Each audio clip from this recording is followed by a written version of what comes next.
The real daughter was lost in the countryside and wasn't found until years later. However, she discovered that the family already had a more graceful, lively, and innocent young girl who had completely replaced her in every way over these 15 years. Out of jealousy for the female lead, she began scheming to steal her family members. He died at age 23 from late-stage brain cancer. After death, Mingxi realized she was actually a tragic character, just a supporting role in a book. Whether it was due to the wrong dying posture or something else, after ending his brief 23-year life as a plot device, Mingxi somehow returned to age 17. This time, he had a female supporting character assistance system. Looking in the mirror, the burn on his face was from sophomore year. The system appeared. Although you've been reborn, your fortune is still negative. Cancer or a car accident is still inevitable in the end. He asked in confusion. Then how can I change my fortune? Just get close to people with high fortune values, and you can absorb their luck. This is the fortune plant. The more luck you absorb, the more grass grows inside. He opened his mouth. How many do I need to collect to change my fate of death? About 500 should do it. He panicked at needing so many. Don't panic. I have a list here you can try.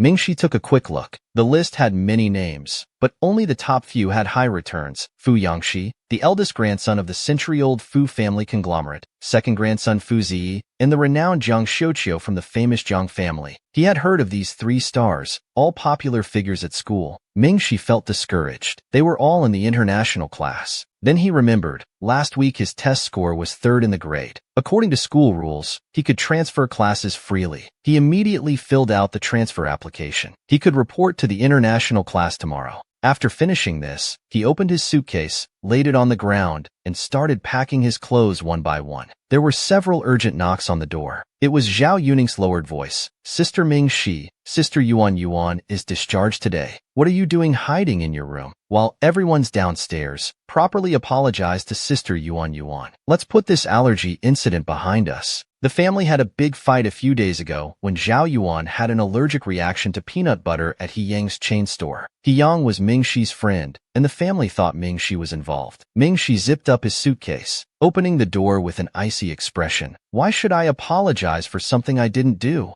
Zhao Yu was confused seeing Mingxi's suitcase. His face immediately soured. Zhao Mingxi, you're pulling this stunt again? Just for this small matter? Is this a small matter? He replied coldly. Get out of the way. Zhao Yuning quickly stepped back, staring at Mingxi's expression in surprise. Strange. Usually in these situations he would cry and make a scene. What's different today? Mingxi dragged his luggage downstairs. The family who had picked up Zhao Yuan saw this scene with difficult expressions. Zhao Yuan had a pitiful look. Mingxi, are you running away from home again?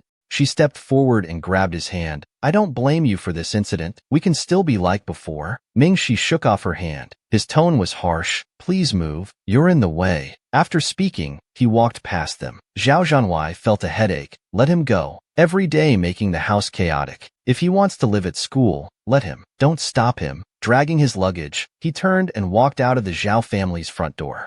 She took a gentle breath and put on his mask. This time he still had time. He could still change his fate. In this life, he would no longer waste time trying to please this family. There was still time for everything. The next day, he walked through the back door of the international class carrying his books. The system's voice sounded. I've already marked out the people with high fortune values for you. The higher the fortune, the brighter the glow. The rest is up to you. Holding his books unsteadily, he saw pale green light orbs appear before his eyes. As expected of the international class, their fortune was good. Gao Mingxi, like a fish about to drown, rushed towards the brightest position without thinking. He put his books on the desk, pulled out the chair and sat down, not caring about anything else. He took a deep breath towards the brightest light on the left. A faint pine fragrance with hints of Chinese medicine unexpectedly filled his nostrils. Like clean, fresh oxygen entering his brain, it instantly relieved Mingxi's discomfort. The entire international class was dead silent. All eyes were fixed on him. Someone whispered in a low voice, "That's Brother Shi next to you. You're even sniffing him. You're done for when he wakes up." Mingxi immediately looked to his left. This was Fu Yangxi. He had been woken up now. He took off his earphones and lazily rubbed his hair. His movements were soft and languid, naturally furrowing his brows. So noisy. He only wanted to absorb Fortune, but made him misunderstand that he liked him. Several people leaning by the window suddenly spoke up. Isn't that Zhao Mingxi? Damn, he really made it into the top 5. He's determined to transfer to the gold medal class. The gold medal class was next to the international class, two completely different classes. Gold medal class students had excellent grades and often participated in various competitions. The international class was mainly filled with heirs of prestigious families, a place for the unscholarly. In his previous life, his intention to transfer to the gold medal class to pursue Shen Liyao was indeed well known. Yibo turned from the window and smirked. Zhao Mingxi studies day and night just to come to gold medal class to pursue you. Now that you'll be classmates, how do you feel? Shen Liyao showed no reaction as he connected the circuit board of a small robot. Boring. Regular class top 5 students can transfer freely. It's school policy. It's his right. It has nothing to do with me. Zhao Mingxi's figure appeared in the corridor outside. Someone laughed. Here he comes. Yao God, your days are about to get more colorful. The system spoke up. In your previous life at this time, you were still crazy about pursuing Shen Liyao. This life you won't. He replied, don't worry. Nothing is more important than my life now. By the way, will the people whose fortune I absorb be affected? You know Wi-Fi hotspots, right? Same principle. When you absorb their own fortune won't decrease. However, they saw Zhao Ming. She just walked past in the corridor. The air in the gold medal class froze for 5 seconds. Yibai looked bewildered. The international class is ahead. Did he go the wrong way? As he walked through the back door of the international class carrying his books, his vision suddenly started to darken without warning. It felt like walking on cotton. This happened sometimes in his previous life too. He thought it was low blood sugar. Mingxi suddenly realized, could this be a sign of my terminal illness? Yes. What did you think? All settings need foreshadowing. Okay? Holding his books, he saw pale green light orbs appear. The system said, that's fortune. The brighter the glow, the higher the fortune ranking. Changing fate depends on them.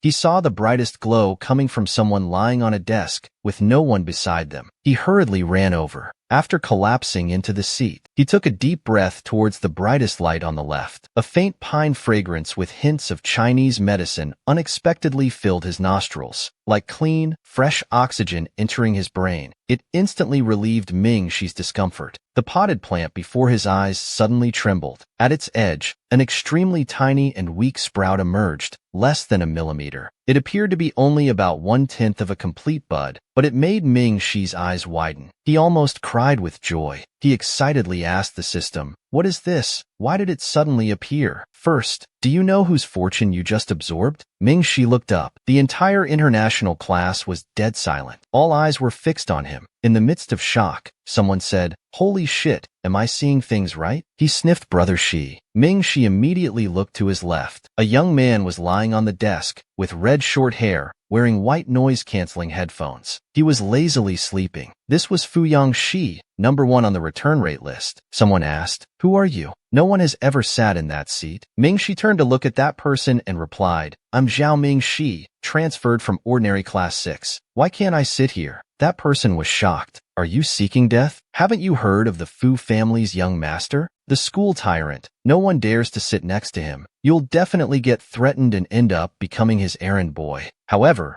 Mingxi actually hoped to run errands for Fuyang Shi. The more errands he ran, the more fortune value he could get. He took out a water bottle and said, I understand, but there's nowhere else to sit. I'll just sit here for now. The international class students were dumbfounded. He even sniffed him like sniffing a cat. It's so noisy next to him. Fuyang Shi woke up. Once Fuyang Shi was awake, no one dared to make a sound. They all quietly waited for Fuyang Shi to get angry. Fuyang Shi took off his noise-canceling headphones. He lazily rubbed his hair, his movements soft and languid, and said with cold eyes, so noisy. Then he rummaged through his desk drawer and took out several white bottles containing what might have been vitamins or something else. He poured a bunch into his hand. Mingxi watched him with sparkling eyes. Fuyang Shi, my great leg to hold on to. Now's the time to show my worth. He picked up the water bottle from his desk and handed it over. Fuyang Shi, just woken up, spoke in a hoarse voice. Thanks. He took a sip of water, closing his eyes as he was about to swallow. Only after swallowing did he suddenly become aware of Ming-Shi's presence. Fu Yongxi stood up with a big reaction, looking down at Ming-Shi. His expression immediately darkened, his whole body radiating "keep away." "Who's this girl? Why are you sitting next to me?" Ming-Shi patiently explained to his future best Wi-Fi hotspot. "I'm Zhao Ming-Shi, just transferred from ordinary class 6.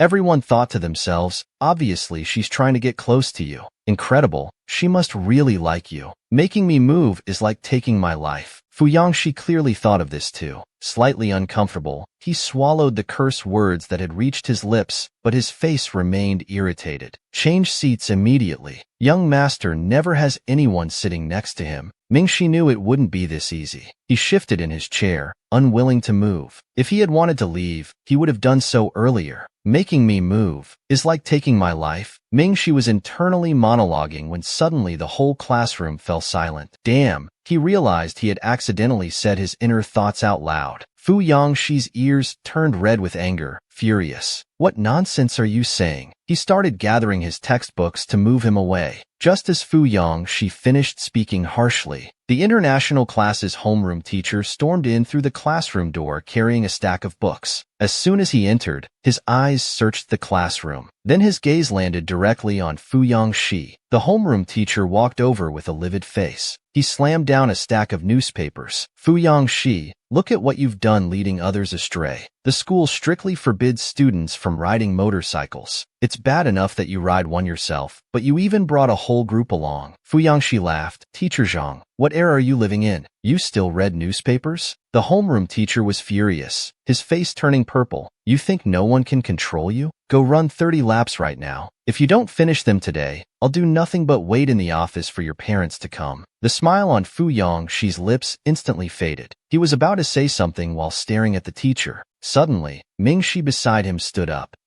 Can I run in his place?" The international class, already silent, was even more shocked, their jaws dropping. Fu Yongxi finally turned his head to look at Ming-Shi properly. Slender figure, pale jade-like skin, small, delicate raised hand that was slightly trembling. Though clearly terrified of running 30 laps, with even shaking hands, they still stepped forward. The homeroom teacher was nearly furious to death. His anger suddenly shifted to Ming-Shi. "Fine, you go run. Don't come back to class until you finish." "Yes." Ming-Shi rushed out immediately, afraid the teacher might add more punishment, afraid the teacher might change his mind. They actually started running without hesitation. The labor value exchange gives the highest fortune return rate. If I haven't calculated wrong, you'll get at least 3 buds after finishing the run. Ku Chungwon in the last row picked up his dropped jaw, putting it back in place, and patted Fu Yongxi's back in astonishment. "Brother Shi, my goodness, where did you find such a girl? 30 laps, wow. They just took the punishment for you like that." He lowered his eyes, suppressing his pride and happiness, appearing very troubled. "Well, personal charm, can't help it. Can't let them actually run 30 laps though, or young master will lose face," he said lazily. "Send someone to the gym to replace them." The system praised. "Well done. Labor value exchange gives the highest fortune return rate. If I haven't calculated wrong, you'll get at least 3 buds after finishing the run." A male classmate caught up with them. "Brother, she says you shouldn't actually run 30 laps. Let me run the rest for you."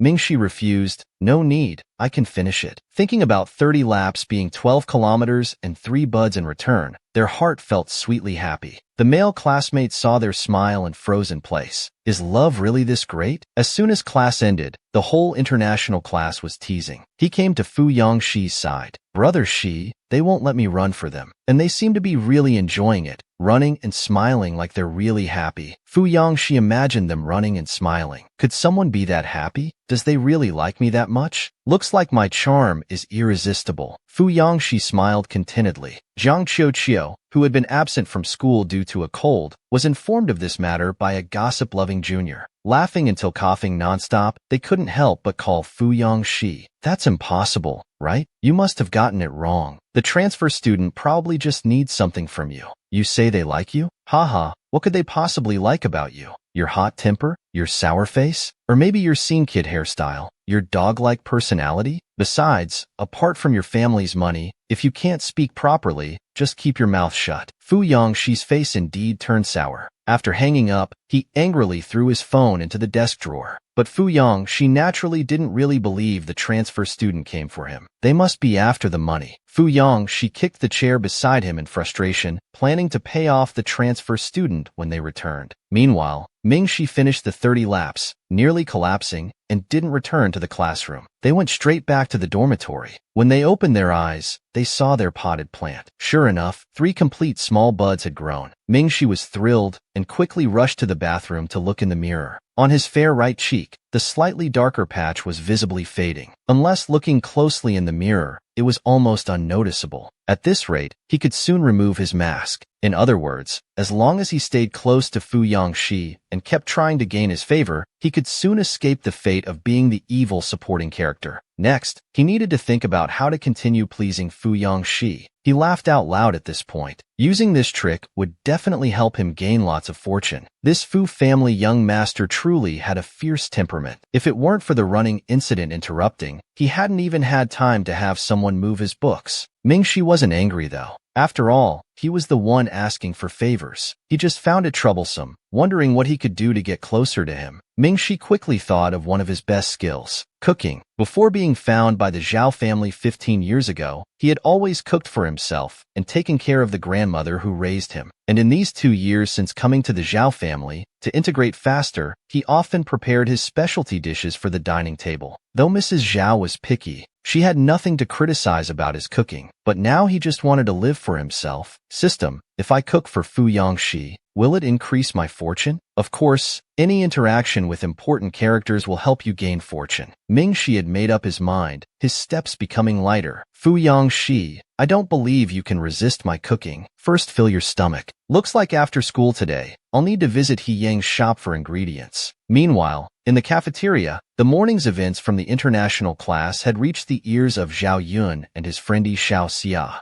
Zhao Yuning came from the first-year area to eat with Zhao Yuan, sitting next to them. The siblings heard Chang Qingban's Yi Xiao Xia talking about it. Though surprised, they didn't believe Zhao Ming she had really become a different person. What a joke. Everyone knows he likes Shunli Yao. Isn't he just trying to make brotherly Yao jealous? Zhao Yuning picked at the food on his plate, unable to eat. The cafeteria food tastes like shit. Zhao Yuan picked out the meat from her plate and gave it to him. While eating slowly, she sighed. Ming Shi sometimes acts like a child, getting angry at brotherly Yao, suddenly moving to the dorm. Yuning, did he tell you when he's coming back home? Zhao Yuning said angrily. Who cares if he comes back or not? He's done this so many times. Every time he ends up coming back on his own. Zhao Yuan advised, don't be angry. You're closest to him. Maybe you should try to persuade him. If not, we'll just wait until he returns and I'll acknowledge that. My allergy has nothing to do with him, Zhao Yuning said irritably. I'm not going this time. Sister, don't worry about it. I want to see him last night. His clothes are still in the closet. He barely took any of the clothes Mom bought him. This shows he's not planning to stay at school for long. I bet he'll come crawling back in a few days. Despite saying this, Zhao Yuning looked at the colorless cafeteria food on his plate, feeling terrible. Before, they always ate the lunchboxes Zhao Mingshi brought from home. Even during their worst fights, he never forgot to bring lunchboxes. But today,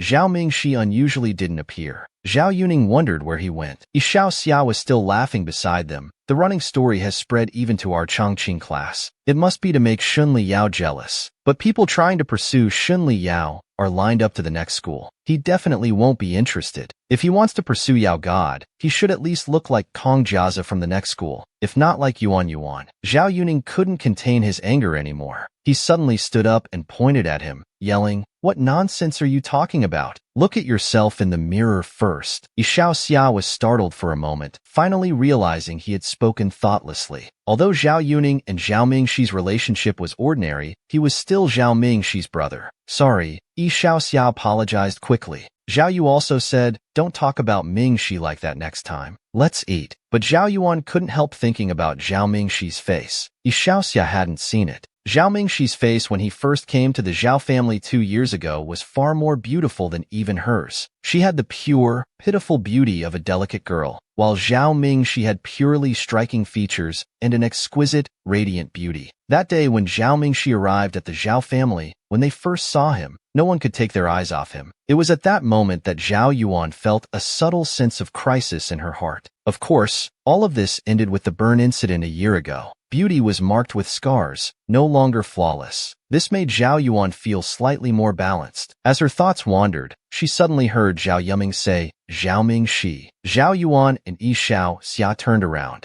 Mingxi was walking in through the cafeteria's main entrance, still wearing a disposable mask. Zhao Yuning guessed he was delayed because of the running incident. That's why he hadn't come to the cafeteria. His eyes first fell on Zhao Mingxi's hands, which were surprisingly empty. No lunchbox. Zhao Yuning suddenly felt heavy-hearted. This was the first time Sister Ming, she hadn't brought him lunch after their fight. It seemed Mingxi was really angry this time. Zhao Yuning hesitated, wondering if he should apologize first. He had said some harsh things when Zhao Mingxi left home yesterday. While he was hesitating, Mingxi had already walked closer. Zhao Yuning was a boy who found it extremely difficult to swallow his pride, but he gritted his teeth and forced himself. He stood up and called out, "Sister Mingxi." But before he could say anything more, Zhao Mingxi walked past him as if he wasn't there. Zhao Yuning felt like he'd been hit over the head. He was stunned for a moment, unable to react. Did he just ignore me? When the return doesn't match the effort, it's time to cut your losses. He picked up his tray and got his food. When he looked back, he met his bewildered gaze, but he quickly looked away. Walking towards a corner, he sat down alone. Yang quickly got his food and came over too.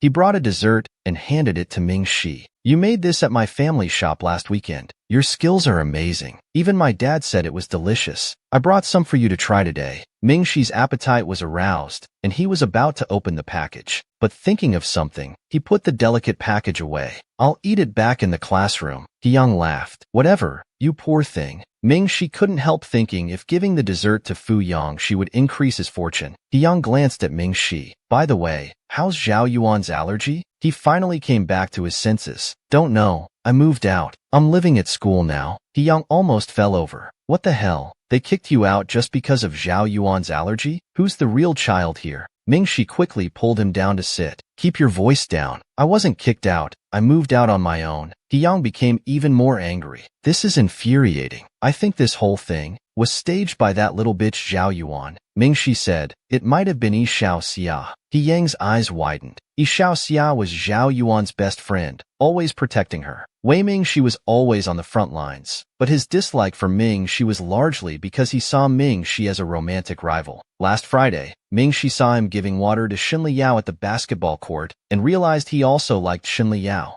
Mingxi said, "But it's just my guess. The surveillance footage can't be found anymore." Yang got angrier as he listened. "It must be him. He's just jealous that you and Xinli Yao were betrothed. Why don't you explain this to your family?" Mingxi sighed helplessly. "They wouldn't believe me even if I explained. You're my friend. What happened at your family's shop makes it look like I did it on purpose." Yang was so frustrated he couldn't speak. Mingxi was right. Even if they put in great effort to clarify this matter, it would be useless, because Mingxi's very existence was a threat to Zhao Yu. Yang was so upset he couldn't eat, his face falling. "Just wait. I'll definitely find a way to help you clear this up. Whoever's causing trouble behind the scenes, I'll make them pay." Mingxi regretted telling him so much and couldn't help but pinch his cheek. "Leave it alone. I've decided to cut ties with the Zhao family completely anyway. The best way you can help me is to find ways to make money." So, now we can explain why Zhao Mingxi transferred to the international class and declared he would pursue that Fu guy. He must be jealous of you and Yi Xiao Xia. Yang, being well-informed and always on forums, quickly pulled out his phone. "You've asked the right person. I'll send you some links to check during your afternoon break. Homework writing, piano lesson substitutes, exam taking, they have everything." A few days ago, a rich guy posted saying he had a cold and needed someone to take an exam for him. The price was very high.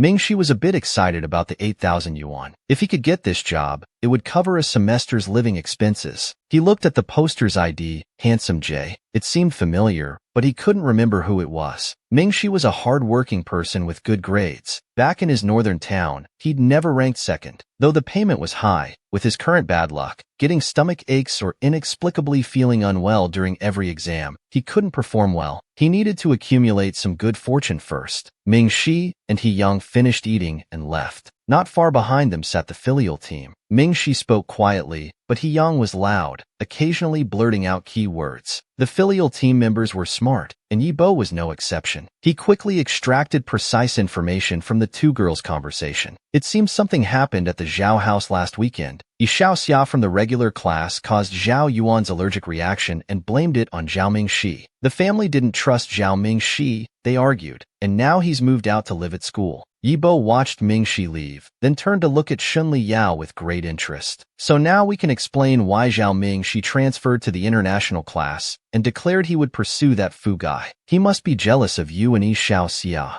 Shunli Yao frowned. Who's Yi Xiaoxia? Yi Bo raised his eyebrows. The girl who handed you a bottle of mineral water after our second basketball game last Friday. Zhao Mingxi was right there at the time. His expression turned cold as he pondered something. After a moment, Shunli Yao said coldly, he shoved the water into my hand and ran off. There was no trash can nearby. I couldn't just litter. He paused, looking at Zhao Mingxi's back, explaining as if to someone, besides, I didn't drink it. I immediately tossed it to you. Yi Bo analyzed while stroking his chin, concluding definitively, Zhao Mingxi probably didn't see what happened after. Plus, over the weekend, he had a conflict with his rival Yi Xiaoxia. Getting more angry, he deliberately transferred to the international class. That's exactly it, that's right. No one understands girls' hearts better than I do. Shunli Yao fell silent. This interpretation seemed reasonable. Sitting elsewhere, it was impossible to get close to Fu Yangxi's aura. In short, Fu Yangxi was like an ice-cold watermelon on a summer day.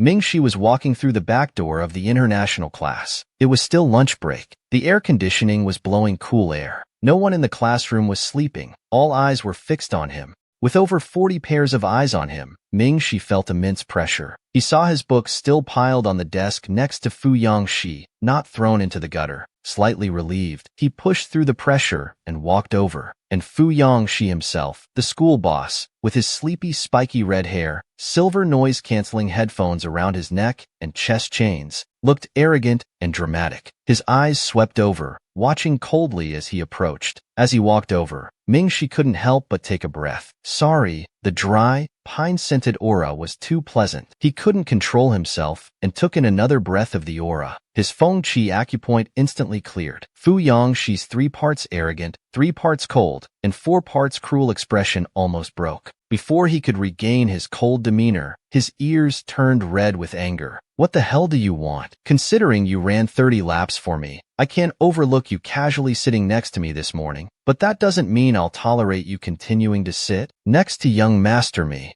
Mingxi tried to reason politely, but there's nowhere else to sit in the classroom. Fu Yangxi suddenly realized, why should I solve your problem? Not my business. Ku Changwen couldn't help but tease Mingxi, transfer student, you don't have to sit next to our Shiji. Hey, you've already followed him to the same class. There's plenty of time ahead. As he spoke, 2 lackeys came over to move Mingxi's desk away. Sitting elsewhere, it was impossible to get close to Fu Yangxi's aura. Simply put, Fu Yangxi was like an ice-cold watermelon in summer. Mingxi hurriedly pressed one hand on the desk. No, I'm staying right here. Seeing the 2 boys still trying to move it, he simply sprawled half his body over the desk, hugging it. Everyone was dumbfounded by his initiative. Seeing Fu Yangxi still glaring at him, Mingxi quickly straightened up and offered the desserts in his hand. How about this? Let's make a deal. I'll trade these 2 desserts for the right to sit here. Okay, if you want more later, I can make more. You think I'd want anything you made? Fu Yangxi took them disdainfully and glanced at them. But the soft, sweet fragrance of the cake immediately reached his nose. Just the smell told him it would be delicious. And somehow they knew he liked sweets. Really, more thoughtful than any previous suitor who tried to catch his attention. He likes me this much. His happiness was completely unconcealed. I don't think he's after young master's money. Behind Fu Yangxi, his fluffy golden tail wagged proudly. Beside him, Ku Changwen craned his neck and couldn't help but swallow. Fu Yangxi pushed away Ku Changwen's head, held the desserts and lifted his smooth chin, looking down with an arrogant expression that seemed to say,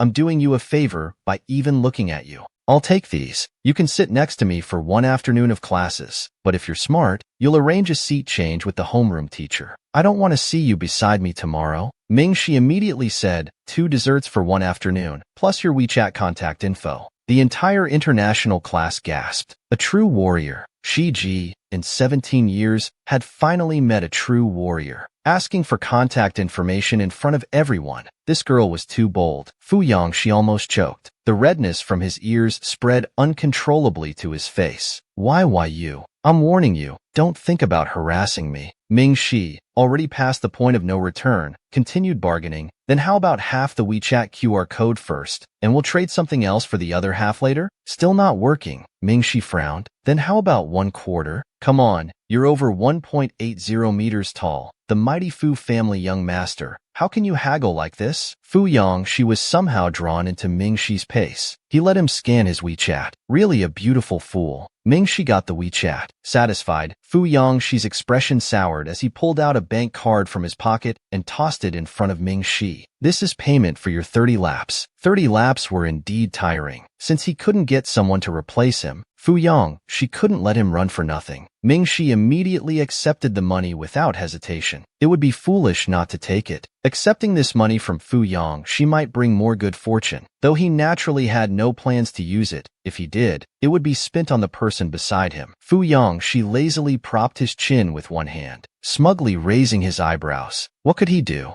Who told him to have such a good temper, excellent personality, good looks, and money? The phone in his pocket buzzed. Fu Yongxi looked at it. It was a message from Jiang Qiuqiu. You said you'd pay some money to get rid of him? Did you give him the money? Fu Yongxi replied, yes, transferred 100,000 to the card. Fu Yongxi couldn't help but boast, sending another message. He likes me so much, can't even hide his happiness. I don't think he's after young master's money. After typing this line, Fu Yongxi glanced at Ming Shi. Ming Shi had taken off his school uniform jacket. Under his black medium-length hair was a fair and slender swan-like neck. He wore a white t-shirt. Fu Yongxi wasn't actually sure inside, but still continued to show off to his friend. The transfer student dresses simply, definitely not a gold digger. Jiang Qiuqiu's message quickly came back. We'll see about that in autumn. Since childhood, I've never seen anyone pursue you for who you are. Heart pierced by arrows, Fu Yongxi's face immediately darkened. Humph, you're just jealous. Young master's afternoon passed peacefully. Fu Yongxi slept through most of classes, while Ming Shi could boldly absorb his aura.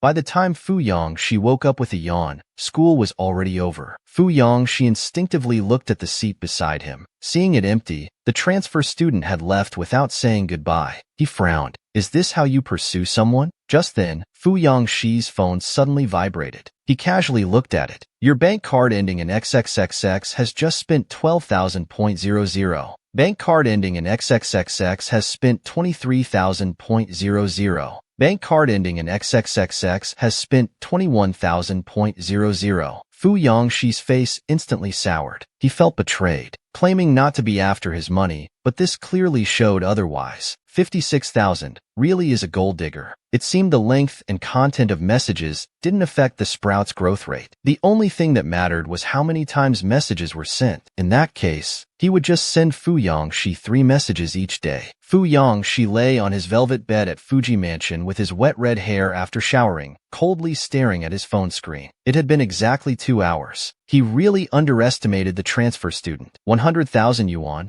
and the transfer student spent it all at once. He didn't care about the money, but wasn't the transfer student failing this test too obviously? Fu Yongxi fumed, couldn't help looking at the wall clock, rubbed his dry eyes, then continued staring at his phone. It was already 11:30. What was wrong with the transfer student? Asked for his WeChat, but didn't send any messages. When others spend their sugar daddy's money, they at least say thank you. He got nothing. Even if it was for money, couldn't there be some sincerity in pursuing someone? Suddenly his phone vibrated. A message popped up in the WeChat conversation. Fu Yongxi immediately jumped up, dropping the phone on his face. In another dormitory, Ming Shi leaned against the headboard, thought for a moment, and sent, Young Master Fu, you can just block me. After sending this, there was no reply. Ming Shi hadn't expected one. He quickly looked at the potted plant, and sure enough, the first message had the strongest effect, immediately sprouting half a bud. Ming Shi immediately got excited and sat up straight. There was no movement from the other side, but Ming Shi didn't mind. He sent another message, good night. This time the 5th bud grew by January 4th. This was the law of diminishing returns. Within one day, the effect of the same action gets weaker each time. No wonder absorbing his his aura so many times this afternoon didn't work. Ming-Shi asked the system if message length would have an effect. The system said it didn't know. Try it. So Ming-Shi randomly typed on his phone keyboard, sending, according to actual occurrence card. Dead card can see Cupid's sword. Asad Jing'an to experience Earth. Cupid's arrow. Just open check-in. SD cast. References Sod card. Seeing Cassidon's card. SD Kodak card. SD Cassidon card. Cassidon sees Big C Cassidon. Dual SIM card. Fast card. But seeing that the fifth bud only grew by January 8th this time, the frequency and length of messages, as well as content, couldn't affect the sprout's growth rate. The only thing that could affect it was just how many times the messages were sent, and the content couldn't affect the sprout's growth rate. The only thing that mattered was how many times messages were sent. So it seemed sending Fu Yangshi 3 messages a day would be enough. Having gained another half sprout, Ming-Shi happily went to bed. He wouldn't go home. Why would he go back to repeat the terminal illness from his previous life? Suddenly his phone dinged. He Yang sent a message. Ming-Shi, Shunli Yao went to your house tonight. Ming-Shi was stunned. Like Zhao Yuning thought, Shunli Yao going to the Zhao house voluntarily was like the sun rising from the west. At the Zhao residence, 2 hours ago, Mrs. Zhao frowned and asked their driver, Ming-Shi still isn't planning to come back? The driver shook his head. No. Should I go look for him at school tomorrow? To bring him back? Mrs. Zhao was also somewhat angry. Forget it. It was just a few words of criticism, and he runs away from home. Who spoiled this bad habit of his? Since it was family business, the driver couldn't say anything. Mrs. Zhao ate her mediocre dinner alone, noticing the absence of Ming-Shi's signature sweet and sour ribs. Without Ming-Shi to massage her shoulders, she felt irritated, and the house felt even emptier. Zhao Yuning wouldn't eat and was angry for some reason, going straight to his room to play games after coming home. Mrs. Zhao couldn't help but go upstairs to knock on his door. Did you see your sister at school today? Did you ask when she plans to come home after she's done throwing her tantrum? Remembering being ignored by Ming-Shi at the cafeteria at noon, Zhao Yuning's face was still sour. Didn't see her. I'm in first year. Why would I go to the third year area? Mom, stop asking me. You're the one who scolded her into running away. Mrs. Zhao was stumped and had to leave. After the footsteps outside the door faded, Zhao Yuning turned off his game and opened WeChat. He couldn't understand why Zhao Mingshi was so angry this time. Not only did she stop bringing him lunch, but she also treated him like a stranger at school. What did this mean? Really running away from home, wanting to cut ties completely? And when he was ready to apologize at lunch, she ignored him first. If he sent her a WeChat message now, wouldn't that be losing face? Lowering his head again and again. But what if she never came home? What about future lunches? He frowned, typing and deleting several times before finally closing his eyes and sending a message. Zhao Mingshi, you're cursing me? What did that mean? He suppressed his displeasure at being the first to give in again, waiting to see how Zhao Mingshi would respond. But unexpectedly, he saw a red exclamation mark. You are not their friend yet. Please send a friend verification request. You can chat after they verify. Zhao Yuning was completely stunned. He instinctively called Zhao Mingshi, but quickly heard the recording. The number you dialed cannot be reached. Both WeChat and phone were blocked. Shortly after, there was a knock on the door. Young Master Li Yao is here. Master says he has something to discuss. Madam asks you to come down.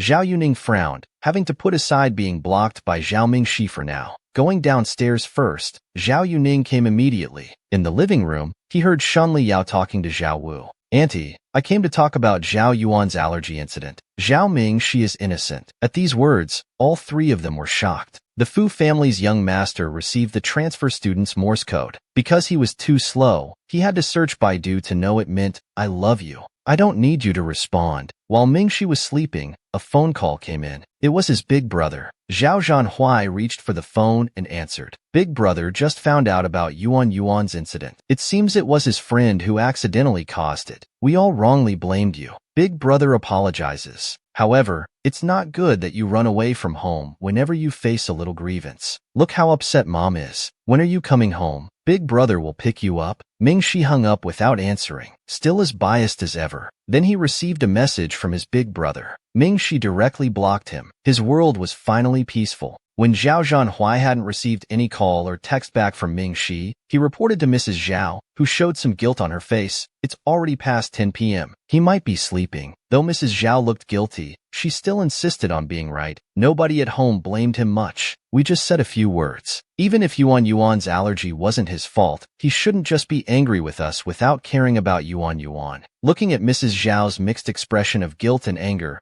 Zhao Yuning had a thought. Why did the whole family immediately blame Mingxi when it wasn't his fault and he couldn't explain himself? And even after Shunli Yao cleared things up, Mrs. Zhao still complained about Mingxi being inconsiderate. If such extreme favoritism towards another person happened to him, what could he do? Favoritism. For the first time, 16-year-old Zhao Yuning realized this word. The next day, while washing up, Mingxi took out his phone and sent Fu Yongxi a period mark. During breakfast, Mingxi checked his phone. After all this time, Fu Yongxi hadn't replied. It seemed he really had blocked himself. The system chimed in, sending him messages one-sidedly. Whether he replies or not will count as interacting with this trendy person, thus allowing you to gain some aura. This was exactly what Mingxi wanted. He felt relieved. From now on, it didn't matter what he sent. So Mingxi simply sent 2 more period marks. With this, today's 3 WeChat messages were completed. Meanwhile, Fu Yongxi received Mingxi's 3 period marks. He had stayed up all night waiting for Mingxi's message. Fu Yongxi seriously doubted if he was 0.2 grams of internet savvy. Otherwise, why couldn't he understand what the transfer student was sending? It was like Morse code. He tried his best to ignore it, but he couldn't help opening Baidu to search what 3 period marks meant. Soon he found an answer. In romantic novels, there's a secret. 3 periods mean, I miss you. I love you without needing a response. This is my secret. This is a secret you'll never know. Fu Yongxi doubted if this was what the transfer student meant. Such varied approaches. Facing the difficult young master Fu, he considered whether to sit with Jiang Qiuxiu, who had a 2% return rate. Mingxi carried the things he bought yesterday into the international class, only to find his desk, along with the textbooks on it, had all been moved to the last row. Mingxi never expected Fu Yongxi to be so petty. He even brought him cake again. Yesterday, he thought Fu Yongxi's talk about sweets for an afternoon was just talk. Surely he wouldn't forcefully drive him away the next day.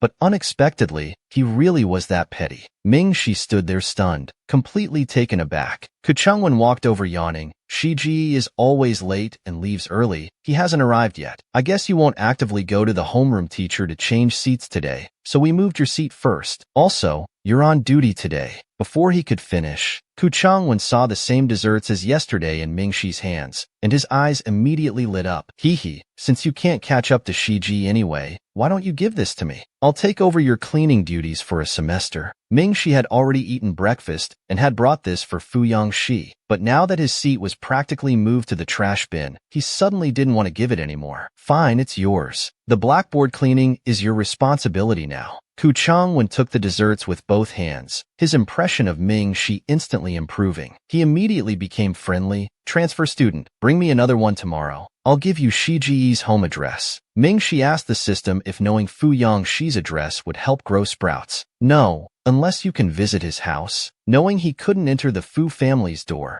Mingxi didn't bother knowing Fu Yongxi's address. He waved his hand, went to sit in the last row, and said, no need. Ku Chengwen was stunned. What's this? Given up so quickly? Being desk mates with Fu Yongxi did seem to bring many troubles. This punk-style guy had quite an explosive personality. Who knows if he'd find fault with him later. Jiang Xiuqiu, with his 2% return rate, seemed to be absent due to a cold. Maybe trying to become his desk mate would be easier. While Mingxi was thinking about these things, Fu Yongxi entered through the back door of the classroom, with his handsome face, headphones around his neck, and hands in his pockets. He hadn't slept well and looked quite listless. His red short hair, not having been blow-dried, wasn't as spiky as usual but rather neat, highlighting his fair skin and delicate features. Usually, his first action upon entering the classroom was to collapse at his desk and catch up on sleep. But for some reason, today his first action was to unconsciously, casually glance at the corner seat in the last row.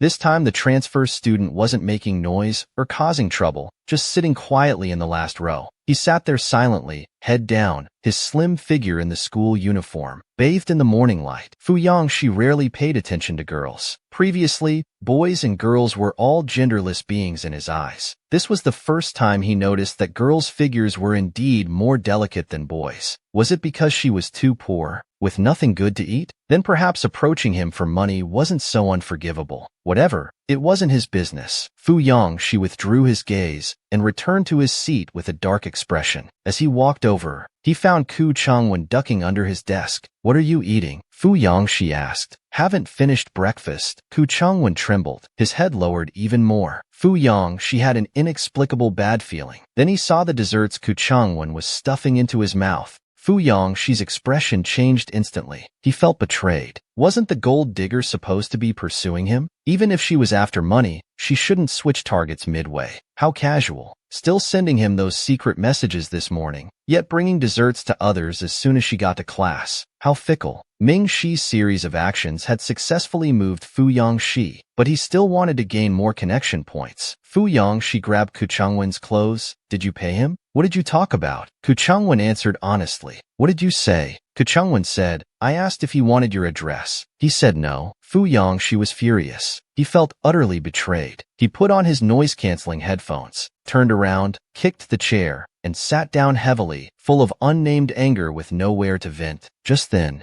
his right foot seemed to kick something. Fu Yangxi looked down irritably. "A box." Fu Yangxi asked Ku Changwen with a dark face. "Is this yours?" Ku Changwen quickly replied, "No. I saw the transfer student carrying it in early this morning." Seeing Fu Yangxi's unpleasant expression, Ku Changwen hurried to make amends, bending over to open the box. "Hee hee, Shiji, maybe it's a gift for you." "I don't believe it. What could that country bumpkin give? A box of potatoes?" Fu Yangxi said coldly, but his eyes still glanced over. Then he paused. There were many things. A folding ergonomic chair, a Pikachu pillow, some lavender aromatherapy items, and several bottles of eye drops tucked in the corner. No wonder. Just the ergonomic chair alone cost several tens of thousands. He bought all this for him. Fu Yangxi's expression changed from gloomy to bright. He coughed a few times. What girly stuff. Ku Changwen took out the ergonomic chair from the box. Replacing Fu Yangxi's previous hard chair, he was about to sit down. "Shiji, let me try it." Fu Yangxi grabbed his collar from behind and threw him away. "Get your butt off it." Fu Yangxi sat down. Although he didn't feel much difference from the hard chair, he figured since the transfer student picked it, it must be good. Actually, no one had ever been so thoughtful to him before. Fu Yangxi had completely forgiven the transfer student's frivolous behavior of giving desserts to Ku Changwen today, and now he felt that having them as his desk mate wouldn't be so bad. Ming Shi happily asked the system how many sprouts this plant could grow. The system replied, 999 sprouts. Seeing Ming Shi's almost collapsing expression, the system quickly added, but basically, once you reach 500, your villain fate will be gone. If you continue beyond that, your luck will even surpass Zhao Yuan Ling Shi. This slightly restored some fighting spirit. He wondered what other ways there were to gain more luck. The Fu family's young master inquired for the first time about this girl's previous friends and hobbies. Fu Yangxi spent the whole class imagining the transfer student coming happily to give him gifts in the morning, only to see that he had moved their desk, chair, and textbooks all to the corner, like having cold water poured over their emotional journey.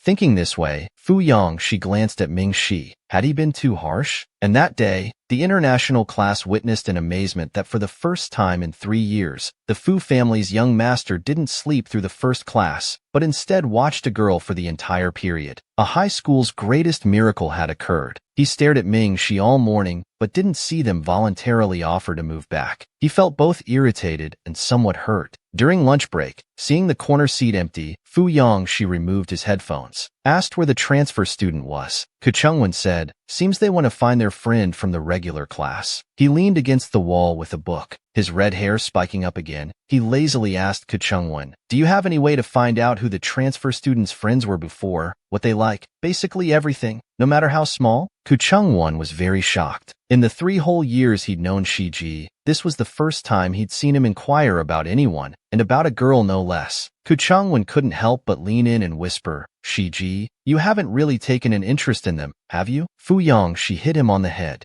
extremely disdainful, his eyebrows raised. Interest my ass. Who knows if they're sent from over there to spy on me, waiting to catch my weakness and divide my assets. Ku Changwen thought about it and felt it made sense. Then I'll go inquire. After speaking, Ku Changwen secretly glanced at Fu Yongxi, unsure whether to mention something. He couldn't help but remind his brother, "Your book is upside down?" Fu Yongxi was furious and threw the book away, saying, "Get lost." He had finally decisively cut ties with his family, not wanting to repeat the terminal illness fate of his previous life. Mingxi arrived at He Yang's classroom door. In this life, Mingxi didn't want any contact with Xunli Yao, so he didn't want to return the notes himself. He sent a text message to He Yang, asking for help. Then Mingxi wrote a note about the Xiaoxia incident, planning to slip it into the notebook as thanks, but his fingers paused as he thought. It seemed unnecessary. Xunli Yao probably just did it casually, but he was making it too formal. It might make them think he was being clingy again. Thinking this, Mingxi crumpled the note and threw it in the trash. He couldn't be love-brained in this life. After lunch break, Xunli Yao stayed at his seat, eyes cold, continuing to tinker with his circuit board. Yibo called him to eat. Xunli Yao looked up briefly. "You go ahead first." Yibo scratched his head, said, "Oh," and walked towards the classroom door. Just then he saw He Yang coming over with the notebook. He Yang went in and placed the notebook on his desk. He turned to leave immediately. Xunli Yao stopped what he was doing, his expression slightly changing. "Why are you the one delivering it?" He Yang replied without turning back. "Mingxi finished reading your notes and lent them to me. I'm just dropping them off on my way." Xunli Yao's brows suddenly furrowed. In the past, he would never have asked others to deliver it. What happened this time? Yibo stood outside the classroom secretly watching. After He Yang left, he went back in. Yibo couldn't help mentioning what he'd heard. Zhao Mingxi bought so many things for Fu Yongxi in the international class today. He was incredibly attentive. "Yao Shun, is he doing this on purpose? Is he trying to make you take the initiative to find him?" Xunli Yao coldly replied, "Why would I take the initiative to find him? I don't even like him." Yibo said, "Exactly. I've been praying he stops bothering you. Although his desserts and lunchboxes are delicious, he's really affecting your future. I hope he doesn't come around anymore." Maybe it was his imagination, but after he said this, Xunli Yao's face darkened even more. Meanwhile, Fu Yongxi kept wondering where the transfer student had gone and why they hadn't returned. Looking at the time, it was already 12:50. Surely they should be done eating by now. Mingxi went to buy some reference books when he suddenly saw Zhao Yuning with a student from another school who wore earrings and didn't look like a good student. They were arm in arm. The delinquent beside Zhao Yuning frowned and said, "Won't your sister scold you again?" Previously, Zhao Mingxi had caught them skipping class several times. Each time, he would drag Zhao Yuning back to school. The delinquents had almost gotten to know him, but this time, they saw Zhao Mingxi look away and walk straight past. Zhao Yuning stared at Zhao Mingxi's retreating figure, frozen in place, his mind buzzing. He couldn't believe that Zhao Mingxi had seen him with these delinquents and just walked away indifferently. This was even more unbelievable than being blocked. Zhao Yuning hurriedly ran after him. Out of breath from running, he blocked his path. "Sis, when will you stop being angry? We're family. There's no need to give each other the cold shoulder over such a small matter. You're not even talking to me and blocked me. Just now you acted like you didn't even see me." Mingxi stopped walking. He didn't understand what constituted a small matter and what was a big matter. Why did everyone in the Zhao family say the same thing over such a small matter? Mingxi decided to make things clear. He turned around, looking at Zhao Yuning. "I'm not giving you the cold shoulder. I just don't plan to go back ever again." Zhao Yuning was stunned, completely unable to process this. Eyes wide, he asked, "What do you mean? You know that 2 years ago before I came, your family was doing fine. I came and caused a lot of trouble. I want to draw a clear line and return to how things were 2 years ago. Your family has spent some money on me these 2 years. I calculated it, about 130,000. I owe your family 130,000. I'll pay it back gradually. So please go back and tell your family to give me some time. Don't come collecting the debt every day." No matter how hard Zhao Yuning tried, he couldn't understand why Mingxi would think this way. His eyes reddened with anger. "What debt? You're part of our family. We finally found you. No one wants you to repay any debt." Ming Shi silently looked at Zhao Yuning. He couldn't explain about his previous life, and he didn't want to argue. Please just relay my message. The words had been said clearly. Ming Shi turned and went upstairs. Zhao Yuning's mind was in chaos. On one hand, he desperately tried to comfort himself that Ming Shi was just speaking out of anger. Who cares if he comes back or not? Let him be. Eventually, when he sees that no one cares anymore, he'll definitely come back crying. But on the other hand, looking at Ming Shi's cold and distant figure, thinking about how Ming Shi no longer cared about what just happened, panic welled up in his heart. What if Ming Shi was serious? Zhao Yuning had never really considered that Ming Shi might actually leave this family and never return. Breaking news: the Fu family's young master actually got jealous over a transfer student matter. Earlier, when he was standing with Ming Shi at the teaching building, Zhao Yuan saw them while heading to PE class on the playground. Then she walked over to Zhao Yuning. What's wrong? Did you go find Ming Shi? What are you talking about? Zhao Yuning glanced at Zhao Yuan. He started to speak, but stopped halfway. Could he really relay Ming Shi's angry words? If Mom heard about it and got upset, wouldn't it just make the family conflict worse? Besides, maybe Ming Shi would change his mind later. Never mind, it's nothing, he said and turned to leave. But Zhao Yuan grabbed his arm. Half jokingly, Zhao Yuan said, "What did you talk about? You can't even tell your sister? Now you're keeping secrets from me?" Extremely irritated, Zhao Yuning snapped, "It's nothing. Stop asking. You're so annoying." He was too troubled to answer Zhao Yuan's questions. Zhao Yuan stared at his retreating figure, frozen in disbelief. Zhao Yuning had always been like her shadow since childhood, never disagreeing with anything she said. But now Zhao Yuning actually called her annoying because of Ming Shi. He took his books upstairs, planning to quickly return to class and rest at his desk for a while. But at the corridor entrance, he saw Kong Jiaze and Shinli Yao. Was today his unlucky day? Why did he keep running into people he didn't want to see? Kong Jiaze was the famous school beauty from the neighboring public school, a top student who did ballet and had participated in competitions with Shinli Yao. Rivals in love naturally view each other with hostility. Kong Jiaze noticed her immediately and slightly frowned. Kong Jiaze suddenly stepped closer and smiled, gently touching Shinli Yao's arm. "Yao God, who will your class send to participate this year? Can you give me some hints?" Shinli Yao immediately pushed her away. He quickly stepped back. Then he saw Ming Shi. Ming Shi immediately realized they must be talking about the upcoming 100 school competition. He walked past them without looking back. The competition must be mainly for Shinli Yao's sake. God, this is so awkward. I'll use the other staircase from now on. Suddenly Shinli Yao called out to Ming Shi. He awkwardly turned back. You guys continue. I'll go in first. Unexpectedly, Shinli Yao spoke up. Don't let He Yang deliver notes next time. He answered decisively. Got it, but I won't need to borrow your notes anymore. Shinli Yao frowned. The international class progresses differently from regular classes. Are you sure you can keep up? His tone remained firm. I can borrow from friends in the international class. Don't worry, I won't bother you every Tuesday anymore, making others jealous to get attention. What if you can't shake them off? He sneered. Friends in the international class? Fu Yangshi. Ming Shi was stunned for a few seconds. Had he ever taken notes in his 3 years of high school? His grades weren't even good. Then, Shinli Yao handed him the 100 school competition application form. Fill it out and give it to me on Saturday. I'll submit it together to see if you can be selected to participate. He knew he wouldn't be selected, but still said, thank you. Shinli Yao coughed a few times, somewhat shy. This was his first time taking the initiative. This weekend, I can tutor you on the competition material at the library. Was he on drugs, or was it out of pity? Anyway, it didn't matter. Ming Shi refused. He walked straight into the classroom. Shinli Yao was a bit angry. Whatever, it's better if you don't come. I'm very busy anyway. In the international class, Fu Yangshi kept staring at Ming Shi and Shinli Yao outside. He felt extremely irritated inside.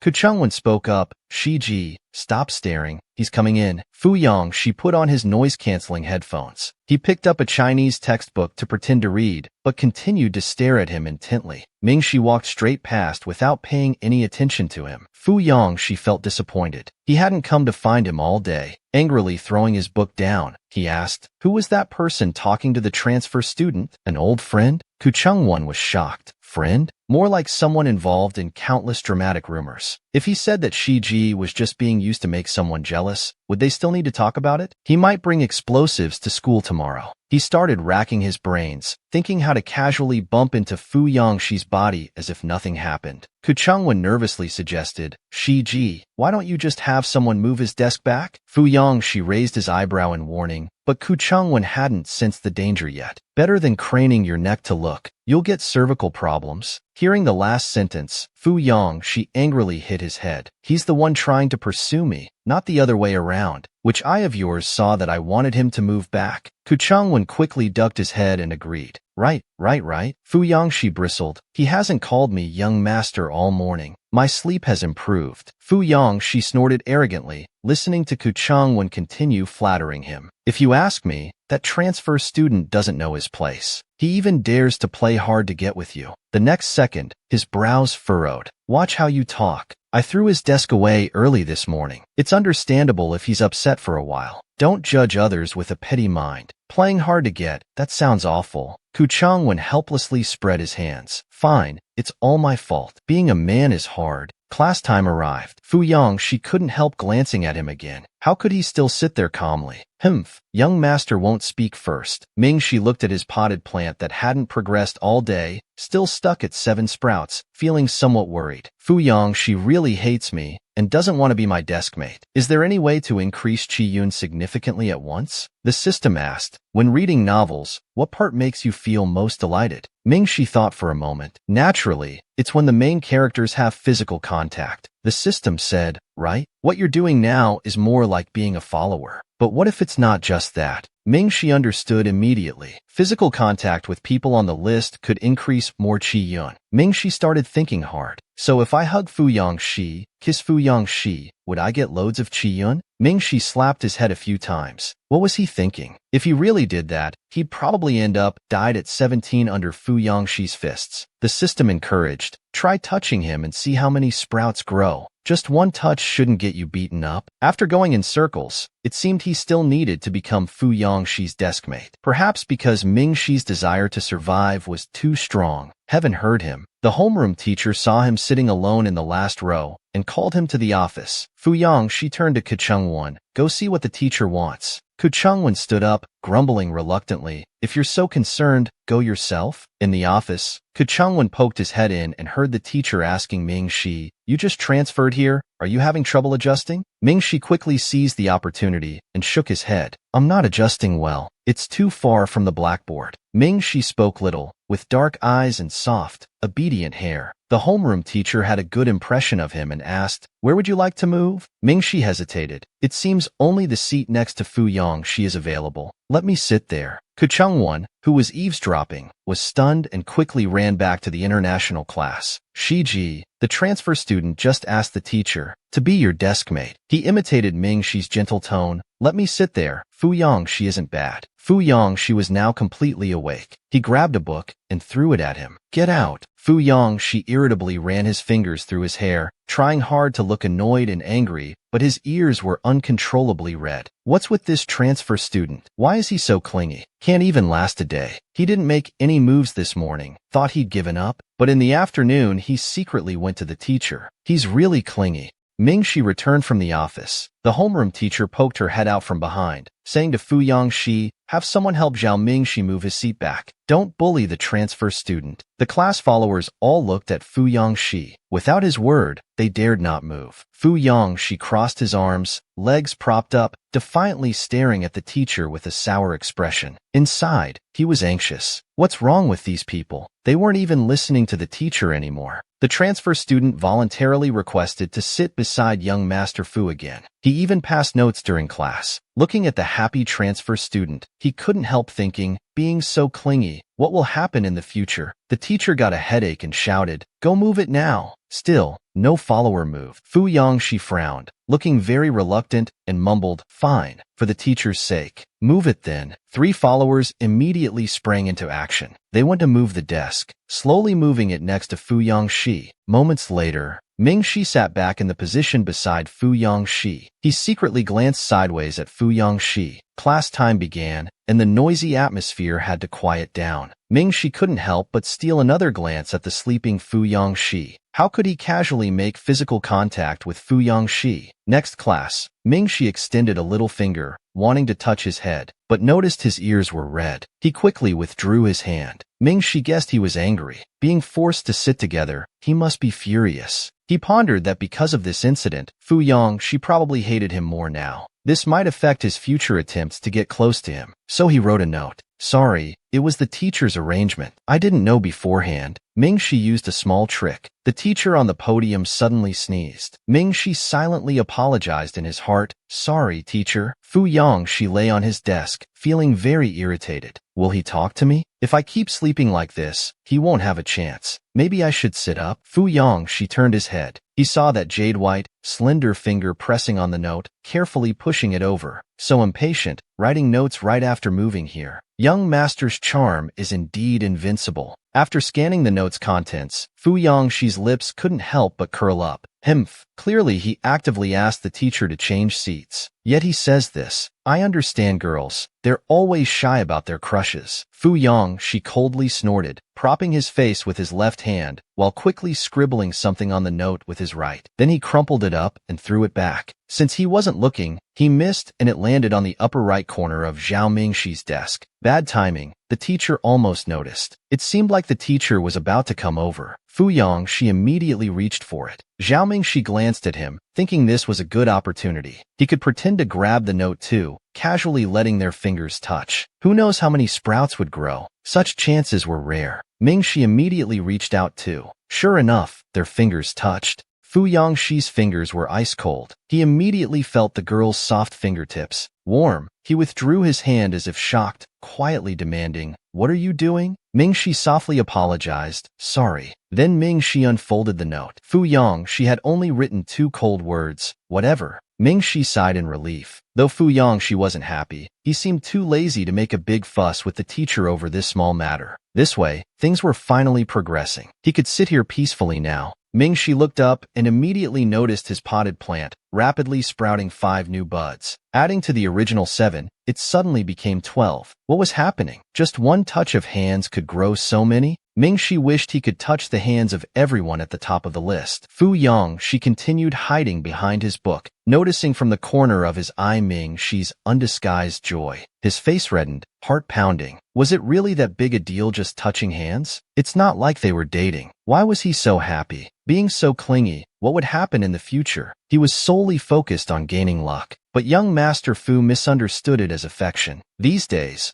Mingxi used homework distribution as an excuse to interact with other classmates. Bit by bit, another sprout grew. During break, he quietly took a small mirror to the corridor corner and removed his mask to look. The marks were indeed almost invisible now. And whether it was his imagination or not, he felt that since he started absorbing luck, his hair had become more lustrous and his skin whiter and smoother. The system proudly said positive luck was like nutrients. You'll only become more beautiful. Mingxi put his mask back on. At this rate, he estimated that once he accumulated 20 sprouts, he could confidently remove his mask and never need to wear it again. When Ku Changwen walked over, he found Fu Yongxi lazily resting his head, staring out the window. Following Fu Yongxi's gaze, he commented, The transfer student has it rough. Heard he wasn't good looking to begin with, and got facial injuries before transferring here last year. In the recent school beauty contest, his sister Zhao Yu got the most votes. He must feel somewhat inferior. Halfway through speaking, seeing Fu Yongxi's cold expression, Ku Changwen quickly added, But the transfer student has a great personality. Look, just 2 days in our class, he's already giving us desserts and cookies. Everyone likes him. Our Fu Yongxi successfully found the key point. Recalling the cookies Zhao Mingxi brought him this morning, when asked if he wanted some, he had snorted, What kind of randomly baked cookies? But he thought those were Zhao Mingxi's breakfast, and worried there wouldn't be enough if he ate them. Who knew he would share them with the whole class? Fu Yongxi she coldly looked at Ku Chang-won, visibly unhappy. Giving us desserts and cookies? Who's US? Ku Chang-won wanted to slap himself for speaking too much. What if we can't eat Zhao Mingxi's desserts anymore? Good heavens, the transfer student just arrived. This helps him integrate faster, right? Fu Yang, she pondered thoughtfully. So the little dessert chef was good at dealing with people? They could complement each other's strengths and weaknesses. No need to worry about social interactions at home in the future. To Ku Chang-won's surprise, Fu Yang, she didn't ask further questions, but happily rested his head and continued staring out the window. As Mingxi walked in, he heard several girls discussing the school beauty contest and the inter-school competition. As Lin Shi passed by a male student, he couldn't help but glance several times. This transfer student is Zhao Yuan's sister? There's no comparison at all. Seeing him sit down to fill out the inter-school competition application form, they asked surprisingly, "You're joining too?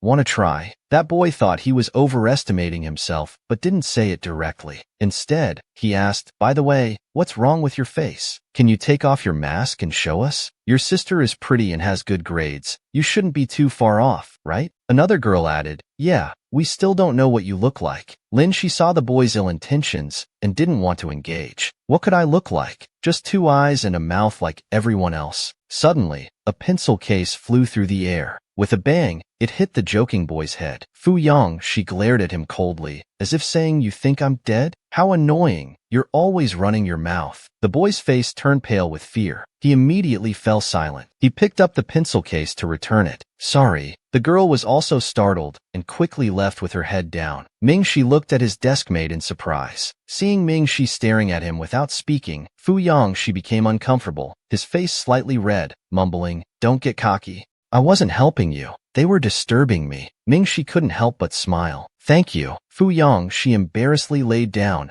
annoyed. "I said I wasn't helping you." His impression of Fu Yang, she improved a bit. He discovered that although his words were harsh, he wasn't as difficult to get along with as he thought. Fu Yang, she glanced at him from the corner of his eye, seeing him sitting quietly, not knowing what he was thinking. Going to check the mirror in the hallway earlier showed he was still conscious about his face. Hearing those words just now must have hurt him. His impression of Fu Yang, she finally improved a bit. He discovered that although his words were harsh, he wasn't as difficult to get along with as he thought. Fu Yang, she glanced at him from the corner of his eye, seeing him sitting quietly, not knowing what he was thinking. Going to check the mirror in the hallway earlier showed he was still conscious about his face. Hearing those words just now, he must be holding back tears. Fu Yang, she scratched his hair, feeling inexplicably frustrated, but he had never comforted anyone before. After a while, as Mingxi was almost done filling out the application form, Fu Yang, she suddenly asked, "Do you think I'm handsome?"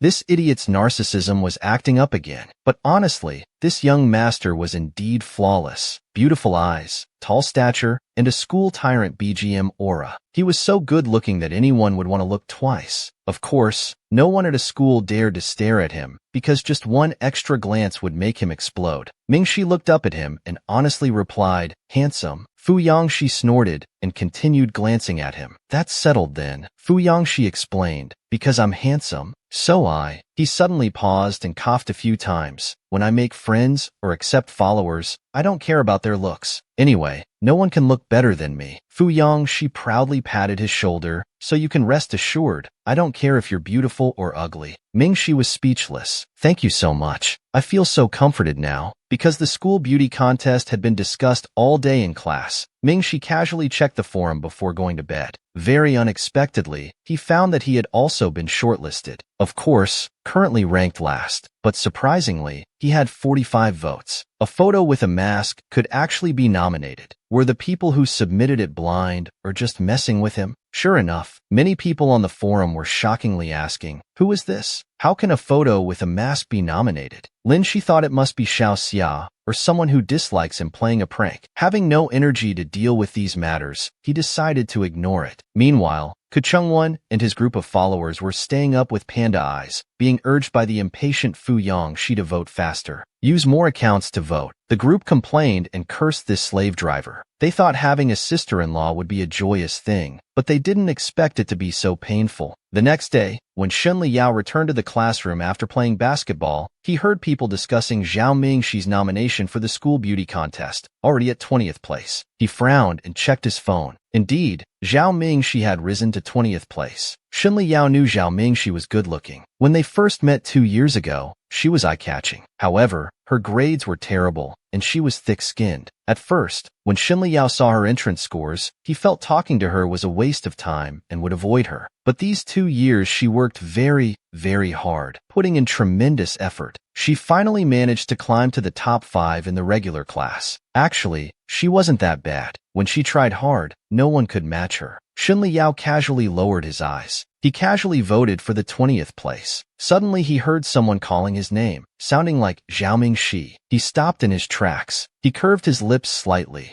Turning around with a cold expression, he saw it was actually a second-year junior student. The girl hurriedly ran over to give him mineral water. Shen Liao's expression immediately changed, becoming very irritated. In her previous life, she sincerely cared for her family, but lacking the protagonist's aura, she was accused of scheming to steal affection and suffered neglect and bias. After being reborn, she returned all the misfortune to them. Shen Liao had just returned from playing basketball when he suddenly heard someone calling his name, sounding like Zhao Mingxi. But when he turned around, it was a second-year junior student. The girl hurriedly ran over to give him mineral water. Shen Liao's expression immediately changed, becoming very irritated. He ignored it and went upstairs. After not seeing Zhao Mingxi for a week, Shen Liao finally realized he was deliberately avoiding him. Why? They both saw this scene. Xiao Xia looked at Zhao Yuan. Could it be that brother Li Yao wants to find Zhao Mingxi? At these words, Zhao Yuan's face changed suddenly. Xiao Xia immediately corrected herself. Xiao Xia said she heard he also joined the school beauty contest. Xiao Xia fawned in a low voice. He only has 500 votes, while you have over 3,000. He can't catch up. As she spoke, her phone dinged. She happily showed Zhao Yuan, "Look, Yuning is planning to secretly prepare a gift for you.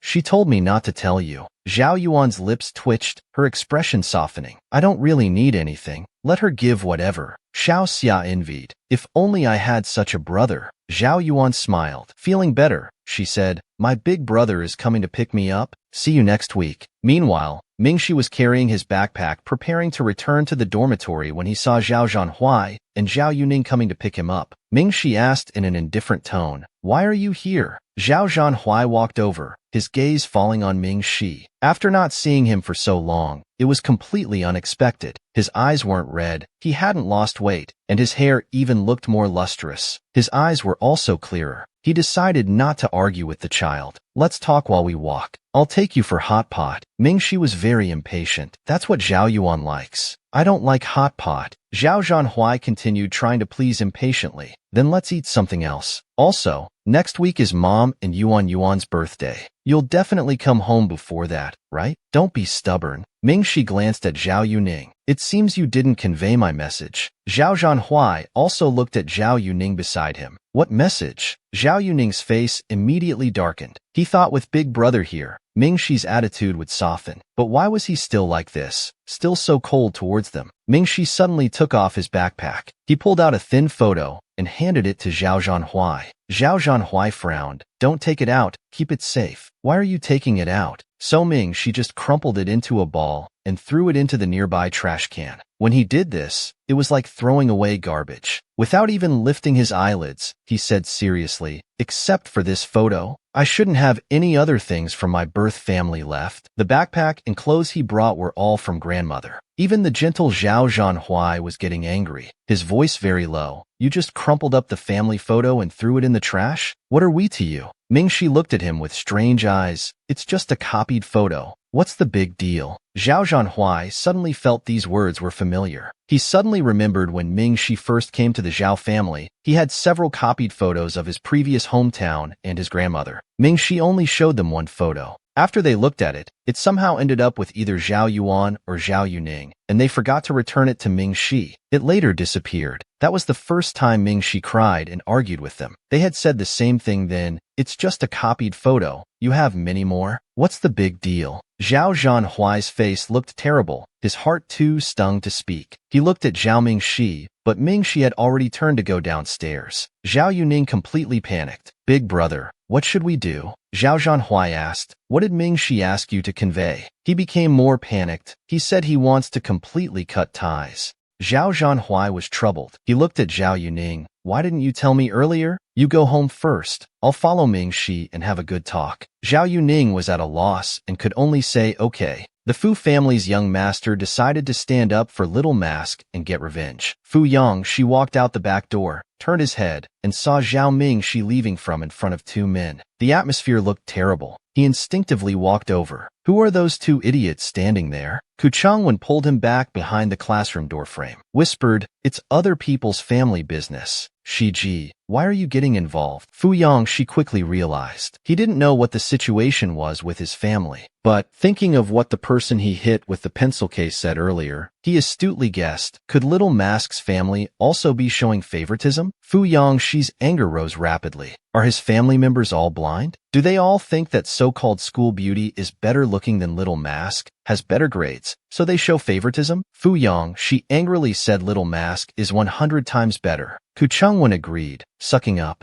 I think so too. Fu Yangshi suddenly saw a basketball on the chair. He casually picked it up and walked out of the classroom. He had to get revenge for Little Mask. Coming to the window, he was about to throw the basketball down. Ku Changwen immediately stopped him. He's a transfer student after all. It's not appropriate to hurt his family members. Fu Yangshi muttered, you're right. It's not appropriate for me to throw it. How would we get along after? Ku Changwen just breathed a sigh of relief. Then Fu Yangshi pushed the basketball into his arms. It's more appropriate for you to throw it. Ku Changwen felt somewhat regretful. He was truly suffering in silence. Zhao Yuning was walking downstairs. Suddenly a basketball flew down with great force from above, hitting Zhao Yuning squarely on the head with a bang. Zhao Yuning's head almost flew off. He got a big bump and turned around furiously. Who? After a while, Ku Changwen walked out. He swaggered past, deliberately bumping Zhao Yuning's shoulder, and went to pick up the basketball. Zhao Yuning was completely bewildered. He shouted at Ku Changwen, don't you seniors have any manners? Fu Yangshi stood upstairs, very annoyed. You treat Little Mask so differently, yet you dare talk about manners? The Fu family's young master was truly love-struck. Seeing the transfer student giving him desserts every day, he decided to give him a mysterious gift. Then he went to the Fu shopping mall. He bought him a lot of clothes for all 4 seasons. Zhao Zhanhui arrived at the dormitory building but was stopped by the duty aunt. Male parents couldn't go up unless the student came down to receive them. Zhao Zhanhui remembered he had been blocked by Zhao Mingshi. He helplessly said, I'm looking for my little sister, Zhao Mingshi, from the international class of grade 12. He didn't bring his phone. The aunt's eyes became suspicious, but she patiently explained, when you sent your child to board here, you should have registered and signed, right? Do you remember which page you signed? I can verify and then you can go up. Zhao Zhanhui felt guilty. He had come alone. No one sent her. The aunt's eyes immediately became sharp. Are you trying to sneak into the girls' dormitory? This is a high-end private school. What family would let their child come alone? Leave quickly. Seeing he wouldn't leave, the aunt even picked up her broom. Zhao Zhanhui felt uncomfortable. So other people's children all had someone to send them. Mingshi's eyes were full of hope and expectation when she first entered their home. But just now in the teaching building, she threw away the photo without any emotion. These two scenes overlapped in his mind, and he suddenly realized how many times these disappointing little things had repeated in these 2 years. Hundreds or thousands of times. To the point that Ming Shi, who had happily come to their home 2 years ago, became so disappointed in their whole family. That evening, the 4 members of the Zhao family had dinner together. Only Ming Shi was missing. Mrs. Zhao put down her chopsticks with a clang, frowning at Zhao Zhanhui. Didn't you go to his school today?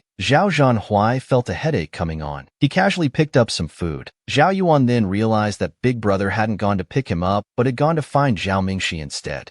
Zhao Zhanhui continued. Mingshi said she needs to prepare for the 100 schools competition and wants to focus on studying, so she'll continue boarding. Mrs. Zhao was somewhat surprised after hearing this. Zhao Yuan was also amazed. She didn't know what was wrong with Zhao Mingshi lately. Not only had she stopped chasing after Shinli Yao, but she also focused on studying. However, she was very confident. With Mingshi's grades, it might be difficult. Last year I only made it to the finals. Mingshi didn't even qualify. She must be unhappy about it. She looked at her brother, right, Yuning? He impatiently replied, I don't know. Zhao Yu gritted her teeth in hatred. so she tried to please her mother by adding food to her bowl. Mom, don't worry, you still have me. How about I give you a back massage after dinner? Mrs. Zhao casually said, that won't do. When it comes to massages, Ming-Shi is the best. Zhao Yu's face stiffened. Ming-Shi again. She was tired of being ignored like this. Meanwhile, Fu Yongxi took Ku Chengwon to the mall. Stroking his chin thoughtfully, don't you think it's strange he's been alternating between two sets of uniforms these days? Did he have a falling out with his family and doesn't have any clothes? Fu Yongxi's thoughts were too jumpy. Ku Chengwon couldn't keep up and was confused. Who? Fu Yongxi, looking like someone being pursued reluctantly, had to respond a little. He sighed deeply, raised his eyebrows and pointed to himself. Who else? The Fu Yongxi chasing maniac. He even helped me write my homework this morning. And his eyes were sparkling. Fu Yongxi said proudly, he's been sending homemade desserts for almost 2 weeks straight. If I don't give him something in return, wouldn't that be impolite? Ku Chengwon was speechless. He thought to himself, you've been impolite countless times. Why are you suddenly talking about manners now? Fu Yongxi casually pointed at the clothes. Wrap all these up for me. Ku Chengwon asked, how will you give them to him? You can't do it in front of the whole class. Fu Yongxi said carelessly, he always goes to the library in the evening. I'll go home first, and you help me bring these things to meet at the library. Ku Chengwon immediately refused. No way. Fu Yongxi was very perceptive. Are you hiding something from me? What if there's a dramatic scene when we go to the library? He hadn't figured out how to tell Fu Yongxi about Zhao Mingxi chasing Shunli Yao for 2 years. Quickly changing the subject, it's nothing. Let's just buy something casual. Fu Yongxi snorted. Of course it's casual. It's not like I'm going to carefully prepare anything for him. Then Ku Chengwon watched as he threw all the girls' autumn and winter clothes into the suitcase. He threw in a lot at once. Wherever he passed was like a locust plague, leaving nothing behind. You call this buying something casual? Next, Fu Yongxi walked to another shelf selling masks, planning to buy some masks for him. A gold-level sales consultant guessed what he wanted to buy and hurriedly came over to ask young Master Fu, do you need this? Fu Yongxi turned his head and saw him holding a women's camisole, unexpectedly catching his eye. His handsome face immediately turned red with rage. What nonsense! Does Xiao Yu look like someone who would buy this kind of thing? What misconception do you have about me? The gold-level consultant immediately apologized. I'm sorry. I'll take it away right away. Then take 2. Fu Yongxi said with a sullen face, not daring to look any longer. Using 2 fingers, he hurriedly picked up several items and threw them into the suitcase. After throwing them in, his face was already red. He also grabbed several packs of masks and stuffed them in his pocket. Then he turned around, pulling the suitcase, and hurriedly ran away with Ku Chengwon. The gold-level consultant smiled. Young master is in love. Ku Chengwon ran to catch up, exasperated. Shiji, he's pursuing you, not you pursuing him. Don't buy so much, okay? Fu Yongxi immediately became displeased. I don't even like him. I said it's just reciprocating. The young master of the Fu family personally went to his family's mall for the transfer student, bought him a whole suitcase of clothes and underwear. After buying everything, his face was red as he hurriedly ran away with his little brother and the suitcase. Ku Chengwon was exasperated. Shiji, he's pursuing you, not you pursuing him. Fu Yongxi turned back displeased. I don't even like him. I said it's just reciprocating. After saying that, he walked back to the mall. Ku Chengwon couldn't help but curse. Look at how cheap you're being. A few minutes later, Fu Yongxi carried out a down comforter. Ku Chengwon's face was complicated. Brother, why don't you just empty out the mall? Fu Yongxi glanced over, his face suddenly turning cold. He put the down comforter on top of the suitcase and pushed it to Ku Chengwon. Meet at the library at 8. Ku Chengwon looked unwilling. How am I supposed to explain all these things? Damn! At this moment, the car had already arrived. Fu Yongxi got in. Just say it's from winning a prize. Then the car drove away. Ku Chengwon stood there questioning life. Who would believe that? Who wins this many women's items as a prize? Meanwhile, at the school library,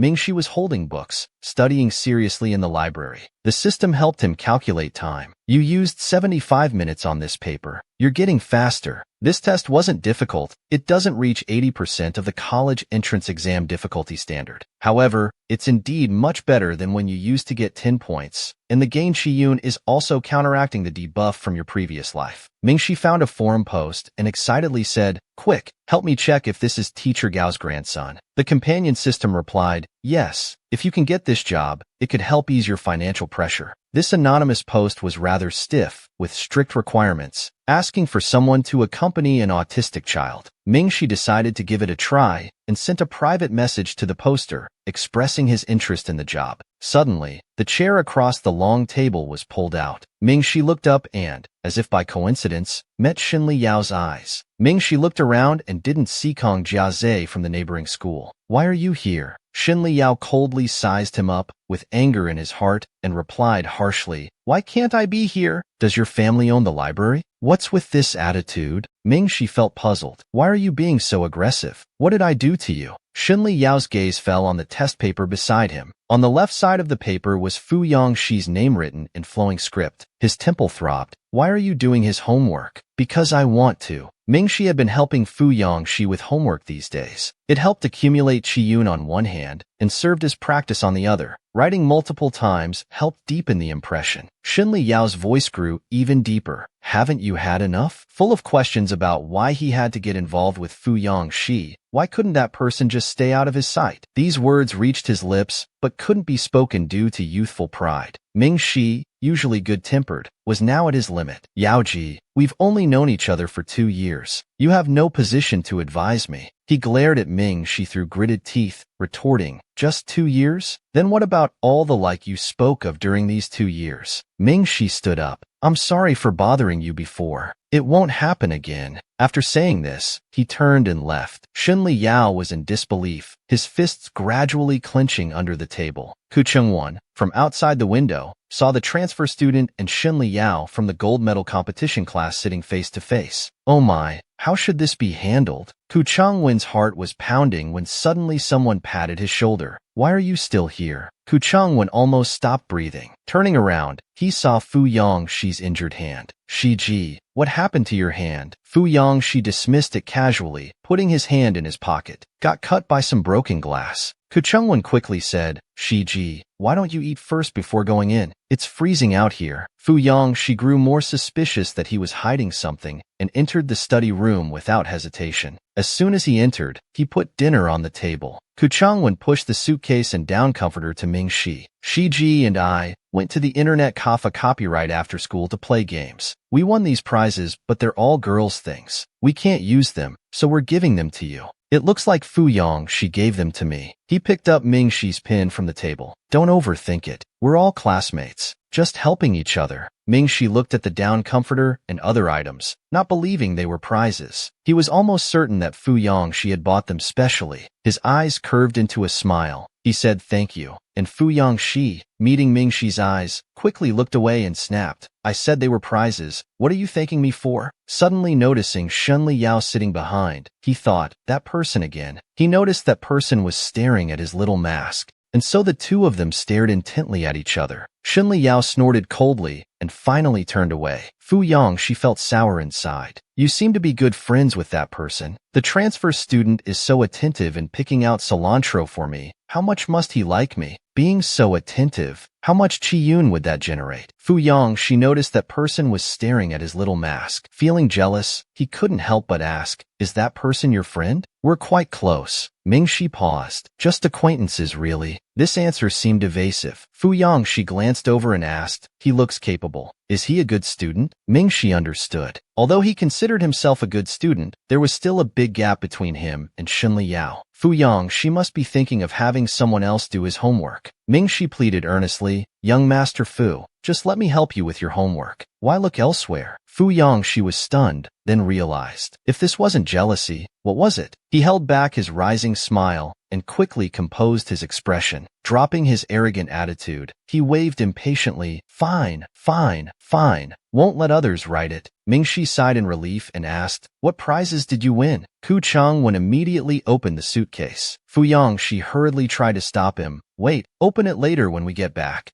Just as he spoke, a sexy little sister doll fell out. Mingxi frowned. This was also a prize? Fu Yongxi reacted first, his expression suddenly changing. He quickly threw the doll into Ku Changwen's arms. What is this thing? How did it get in the suitcase? Ku Changwen's expression was indescribable. Shiji, you're totally abandoning friendship for beauty. Fu Yongxi glanced right, signaling him to take the doll and leave quickly. Ku Changwen was devastated inside. He hurriedly stuffed the doll into his pocket. This is from my suitcase, not Shiji's prizes, he said before leaving. Mingxi couldn't help laughing. You're a boy. Why buy such things? Fu Yongxi cursed internally, his face turning red with anger. You think I wanted to buy it? No, it was wrong. Just as he finished speaking, his stomach growled. He couldn't have skipped eating just to buy things for me, right? Quick, eat your food. Fu Yongxi finally obediently sat down. When he opened it, there was cilantro. His expression turned a bit sad. His own mother didn't even know he didn't eat cilantro. After Fu Yongxi returned home, his mother hurriedly left. She had to take Ji Yi to his grandfather's house. She left his favorite food on the table, but there was cilantro in it. Fu Yongxi knew when he returned to the country, she immediately rushed back from the mall, but he realized his mother hadn't come to see him at all. Mingxi's eyes suddenly lit up. Like a little kitten, he excitedly moved closer. Young Master Fu, let me pick it out for you.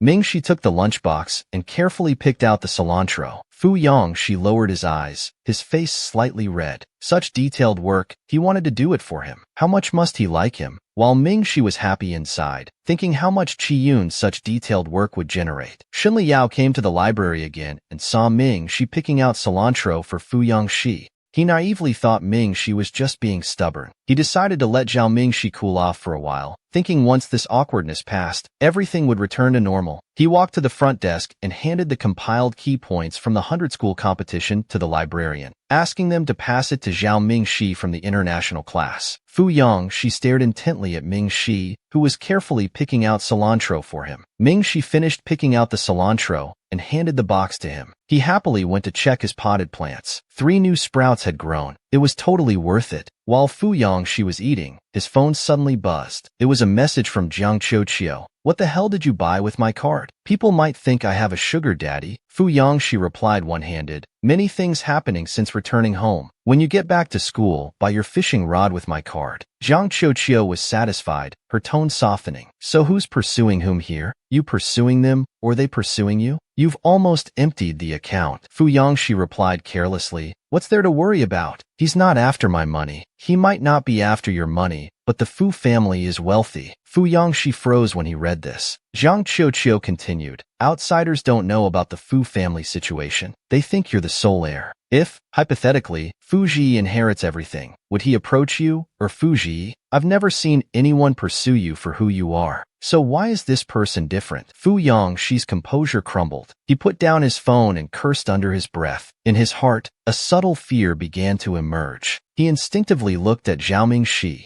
Zhao Mingxi was still quietly working on his test paper. If he had just met Little Mask, Jiang Qiuqiu's words wouldn't matter. But this time, he was afraid that what Jiang Qiuqiu said might be true. What's the point of testing? He clearly likes me for who I am. He rushed to buy this for me first thing, but this time, he feared Jiang Qiuqiu might be right. Should he test him? Mingxi noticed Fu Yongxi's gaze and looked at him. When asked, what's wrong, Fu Yongxi felt caught. He quickly looked away, hastily packing up his lunchbox. I'm done eating. It's almost 10 already. When are you heading back to the dorm? Just then, Ku Changwen appeared. The suitcase is too heavy. Let us help you carry it back. They exchanged looks. Why are you back again? You can't expect me to take the little sister doll home, can you? Fu Yongxi felt guilty, but pretended to be reluctant. Fine, help carry the luggage back then. He stood up immediately, deliberately left his phone behind. The WeChat was open to Jiang Qiuqiu's message. He had deleted other messages, leaving only the part about Fu Ji being the sole heir.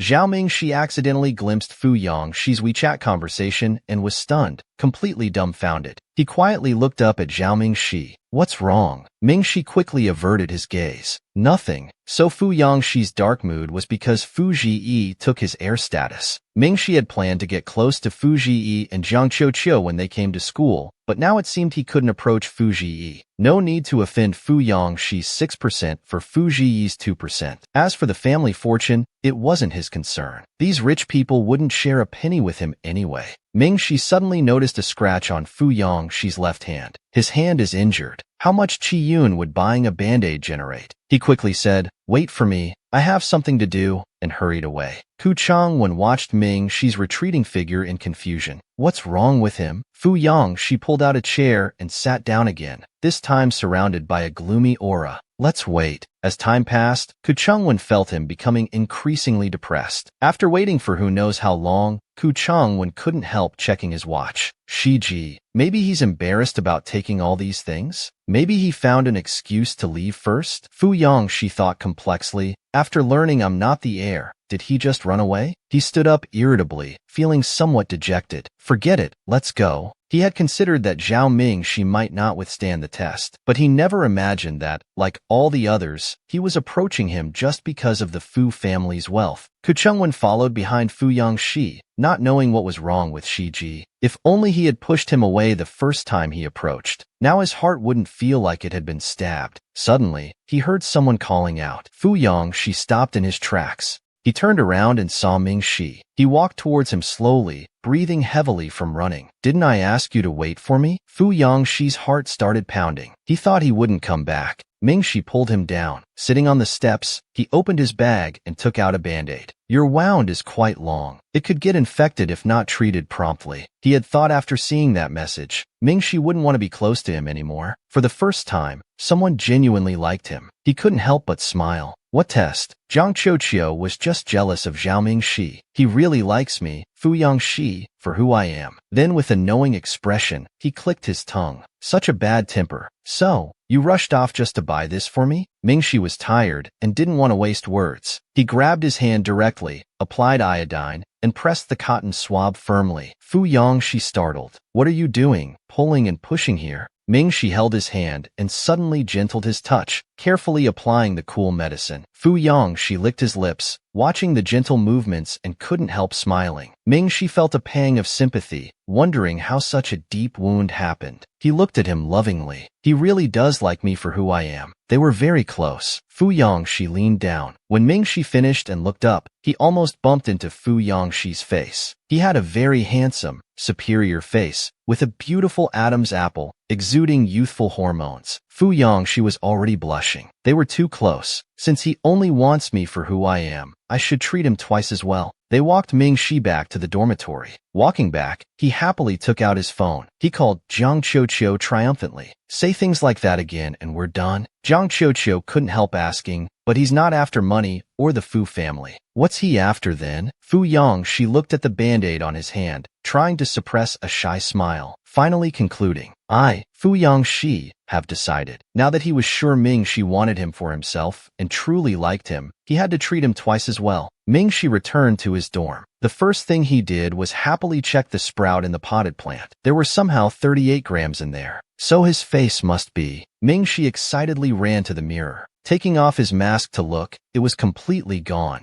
Even up close, there wasn't any mark or even a trace of having been injured. It was simply too miraculous. He asked the system why it grew so fast. "I thought there were only 23. The system answered, "Because you held his hand." Ming-Shi calculated and was shocked. Holding hands gets 15 points? Your fingers were intertwined for exactly 3 minutes. The system's description made it sound so sensual. Suddenly his phone buzzed. There was a new reply on the forum. Opening it, he was surprised to see the original poster from last night had replied to his private message. The other party coldly gave him an address, telling him to come by this afternoon to meet and discuss. Ming-Shi was so excited he almost jumped up, telling the system, "This is what you call double happiness. This Professor Gao is known to be eccentric. You should be careful." Later, he got ready to go out. To be safe, he decided to keep wearing the mask for these 2 days. Professor Gao's house was in a remote alley. Ming-Shi found the house number and politely knocked twice on the gate. "Hello, I'm the one who contacted you on the forum." When the door opened, Ming-Shi enthusiastically called out, "Teacher Gao." An old man in a white tank top with graying hair and glasses looked him up and down, noticing his school uniform. "I can see you're from our school."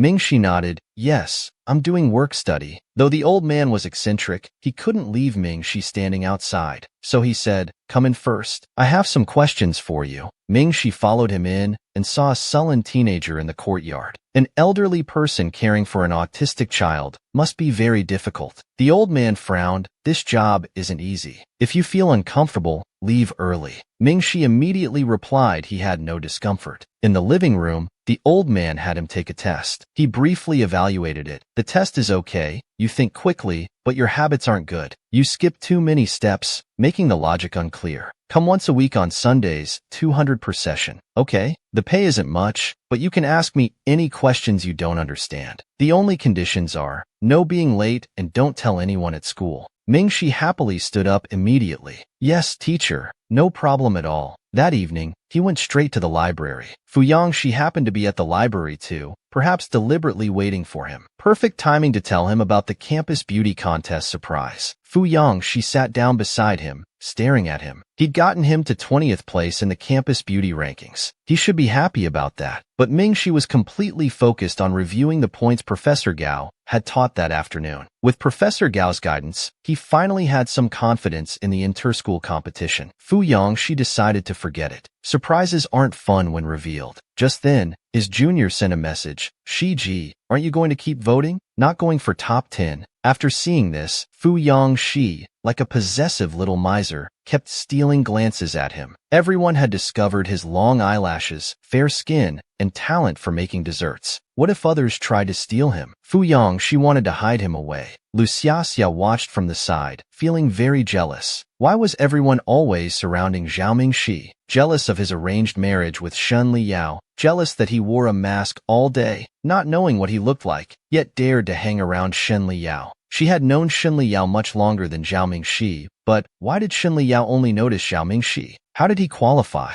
Who knows what he looks like under that mask? Lu Xiaxia had a thought. Why not push this mistake further and vote Zhao Ming-Shi to the top? Lu Xiaxia thought about it. That's what she'd do. It would be easy to arrange. Just spend a few tens of thousands to hire people to vote. After the contest ends, Zhao Ming-Shi would have to remove his mask. Those curious about his appearance would be utterly disappointed and scatter. That scene would surely destroy his dignity. He finally removed his mask, stunning everyone. When Ming-Shi came to the teaching building on Monday, everyone he met looked at him strangely, muttering, how did he rank second in this year's campus beauty contest? He didn't dare to remove his mask. Ming-Shi endured it all the way to the international class. He walked straight to his seat. There were fewer people staring at him in the international class compared to outside, but some still kept watching him. Ming-Shi couldn't help but turn to Ku Chungwon and ask, do you know why they're staring at me? He stammered, just check the campus beauty contest page and you'll understand. Confused, he opened his phone and finally understood what had happened. His ranking in the campus beauty contest had somehow reached second place. What was Lu Xiaxia up to now? Lu Xiaxia and her group of friends arrived at the international class doorway. The crowd grew chaotic, with the taunting voices getting louder. This is hilarious. This is this year's second-place beauty? 6,000 votes? Can you take off your mask? Let us see. Ku Chungwon hid under the desk, sensing trouble. He quickly called Fuyang-shi. Shi-ji, come quickly. A crowd is blocking the door, demanding the transfer student remove his mask. Before things got worse, Ku Chungwon decisively hung up. He suddenly emerged and shouted at the people trying to squeeze in, hey, are you the class beauties? Get lost. Ming-Shi immediately spotted Lu Xiaxia's face and heard his sarcastic voice. Ugly freak. Ming-Shi suddenly stood up. He walked towards the door. Ku Chungwon didn't know what he was planning but feared he might cry from being bullied. He quickly tried to stop him. Wait a bit. Shi-ji will be here soon.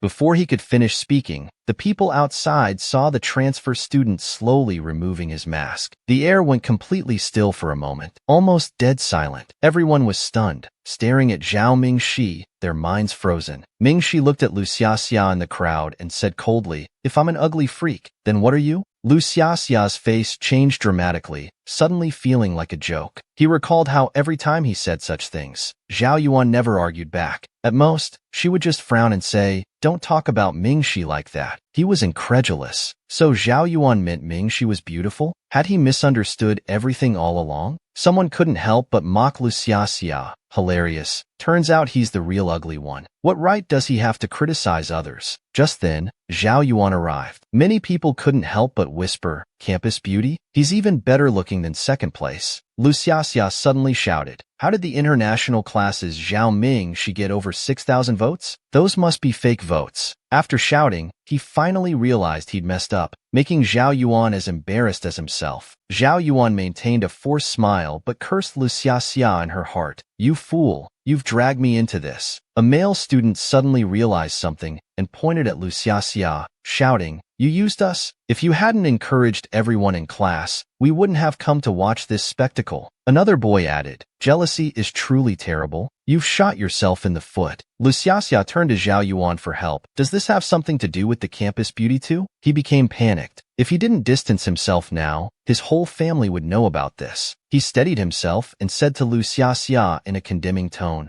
"Luciacia, what are you doing? First deliberately causing my allergic reaction, and now targeting Mingxi." Luciacia looked at Zhao Yu in disbelief. "You're kicking me while I'm down too?" Before Luciacia could finish, Zhao Yu interrupted. "Just because you and Mingxi like the same person? I don't want to be friends with you anymore." After saying this, Zhao Yu's eyes turned red as she disappointedly walked away from the crowd. Mingxi stood at the doorway and smiled. That fell apart quickly. "Interesting." He coughed a few times. "Had enough of the show? If you want to argue, go back to your own class." As they left, people were still discussing. "My goodness, what kind of person is Luciacia? Always harming pretty people. Must be jealousy." Luciacia was terrified. He turned to leave, but was suddenly grabbed by his clothes, still trying to run. The young Master Fu saw the face behind the mask for the first time and was instantly captivated, thinking foolishly about how beautiful he was. As Luciacia tried to run, Kuchungwen acted without hesitation. He grabbed his uniform and dragged him into the international class. "Why run? Didn't you want to see? Come in and look."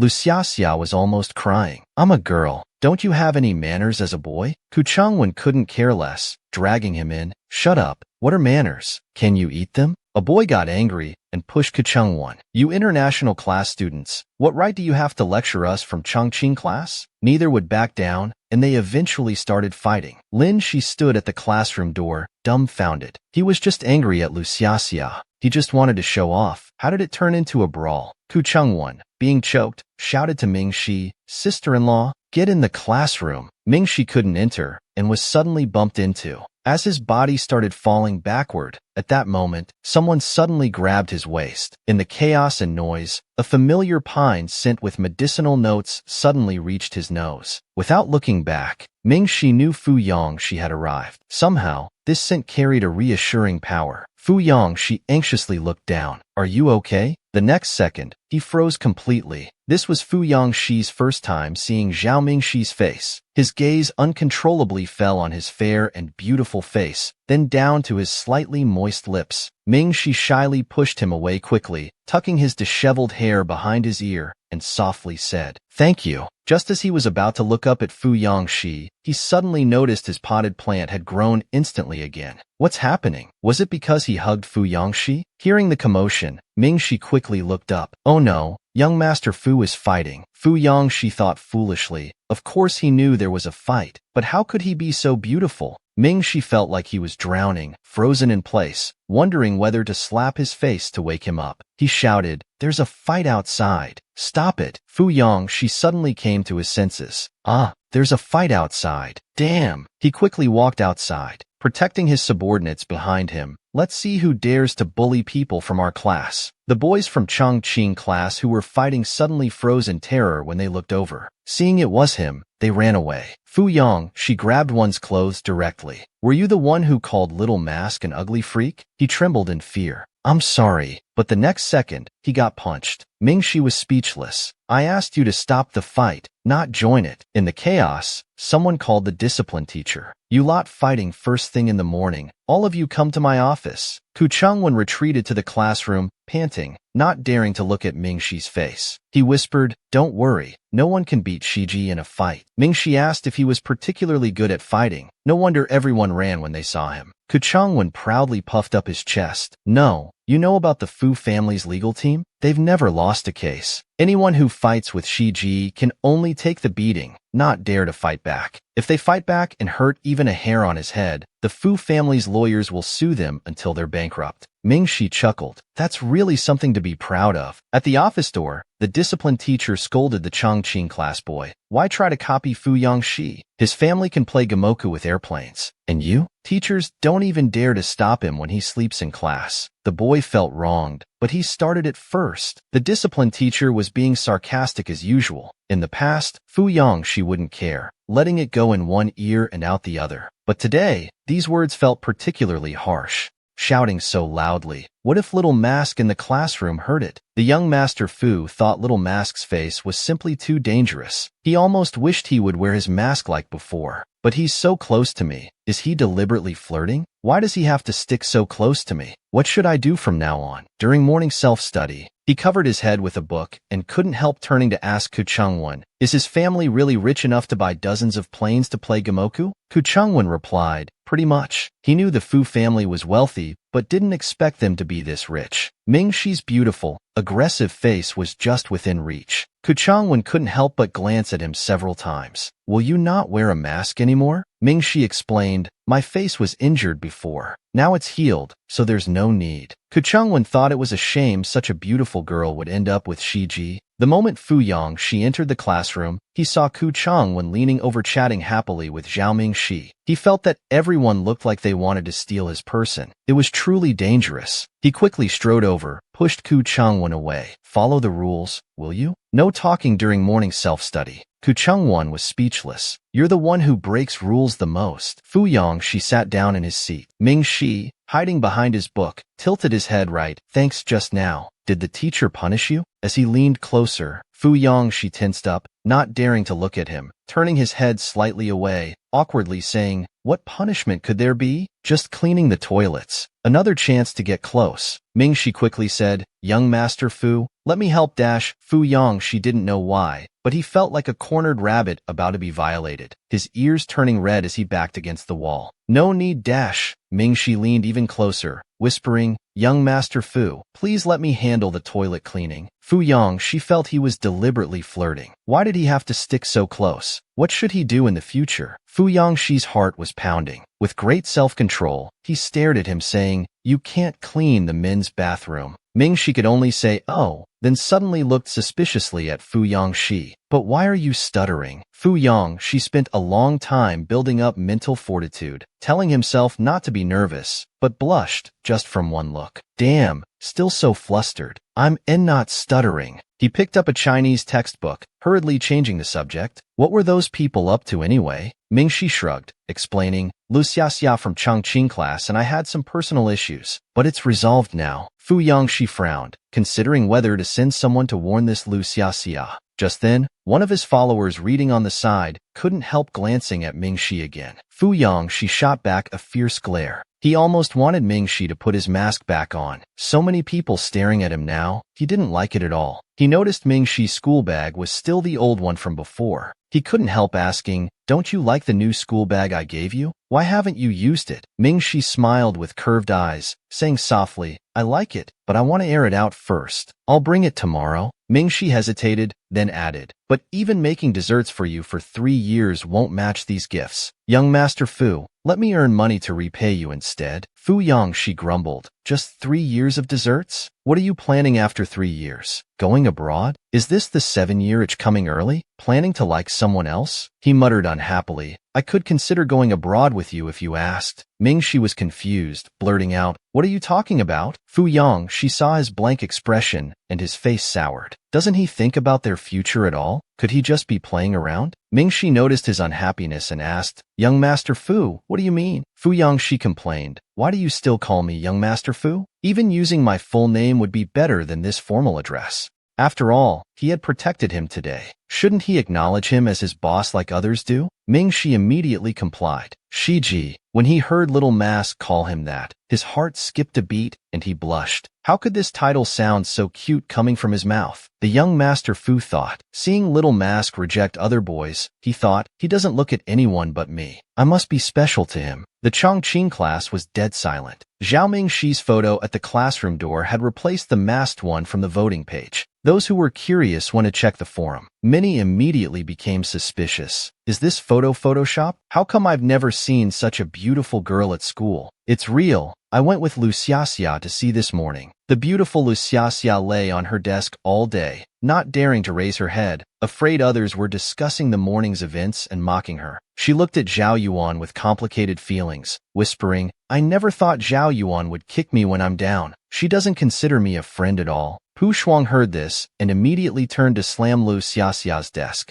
"Luciacia, have some shame. You caused Yuan's allergies first. If you hadn't tried to drag Yuan down today, she would have kept covering for you. What more do you want?" Luciacia decided to be direct. "Is Zhao Yuan perfect? Every time I said Zhao Ming-Shi was ugly, she agreed." Tu Shuang angrily said, "Stop lying. Every time you said that, Yuan told you not to talk nonsense." Unable to win the argument, Luciacia was so frustrated she almost cursed. Is "don't talk nonsense" the same as "don't say that"? As they argued, their voices grew louder, drawing attention from around the classroom. A male student impatiently said, "What's all this noise? Luciacia, can you argue outside?" Luciacia's heart sank. She realized that regardless of right or wrong, they would always side with Zhao Yuan. Pu Shuang glanced at her competition books and told her not to worry. "You're much better than Zhao Ming-Shi. He doesn't even qualify for the 100 schools competition." Zhao Yuan smiled and nodded. Thank you, Shuang. Zhao Yuan silently listened to these comforting words, her mood gradually improving. Yet what unsettled her was why Zhao Ming-Shi's facial injuries had completely healed in less than a year. She needed to go see the international class herself. After thinking, she picked up the key points she had just written for the 100 schools competition.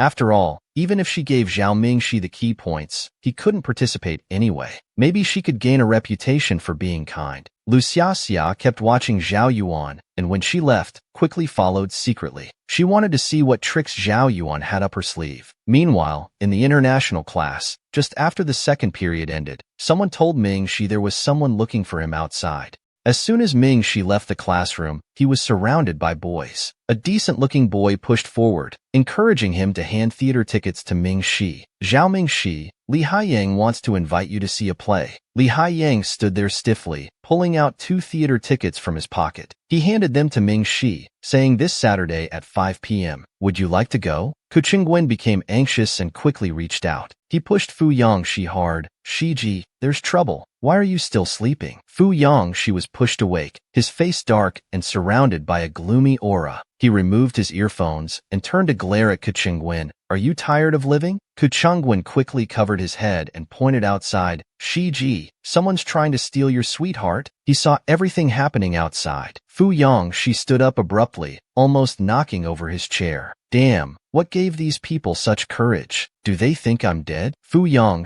clenched his fists and headed for the door. Ku Qingwen quickly stopped him, whispering, "Shiji, calm down. If you go beat them up now, the whole school will know you like the transfer student." Fu Yang exploded. "How could I possibly like him? He's the one pursuing me. What nonsense are you talking about?" Ku Qingwen looked outside and suddenly said, "Oh, the transfer student seems to have refused. You know those immersive theater tickets? They're over 1,000 yuan each. The transfer student seems to have declined." Fu Yang suppressed his anger and, using his height advantage, looked out the window. Indeed, Ming-Shi was telling that Li Jingyu person, "I'm sorry, I need to focus on my studies." After saying that, Ming-Shi didn't take the tickets, and the boy had to leave. He calmed down and sat with the air of a rightful queen. Crossing his legs smugly while resting his head on his hand, he watched the disappointed person leave. He didn't even need to intervene. Little Mask handled it himself. He really doesn't look at anyone else besides him. Ku Changwen stroked his chin, but I think Zhao Mingshi actually wanted to see that play. He stared at the tickets for a while. That's easy, Fu Yangshi snorted, and took out his phone to book tickets. He recalled how Zhao Mingshi tried everything to clean toilets with him, compared to how decisively he just rejected that boy. Comparing the two situations, he felt more and more certain he was being treated differently, growing increasingly pleased, unable to hide his happiness. However, Fu Yangshi also felt something wasn't quite right. Why did he reject others by saying he needed to study, rather than saying he already had someone he liked? He looked outside again. Why hasn't he come back yet? Could he be held up? The young master couldn't stand seeing his little Mask being bullied, so he stood up angrily to scold them. Mingshi had his hands in his uniform pockets. Just as he was about to enter the classroom, suddenly someone called out to him. Zhao Yuan approached with red-rimmed eyes, showing concern. Mingshi glanced over, saw who it was, and didn't want to greet them. He looked at his potted plant. The young sprout in the pot clearly trembled and swayed when Zhao Yuan approached, and immediately stopped growing. Mingshi couldn't maintain a pleasant tone. His brows furrowed. I have nothing to say to you. Zhao Yuan bit her lip pitifully. I just wanted to apologize on Lu Xiaxia's behalf. He had already seen through her tactics. This trick again, trying to maintain her kind and beautiful image. And that familiar butterfly hair clip. 2 years ago when he first came to the Zhao family, Mrs. Zhao was very disapproving. Don't wear these clothes anymore. You need to adapt to the new environment here. Mingshi had argued softly that they were from his grandmother. Sometimes he thought, if he dressed like them, would he be able to fit in with them? The next day, he dressed up carefully and eagerly ran to Mrs. Zhao. This time mother should praise her, right? Just as he was about to knock, he heard people inside saying, Mom, that copycat newcomer buys everything. The same accessories as Yuan Yuan. Hong Hong Yuan Yuan. She yanked off the butterfly hair clip, finally realizing that this environment wasn't something she could easily fit into just by changing clothes to match Zhao Yuan's and wearing butterfly clips. But that was the 15-year-old Zhao Mingshi, the one who desperately craved attention and love. Now, Zhao Mingshi keeps to himself, loving no one, focused only on college entrance exams and survival. His attention returned to Zhao Yuan, who was still saying, besides, I think I'm partly at fault too. I didn't realize your conflict had grown so deep. Mingshi noticed more and more people gathering in the hallway during break. He couldn't help but say, if it's his fault, why are you apologizing for him in public? To show how kind and beautiful you are. Unless you're admitting you instigated it. Zhao Yuan was suddenly speechless, not knowing how to respond. As Mingshi turned to leave, she grabbed his hand, tears welling up. Mingshi, he gave me allergies. How could I have been involved in what he did? One of you is my relative, one is my friend. Mingshi coldly shook off her hand. He hurt you and bullied me, yet you're apologizing for him. How magnanimous of you. Next time someone commits murder on the street, will you bring a megaphone to apologize for the killer too? Zhao Yuan, sensing the changing atmosphere around them, anxiously said, it's just a small matter. Why are you blowing it up into murder? Mingshi calmly replied, oh, now it's just a small matter. Just now you had red eyes and were apologizing in public. I thought it was earth-shattering. How had he become so sharp-tongued? Xia, listening nearby, somehow felt oddly satisfied for some reason. He hurriedly handed Mingshi the materials he was carrying. Aren't you preparing for the 100-school competition? These are the key points I outlined. Hope they help. Last night, leaving the library, the librarian had given him some key points. Xin Liao's points were more precise than Zhao Yuan's, focusing more on the competition. He firmly refused, no need. I already have them. Zhao Yuan, ready to leave, asked one final worried question. When are you coming home? Never. Zhao Yuan couldn't deny feeling relieved deep down. Everyone at home is worried. Hearing this, Mingshi responded with a mocking look. Don't worry. What you want is what I consider trash. You can have it all. Zhao Yuan wanted to say, how can you talk about big brother and mom like that? But the words caught in her throat, causing her heartache. She could only turn and leave in indignation. A girl from the neighboring honors class passed by and gave Mingshi a thumbs up. Sisters got sharp words for the White Lotus. Mingshi's clear eyes sparkled as he blew her a kiss in return. Mingshi's flying kiss instantly struck his heart. But there were always some boys who thought Zhao Mingshi was unreasonable. Who knew someone so good-looking could be so harsh with words. Li Haiying tried to pull him away, but he continued, Zhao Mingxi, Zhao Yuan is just concerned about you. People might think you're jealous of her. Young love is indeed shallow, only looking at appearances. At this moment, Fu Yangxi walked over. Jealous? Jealous of what? Not being as good-looking as Zhao Mingxi? Or not being as cute as him? He grabbed the boy's collar. Get this straight, Zhao Mingxi has me as his deskmate. How could he be jealous of anyone? After scolding him, he threw him aside and yelled at the person behind. And you, Li Wei, take your tickets and get lost. Mingxi couldn't understand why he was so angry. Young Master Fu was heartbroken seeing his little mask being bullied. He quickly consoled him, only feeling relieved when he saw him smile. How could his smile be so beautiful? Mingxi followed Fu Yangxi back to the classroom, sat down in his seat. He couldn't help telling Fu Yangxi, his name is Li Haiying, not Li Wei. But Fu couldn't hide his cold expression, not in the mood to care that Zhao Mingxi actually remembered that guy's name. He coldly ordered, You still remember his name? Forget it. Mingxi pouted and softly said, Oh. He recalled everything that happened today, very curious about Little Mask's family members. His expression was unpleasant, but his voice was very low and gentle when asking, Are all your family members like that? Mingxi didn't want to discuss this topic. The events of the past 2 years were hard to talk about, not knowing where to begin. He fell silent, didn't say a word as Fu Yangxi scratched his hair. Feeling somewhat irritated, he couldn't help but glare at Ku Chengwan, his eyes suggesting, You go ahead, young master. Having no experience in comforting others, Ku, who had endured much, finally understood his meaning. He quickly said passionately to Zhao Mingxi, Transfer student, don't be sad. We can go beat them up. If that doesn't work, we can throw money at them. There's nothing that can't be solved with a good beating or slapping them with money. Fu Yangxi snorted, That's not what I meant. But since you call me Brother Shi, I'll reluctantly look after you.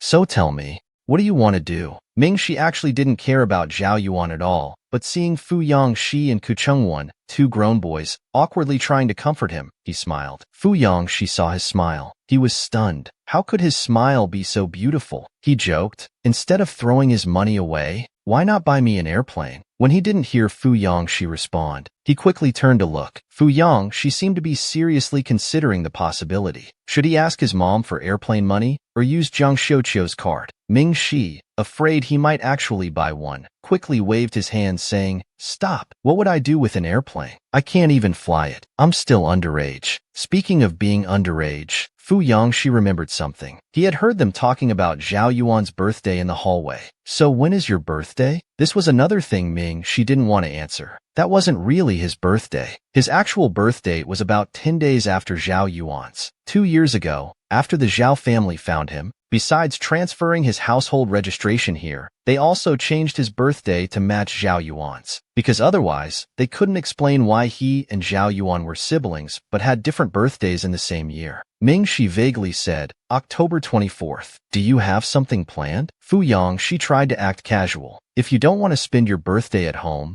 you could come out. Before he finished, Mingxi said, I already have plans that day. I need to return to my hometown. Fu Yangxi, not knowing where Zhao Mingxi's hometown was, opened his eyes wide and instinctively asked, Where's your hometown? A small city in the north. Fu Yangxi stared at him for 2 seconds, very unsatisfied with his vague answer, but figured he might be in a bad mood. Ku Chengwan chimed in, If transfer student can't celebrate your birthday, you can come celebrate Shiji's birthday. Shiji's birthday is still half a month away. Before he could finish, Fu Yangxi covered his mouth. Shut up. Why are you randomly telling people young master's birthday? Glancing at Mingxi, what if someone brings gifts then? Annoyed, Ku Chengwan forcefully removed his hand and said it anyway. November 5th, Mingxi told them, I'll remember that. October 24th should be enough time to go back and pay respects to grandmother. Fu Yangxi's heart began to pound. He said he'd remember it, showing a smile on his face, and reluctantly said, How annoying. Don't get me any gifts. At the milk tea shop outside school, everyone was discussing, Have you heard? Zhao Mingxi took off his mask. He shot up to 2nd place in the school beauty rankings. Really? Let me see. Yibo opened his phone to look and his jaw dropped. He's so beautiful. Shunli Yao remained calm. He couldn't help but ask Yao, Did you know about this already? Kong Jiazhe thought they were talking about him and felt a bit shy. What do you mean beautiful? It's just okay. Yibo showed him the phone. You don't think this is beautiful? He looked at it in disbelief. Zhao Mingxi was actually this good looking. Would Yao God like him now?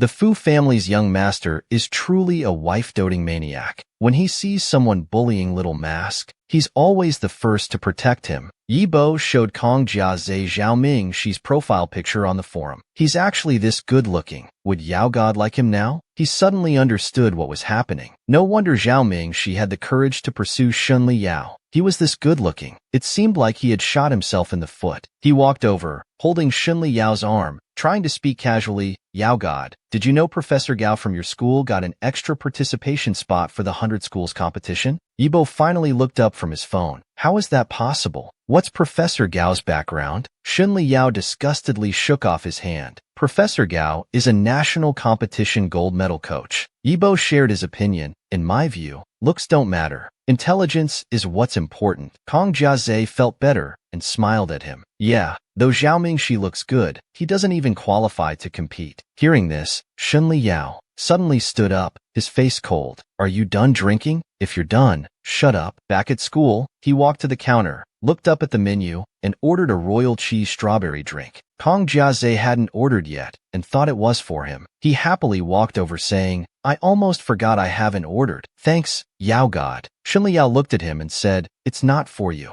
Order your own. Kong Jiaze was mortified. Yibo and Shunli Yao walked out. He figured out Shunli Yao's thoughts and whispered, Xiaoming Shi hasn't come to find us for almost half a month. Not only hasn't he come actively, but there's been no calls or messages. I think he's playing hard to get. Cheese strawberry was Xiaoming Shi's favorite, right? If you buy it for him, you'll be the one admitting defeat first. Shunli Yao stared at the cheese strawberry drink in his hand. After 5 seconds of hesitation, he threw it in the trash. He had never lost before, and this time would be no exception. Meanwhile, at the dormitory building, the family's housekeeper had packed Ming Shi's fall and winter clothes and brought a quilt. Ming Shi saw her and walked over. Annie Zhang, why are you here? Housekeeper Zhang Yufeng complained continuously. It's all because someone won't come home. I had to come bring your winter clothes. Don't know where this attitude comes from. Who do you think you are? Ming Shi said in a harsh tone. Nobody to me. So, Zhang Yiming, take the things and go back. The housekeeper got angry and pointed at him. Don't be ungrateful. How am I supposed to answer to the young master? He held back his anger, not wanting to lose his temper. Suddenly, a ball whooshed by. The housekeeper looked up and cursed, which blind fool. Fu Yang, she flexed his wrist and said coldly, who are you calling ungrateful? He walked directly in front of the old woman, who backed away in fear. I was sent by the Zhao family to deliver clothes to this girl. Fu Yang, she coldly asked again, who's being ungrateful? The housekeeper curled up and covered her head. I'm sorry, I'm the ungrateful one. Fu Yang, she sneered, so the Zhao family uses such cheap things to treat their young lady. I see you on Zhao wearing much more expensive things. Your Zhao family really knows how to discriminate. He then grabbed Zhao Mingshi's hand and turned to leave. This was his first time feeling protected. So this is what it feels like. Fu Yang, she turned back to warn, take your worthless things and get lost. Zhao Ming, she doesn't need your Zhao family's concern. The housekeeper collapsed in fear. Just then, Zhao Zhanhuai's assistant rushed over, helping her up. Why are you sitting on the ground? Where's Miss Mingxi? The housekeeper muttered, outrageous, absolutely outrageous. The assistant looked over and saw a red-haired boy. He instinctively knew things had gone wrong. He quickly called Zhao Zhanhuai. Hello, Mr. Zhao. Are you available? I'll bring Aunt Zhang to see you. Wait for me at the company parking lot. The housekeeper still didn't realize the severity of the situation, grumbling, just some country bumpkins. The assistant urged, Aunt Zhang, you've made a huge mistake. The housekeeper muttered, what's the big deal about not accepting things? The assistant, seeing her lack of awareness, shouted, do you know who you've offended? The Fu family's young master was happily showing off the desserts from Little Mask. He even made a special round through the classroom. In the parking lot, after the housekeeper left, Zhao Zhanhuai glanced at him. What happened? Why did you urgently call me? Did you witness something? The assistant checked Zhao Zhanhuai's expression. Yes, what I saw was different from what your housekeeper said. When I arrived, I saw your housekeeper being arrogant, saying things about being ungrateful. Miss Ming, she couldn't take it anymore and was about to leave, but your housekeeper wouldn't let up. That's when a boy appeared and drove the housekeeper away. And, do you know who that red-haired boy was? The Fu family's young master, Fu Yangxi. Zhao Zhanhuai's face turned extremely ugly upon hearing this. Is it true? His head throbbed with pain. He quickly steadied himself on the assistant. Mr. Zhao, should I look for any witnesses? Zhao Zhanhui never expected this situation. No need. Cancel all afternoon meetings. Meanwhile, Fu Yongxi was furious. Bursting into the classroom like a powder keg, he coldly grabbed the cup on the desk and took a big gulp of cold water. His followers in the classroom were terrified seeing him storm in. They looked hopefully at Zhao Mingxi, wishing he could calm Fu Yongxi down. Facing these eyes full of life and death hope, Mingxi felt immense pressure. He walked over and tugged at his clothes. Looking at Fu Yongxi, "Don't be angry. My housekeeper is always like that." Fu Yongxi couldn't believe it. "She even looked down at you." Mingxi sat down. "She's cross-eyed anyway." Fu Yongxi couldn't stand it. "She even threw things on the ground, clearly wanting you to bend down and pick them up." Mingxi mumbled. What else should she do? Bite her hand dramatically? Do a figure skating routine and present it to me with both hands? Fu Yongxi stared at him without saying anything. Mingxi smiled and handed him a bottle of mineral water. "Come on, you've already chased her away. Don't be angry anymore, okay? Have some water to calm down." Fu Yongxi reached for it, accidentally touching his hand. His face immediately turned red. He turned his head away. "You have my number, right? Next time if something like this happens, call me." Then he added, "Or call Ku Chengwon." This result was completely unexpected for Ku Chengwon. He quickly chimed in, "Yes, call me. I'm happy to serve a beautiful lady." "Then I'll call Ku Chengwon." Mingxi felt it wasn't right to trouble Fu Yongxi with such small matters. If the Fu family people knew their young master was chasing away a housekeeper for her, would they sue her for mental damages? She turned to Ku Chengwon. "I don't have your number yet. Let's exchange numbers." Ku Chengwon immediately took out his phone. Okay. Fu Yongxi's fist tightened, giving Ku Chengwon a cold stare. Ku Chengwon pretended not to notice and happily exchanged numbers with Mingxi. Fu Yongxi's face soured again. He sat down, flipping through his books noisily, very disruptively. "Done exchanging numbers? Class is about to start. Can you follow some discipline?" Mingxi wasn't very afraid now. She looked at the time, confused. "Don't we still have 5 minutes?" She took out today's dessert from her desk drawer, handed it to him. "Don't be angry. Today's dessert from brother Shi is for you." Fu Yongxi wasn't quite satisfied. He stared at Zhao Mingxi coldly. "You only made one portion today?" Mingxi nodded obediently. One portion. Yesterday I made 3 portions and almost got killed by your stare." Even my luck grew slower. Fu Yongxi's expression finally softened. He took it and opened the box.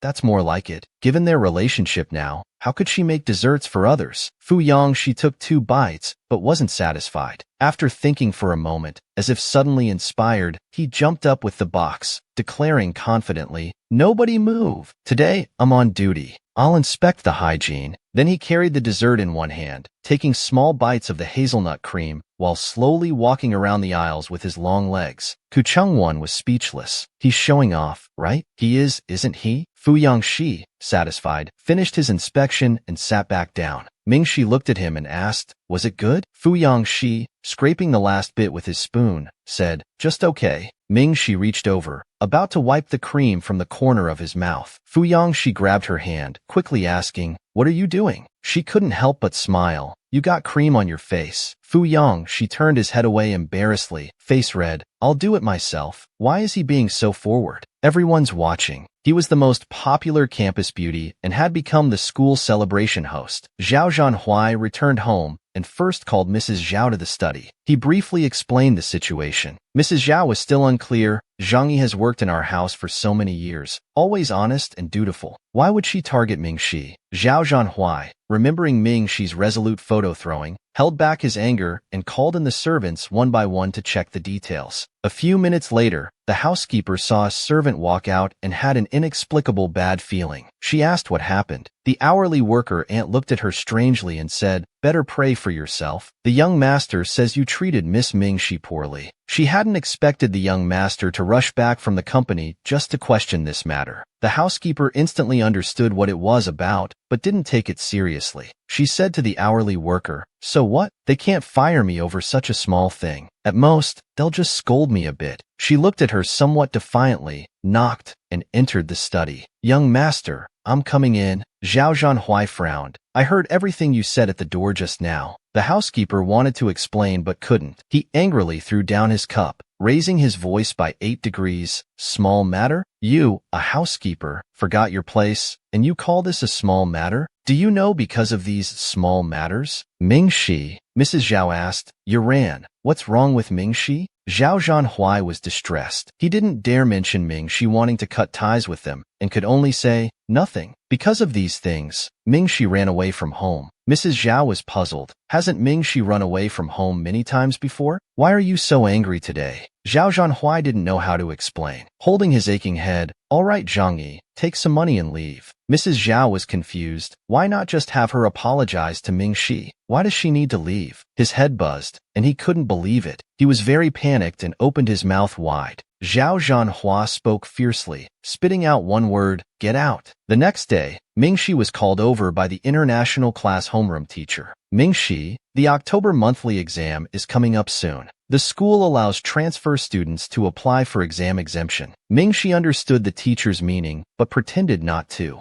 But I've caught up with everything since transferring. I want to see what level I'm at. She had already accumulated 66 sprouts, so there shouldn't be any debuffs. The homeroom teacher was a bit anxious. It's just that our international class always ranks last. Before he could finish, Ming-Shi interrupted, with 150 students in 3 classes, if I rank in the top 20, it won't lower the average score, right? The homeroom teacher gaped at her, perhaps thinking she was being overconfident, that the little girl was just dreaming. Suddenly, the arts teacher walked over excitedly. Ah, Zhao Ming-Shi, are you interested in hosting the upcoming school anniversary celebration? She stared blankly. Huh? Why me? The arts teacher chuckled. You're this year's campus beauty. You're very popular. The Fu family's young master finally panicked. When would the little mask finally confess to him? On her way back to the classroom, Ming-Shi heard various discussions. Did you see the forum? The vote for the school celebration host? Zhao Ming-Shi sobbed quietly, first taking Zhao Yuan's campus beauty title, and now wanting to take her hosting role? She couldn't express her frustration. What was going on? She hadn't said she wanted to compete with Zhao Yuan. Ku Changwen looked at her in surprise. Ming-Shi, I heard you're this year's celebration host. The forum is going crazy. She sighed, completely helpless. Fu Yang, she still didn't know what was happening. What host? He took out his phone and checked the forum. The title read, Arts Department's Plea. Request Zhao Ming-Shi to be this year's celebration host. Comments flooded in. Agreed. This appearance better matches our school's level. Don't just look at appearances. She's just a pretty face from the regular class. How could her grades be better than Beauty Yuan? Who are you to assume Zhao Ming-Shi's grades aren't as good as Zhao Yuan's? She ranked 3rd in the regular class. Stop arguing. Isn't the October monthly exam coming up? Just wait and see their scores. Fu Yang, she frowned after reading, extremely annoyed. These people are too free. Who are they calling a pretty face? Looking up at Zhao Ming-Shi's puppy photo, you shouldn't stop here without speaking up. He saw her studying hard and didn't want to disturb the homeroom teacher, afraid of holding her back. Classmates said her grades weren't as good as Zhao Yuan's. This October monthly exam, he wanted to see who was really just a pretty face. Fu Yang, she saw her working hard and felt relieved. Ku Changwen suddenly reached out. Ah, forget it. It's lunchtime. Nothing's more important than eating. Fu Yang, she blocked him, signaling with his eyes not to disturb her. He pointed over there. Then I'll go to the cafeteria first. Fu Yang, she rested his head on one hand, staring at her. Little puppy is working so hard. I need to be her strong support. Half an hour later, she stretched. This time I spent less time on practice questions than before, and the accuracy is also 90%. A classmate gossiped behind her. Is Zhao Ming-Shi working so hard because she really wants to steal Zhao Yuan's hosting position? Hearing this, Fu Yang, she angrily pointed at them. Which class are you from? Why are you speaking for outsiders? But Ming-Shi didn't mind. All right, why are you more angry than me? He quickly interrupted, already blushing. Don't overthink it. I'm angry because you're my little brother. Being bullied right under my nose, understand? After trying for so long, was Lin-Shi finally going to be accepted as Fu Yang-Shi's little brother? Lin-Shi slowly moved closer. Then since when? His heart raced, face completely red, hurriedly answering. What do you mean since when? I didn't say anything. He stopped writing here, almost saying it out loud, that he liked him. Ming-Shi was confused. She just wanted to ask when he started considering her his little brother. Why was his face so red? Fu Yang, she quickly grabbed his textbook and pushed her away. Class is starting. What are you trying to do, woman? Asking this and that. Finally, he gazed at her deeply with loving eyes, thinking, when will you finally confess to me?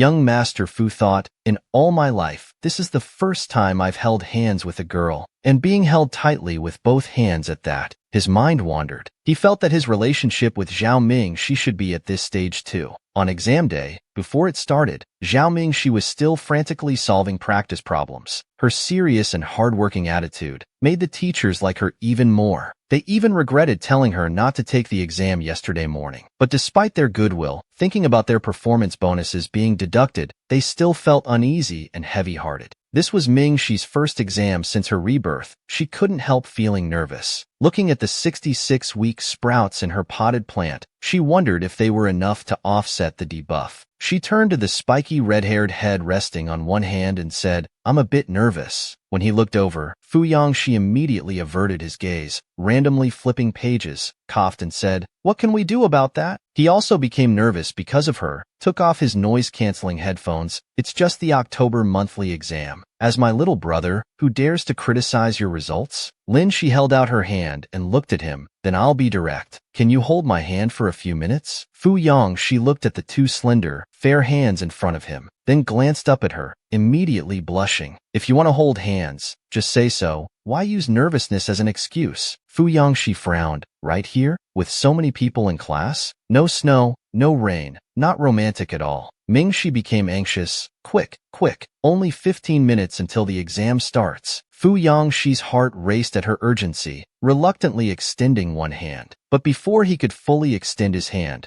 Zhao Mingshi eagerly grabbed it. Fu Yangshi was instantly overcome with shyness. Except for when Zhao Mingshi applied medicine last time, this was his first time holding hands with a girl, and both her hands were holding his tightly. His mind was racing with thoughts. Although he felt their relationship should be at this stage, this seemed too casual. Fu Yangshi unconsciously glanced outside. He saw a familiar figure passing by, someone he'd seen in the library, called Shun something Yao. Just as he noticed this person, the exam bell rang, and the proctor quickly walked in. "Exam time has begun. Please return to your seats." Zhao Mingshi immediately let go of his hand. "Quick, let's take the exam. Good luck." 15 minutes of finger-holding resulted in 10 new sprouts. Mingshi felt a bit more confident about the exam. Fu Yangshi looked at him in disbelief. Why was he being so casual about this? Just like his confession in the library that day. He didn't even properly confess. How could he expect him to agree to test the medicine? Fu Yangshi stared at Zhao Mingshi for a while, until the proctor at the podium couldn't help but walk to his desk and knock on it. With a smile, "Focus on your exam." Fu Yangshi reluctantly looked away. He wasn't in the mood for the exam at all. He kept thinking about Ming Shi holding his hand tightly with both of hers. He couldn't help but smile. At dusk, beneath the teaching building,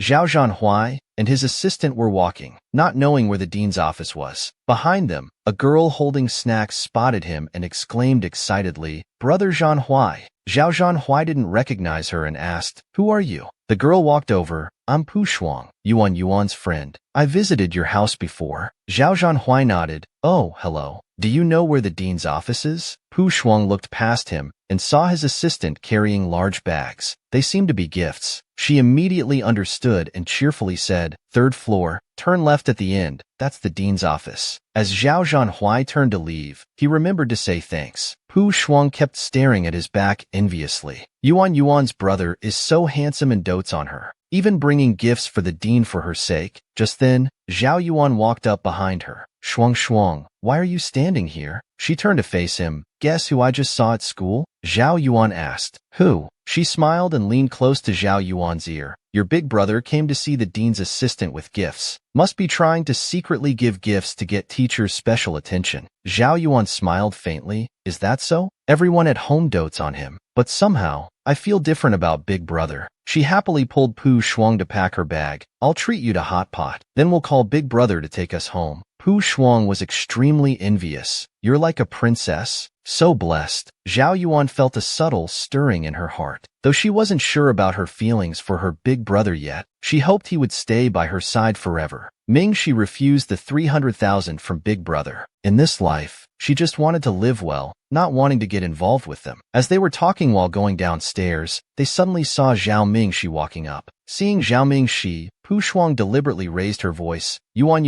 your big brother came to school to see you again, bringing so many things. He's so good to you." Zhao Yuan quickly covered Pu Shuang's mouth, pulling her away while laughing. She continued upstairs, wondering why the dean suddenly called for her. Meanwhile, the dean, who was also Class SIXS homeroom teacher, was late collecting exam papers. Taking them to the office, he ran into Zhao Zhanhui waiting there. He spoke in an unpleasant tone. "You're here to pick up your other sister again?" Zhao Zhanhui didn't know why this homeroom teacher was suddenly so hostile, but still politely explained, "I'm here to see Mingxi today." "You were Mingxi's homeroom teacher before the transfer?" Class SIXS teacher snorted. "It's rare for anyone from your family to look for him. When he had gastroenteritis during exams last year, no one from home came." He anxiously said. "What? He never told anyone at home." Class SIXS teacher looked down on him. "What's the use of telling you? Never showed up for parent meetings. Yet others have visitors, but Mingxi never does." Zhao Zhanhui could only apologize. "My mother must have forgotten. I'm sorry, but it was just this one time." The teacher wanted to throw the papers in his face, quickly interrupting. "Just this one time?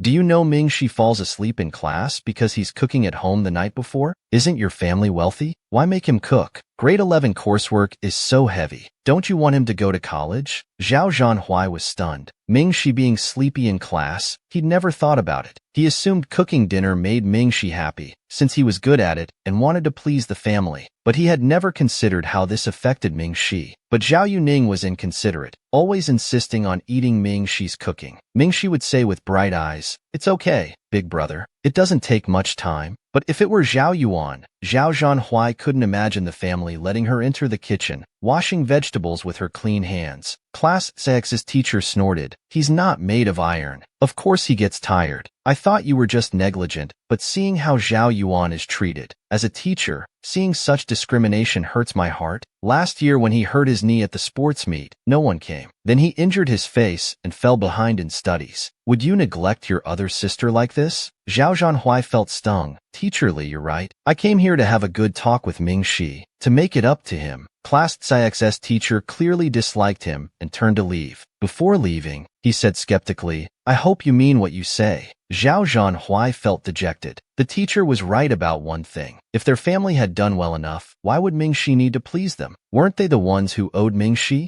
Maybe Mingxi boarding at school was a good decision. Until the door behind him opened, Zhao Zhanhui came back to his senses. Mingxi, upon seeing him, immediately looked into the dean's office. Seeing only Zhao Zhanhui, he turned to leave. Zhao Zhanhui chased after him. If home was like a fire pit for Mingxi, maybe he shouldn't force him to return. Taking a deep breath, he still called out to him. "Mingxi, if you don't want to come home, then don't. But I hope I can still be your big brother. I'll help you with any difficulties." Seeing Zhao Mingxi walking away without responding, he felt more guilty and quickly caught up, handing him a card. "This is my secondary card. Use it directly. I won't tell anyone at home. Let it be our secret, okay?" Mingxi couldn't understand what Zhao Zhanhui was trying to do. "Still pretending to be kind? Aren't you afraid I'll spend it all?" He smiled. "There's only 300,000 in it. It's what the family owes you. Just giving you a portion first. Don't you understand?" Mingxi quickly refused. "I don't want it. Don't you like Zhao Yu? Save it for your marriage. If I take it now, you'll just bring it up then to wish you both happiness." Seeing Zhao Zhanhui's shocked expression, Mingxi realized his mistake. The current Zhao Zhanhui hadn't developed feelings for Zhao Yu yet. He had spoken too soon. Mingxi left without looking back. At this moment, Class SIXS teacher returned, patting his shoulder. "Why don't you just let Mingxi go? Don't hold the child back." Zhao Zhanhui felt helpless. He gave the card to the teacher, explained the situation, and asked him to take good care of Mingxi. Class SIXS teacher hesitated for a moment, but finally agreed. Zhao Zhanhui finally felt somewhat relieved, but he didn't understand what Mingxi's words meant. The young master of Fuji actually gave matching phone cases to the girl he liked in front of everyone. After finishing Hot Pot, Zhao Yuan thought Zhao Zhanhui would pick her up today, but he didn't come. She felt angry and embarrassed. "Didn't you say my brother went to give gifts to the dean?" Pu Shuang awkwardly replied. "He just asked me for directions, but he wasn't there for you. Could it be for Zhao Mingxi?" Zhao Yuan was stunned upon hearing this. Pu Shuang wondered, could it really be for Zhao Mingxi? Perhaps the Zhao family didn't favor Zhao Yuan as much as it seemed. At this moment, her driver arrived. Zhao Yuan felt his gaze, but didn't want to say more. She got in the car and went home. Upon returning home, she discovered Annie Zhang had been fired. Zhao Yuan couldn't understand and asked, "Brother, you know Annie Zhang is close to me. How could?" Zhao Yuning, playing games, responded irritably, "It's just a housekeeper. What's the big deal?" He could no longer control his emotions. Grabbing Zhao Yuning's phone, "Stop playing and tell me what happened," he replied impatiently. She looked down on Sister Ming Shi and then played victim. "Can't you tell who's more important between Sister Ming Shi and Zhang Yi?" Hearing this, Zhao Yuan's expression softened slightly. But even if she made a mistake, as she was speaking, she heard footsteps approaching and looked up to see Zhao Zhanhuai. She ran to him and threw herself into his arms, looking pitiful. "Big brother, why did you fire Zhang Yi? Answer me." Zhao Zhanhuai remained silent. She spoke in a sweet, spoiled tone. "Big brother, can I sleep in your room tonight? Just like when we were little?" Previously, Zhao Zhanhuai would have found this normal, but at this moment, Ming Shi's words echoed in his mind, "Wishing you and Zhao Yuan happiness together." He pushed Zhao Yuan away.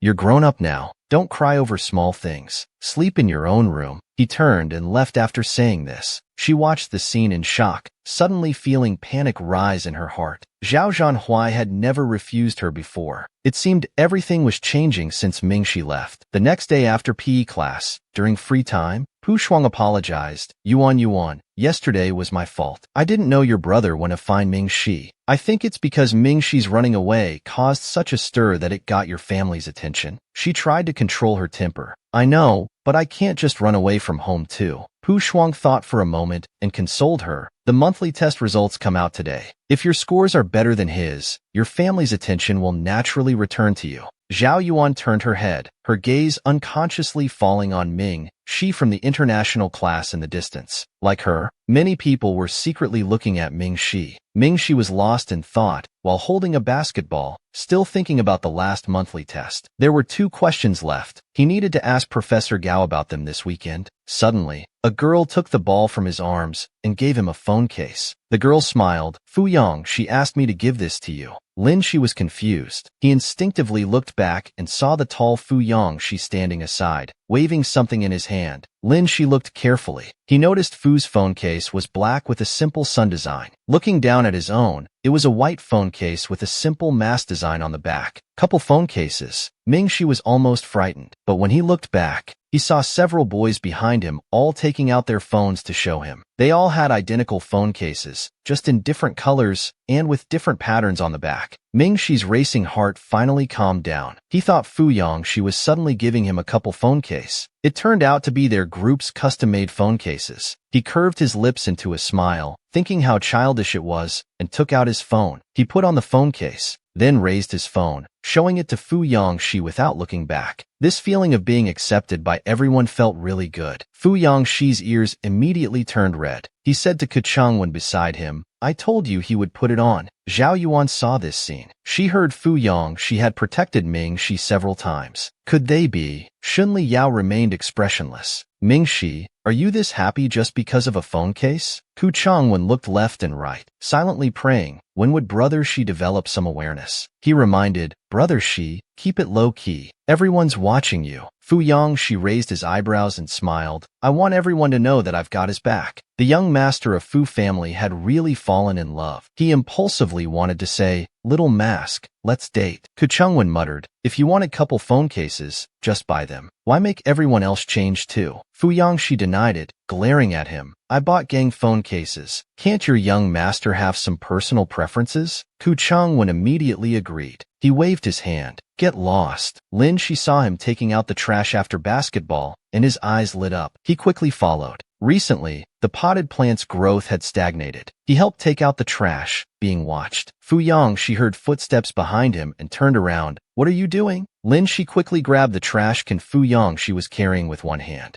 "Let me help you. Brother 7, you go ahead. I can take care of this." Fu Yang Shi sometimes felt like he might be treating him too well, even wanting to do small things like taking out the trash for him. Is this what they call mutual care? He stared at him steadily. Ming Shi stood in front of him, also slightly looking up at him. Fu Yang Shi lowered his head, noticing Ming Shi's shoelaces were loose. "Is this how you usually tie your shoelaces?" Ming Shi looked down at his white sneakers, confused. "What's wrong?" Fu Yang Shi exhaled, suddenly bent down. His fingers touched the shoelaces, untying both the left and right shoes. Then, He tied them again into 2 perfect bows. Mingxi looked down at his red hair. His fingers unconsciously gripped the edge of the trash can tighter, inexplicably nervous. He felt Fu Yongxi had been acting strange lately, being unusually nice to him. His gaze fell on Fu Yongxi again. Since childhood, only his grandmother had tied his shoelaces. Fu Yongxi finished tying the laces and stood up. Glancing at Mingxi's very red face, he said smugly, "What are you nervous about? You're my little brother. Helping each other is natural." Before he could finish, Mingxi already knew he was about to say something irrelevant and just said 2 words, "Shut up," then continued walking forward. Fu Yongxi's Adam's apple bobbed as he followed behind, looking at his delicate figure, suddenly wanting to impulsively say, "Little Mask, let's date." But the words got stuck in his throat, and he shyly swallowed them back. Little Mask hasn't confessed yet. Maybe he's not ready. He shouldn't rush it. Fu Yongxi took a few steps to catch up, reached out one hand to hold up one side of the trash can, trying hard to suppress his urge to smile. "Let's take it together." Mingxi wanted to run with the trash can. "No need. I can do it myself." He pulled it forcefully. "Don't think I don't understand. When girls say no need, they mean yes. When they say it's fine, they mean there's a problem." Mingxi was speechless. "You don't understand shit." Fu Yongxi insisted on holding the trash can anyway. He thought it's better to carry half than none at all. When they were coming back after taking out the trash, Shunliyao happened to see this scene. At this time, a classmate came over. "Fu Yongxi, come with me to the office." Fu Yongxi frowned but had to hand the trash can to Mingxi, telling him to go up first. Mingxi was glad Fu Yongxi wasn't around, swaying up the stairs with the trash can, but he ran into Shunliyao coming down. Seeing the smile on Zhao Mingxi's face, Shunliyao found it particularly irritating, his fingers unconsciously clenching. Just now in the upstairs corridor, he had seen it. He saw Zhao Mingxi and Fu Yongxi taking out trash together, chatting and laughing. Fu Yongxi even tied his shoelaces. His heart was filled with an anxious emotion. He didn't understand what Zhao Mingxi was trying to do. Even when he wasn't around, Mingxi was so close with Fu Yongxi. Yibo suddenly grabbed his shoulder. "Yao God, hold on. He might be doing it on purpose." He forcefully shook off his hand. Walking up to Mingxi, "The Dong family is returning this Saturday. If you need, I can accompany you to pick them up." Mingxi quickly shook his head. "No need. Thanks for your concern. But since I can go by myself?" Shunliyao's eyebrows suddenly furrowed. "Why?" he asked. "What do you mean why? What if they think you're my boyfriend?" Shunliyao's heart ached, unable to resolve the feeling, unable to bear it anymore. "Isn't that what you want?" Mingxi suddenly understood. So Shunliyao still thought he liked him. Although it wasn't appropriate to discuss this in front of so many people, since Shunliyao brought it up, Mingxi decided to clear things up right there. He looked at him seriously and said, "Shunliyao, I don't like you anymore." The young Master Fu's love for Little Mask finally couldn't be hidden anymore. He actually hugged him in front of the whole class. Mingxi looked at Shunliyao seriously and said, "I liked you before, maybe because you helped me, but I was young then. Don't take any impropriety to heart." Yibo was shocked hearing this. Shunliyao just stared at Zhao Mingxi as he pronounced those 4 words, "don't like anymore," one by one, his face stiffening terribly. He suddenly felt a dull pain in his heart. Zhao Mingxi probably felt he had made things awkward, so he awkwardly said, "Well, that's it then. Bye, I need to get to class." But at this moment, he didn't feel relieved at all. Instead, there was an overwhelming feeling of dull pain, the feeling of completely losing something. Never had it been so clear. Yibo still couldn't believe it. Is he joking? How can someone go from liking to not liking with no transition? Or is he trying to provoke you? Shunliyao's mind was buzzing, not paying attention to what Yibo was saying. How did things turn out like this? Why did he suddenly give up? Yibo continued, but when Fu Yongxi tied his shoelaces earlier, his instinctive reaction was to step back. It doesn't seem like he's fallen for someone else. Shunliyao shook off his hand. "Let me be alone for a while." After saying that, he turned and walked down. Yibo quickly followed. "You haven't fallen for him, have you? If you don't like Zhao Mingxi, there's no need to care at all." Shunliyao's footsteps halted on the stairs. The words, "I don't like him," almost burst from his throat. Shunliyao told himself, he doesn't like him, he doesn't care, it's nothing important. There are so many people stuffing love letters in his desk every day. One less doesn't matter. But why was he still so disturbed? He continued walking downstairs. He said goodbye coldly. Meanwhile, in the office, several teachers gathered around, amazingly examining a test paper. The gold class teacher said, the last question was specially designed to differentiate scores. Surprisingly, 3 people got it all correct. This one is Shunli Yao's. I recognize his handwriting. This one is from Chiowei in our class. Whose test paper is this on the table? I've never seen this student's handwriting. From the regular class. Teacher Yibin glanced at the international class corner. Teacher Lu smiled meaningfully. It can't be from the international class, right? Teacher Lu, do you still have your school performance bonus this month? Teacher Lu was a bit angry. Let's open it and see. He curved his red lips and started opening the test paper. When the name was revealed, he was stunned. Who is this Zhao Mingxi? Teacher Lu squatted there. He immediately stood up, walked over, and snatched the test paper. He's from our class. The student who transferred from Teacher Li's class this month. He was stunned for a full 5 seconds. He quickly went to check Zhao Mingxi's other subject test papers. The scores were quite good too.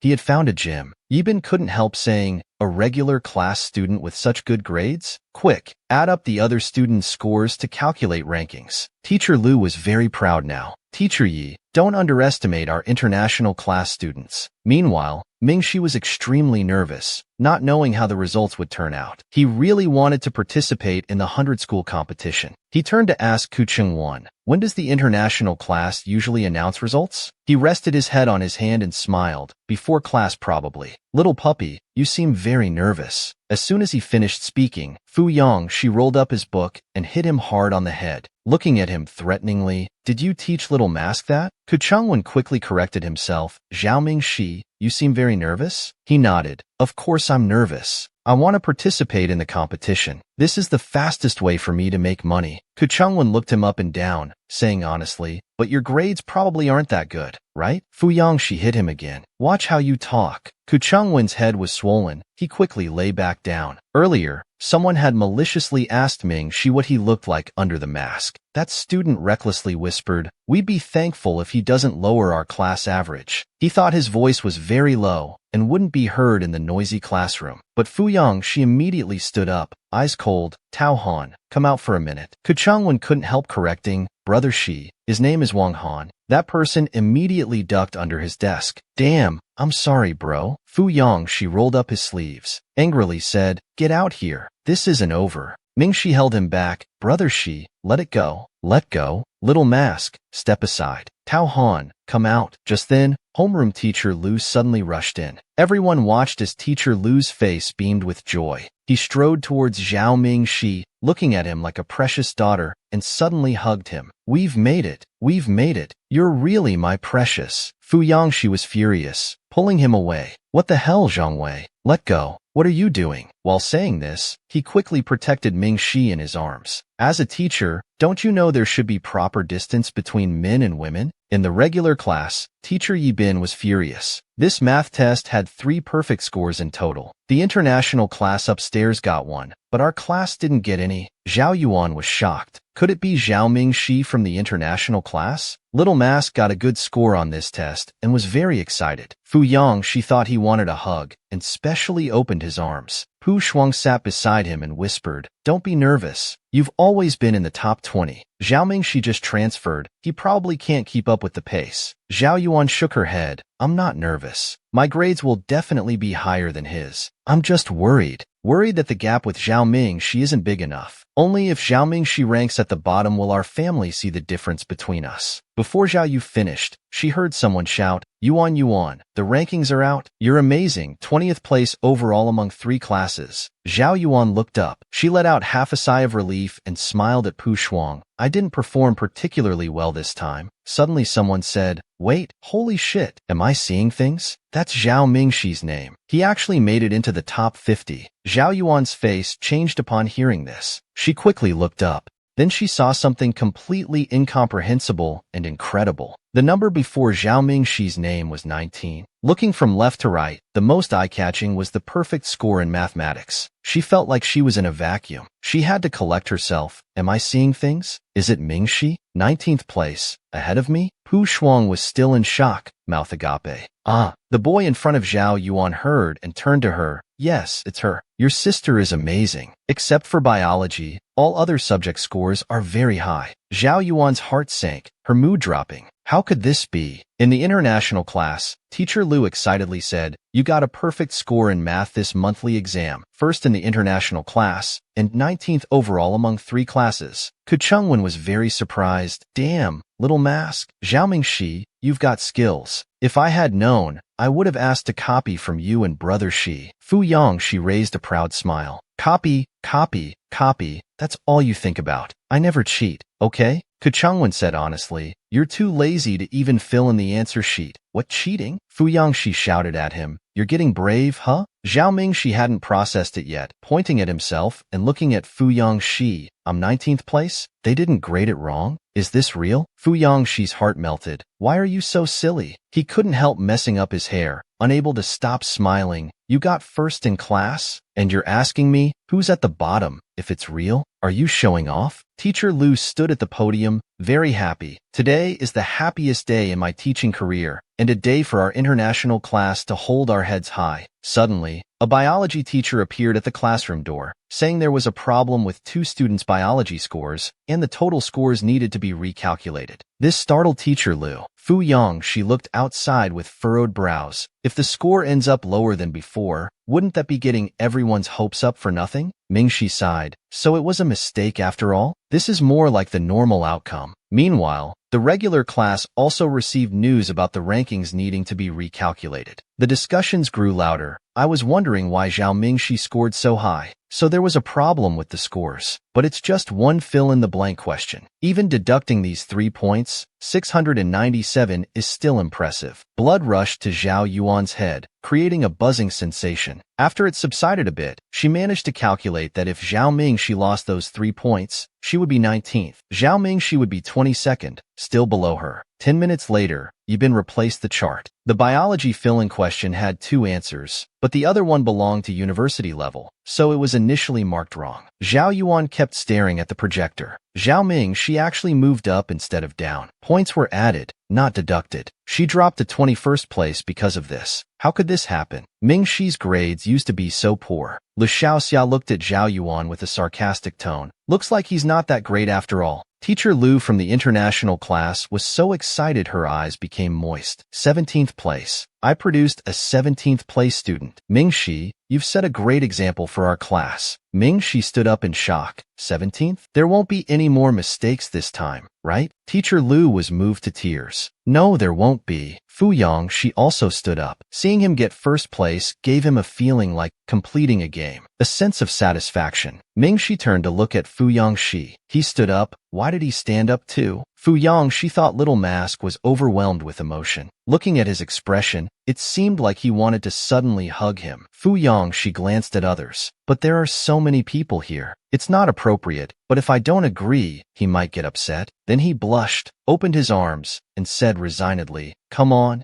Mingxi was stunned. He can't be wanting a hug, right? Fu Yangxi goes crazy more than 100 times a day. Used to it, he quickly sat down. Fu Yangxi felt both angry and embarrassed. So it wasn't for a hug? He stretched to cover his embarrassment. Quickly pretending nothing happened, he sat down. The rich young master received a paper crane from a girl. Seeing Little Mask staring at him, he suddenly felt nervous. Caught red-handed, Little Mask was jealous, wondering if he should comfort her. After class, Zhao Mingxi stopped Teacher Lu. Hesitantly asked, "Teacher Lu, have the candidates for the 100-school competition been decided? With my current 17th place, I wonder if I can participate." His expression became serious and he sighed. "It's difficult. Teacher Jiang from the gold medal class decides the candidates. Usually, those who can be selected are those who maintain an average ranking in the top 18 throughout the year. Although you're 17th this time, your previous grades in the regular class weren't ideal. Your average score has been pulled down too much, but I'll try my best to advocate for you." Mingxi was disappointed but nodded. "Okay, thank you, Teacher Lu." A 50,000 prize money. Did he still have a chance? Teacher Lu looked outside at the cold wind and said, "Mingxi, the temperature has dropped suddenly recently. Remember to dress warmly.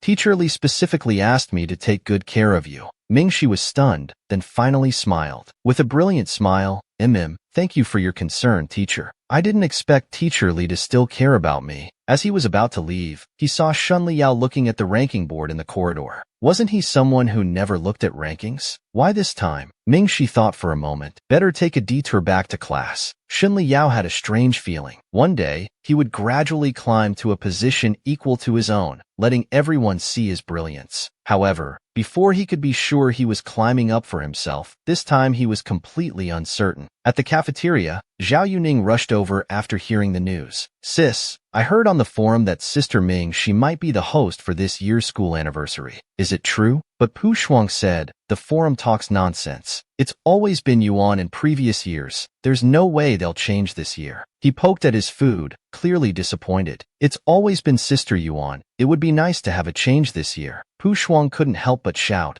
Zhao Yuning, Yuan is also your sister. Why don't you ask about her? She didn't do well this time. She's feeling down. Zhao Yuning paused while eating. Didn't do well? You're 22nd this time. Same as usual. How is that not doing well? By the way, Sister Ming Shi's grades have improved so fast. Mom will be overjoyed when she finds out. Zhao Yuan was trying her best to stay calm. Since she lost in the monthly exam, she had to make a comeback at the 100-school competition and school anniversary. After a long silence, she forced a smile. If you want to see Ming Shi host, I'll go talk to the arts teacher this afternoon and meet with Ming Shi. He immediately responded with excitement. Really? That's great. Zhao Yuan gripped her chopsticks tightly. Every day Ming Shi wasn't home. Everyone's attention was on him. Pu Shuang stood up. Hurry, Yuan, we have 3 classes of music lessons this afternoon. Let's go back and review the pieces. Zhao Yuan nodded.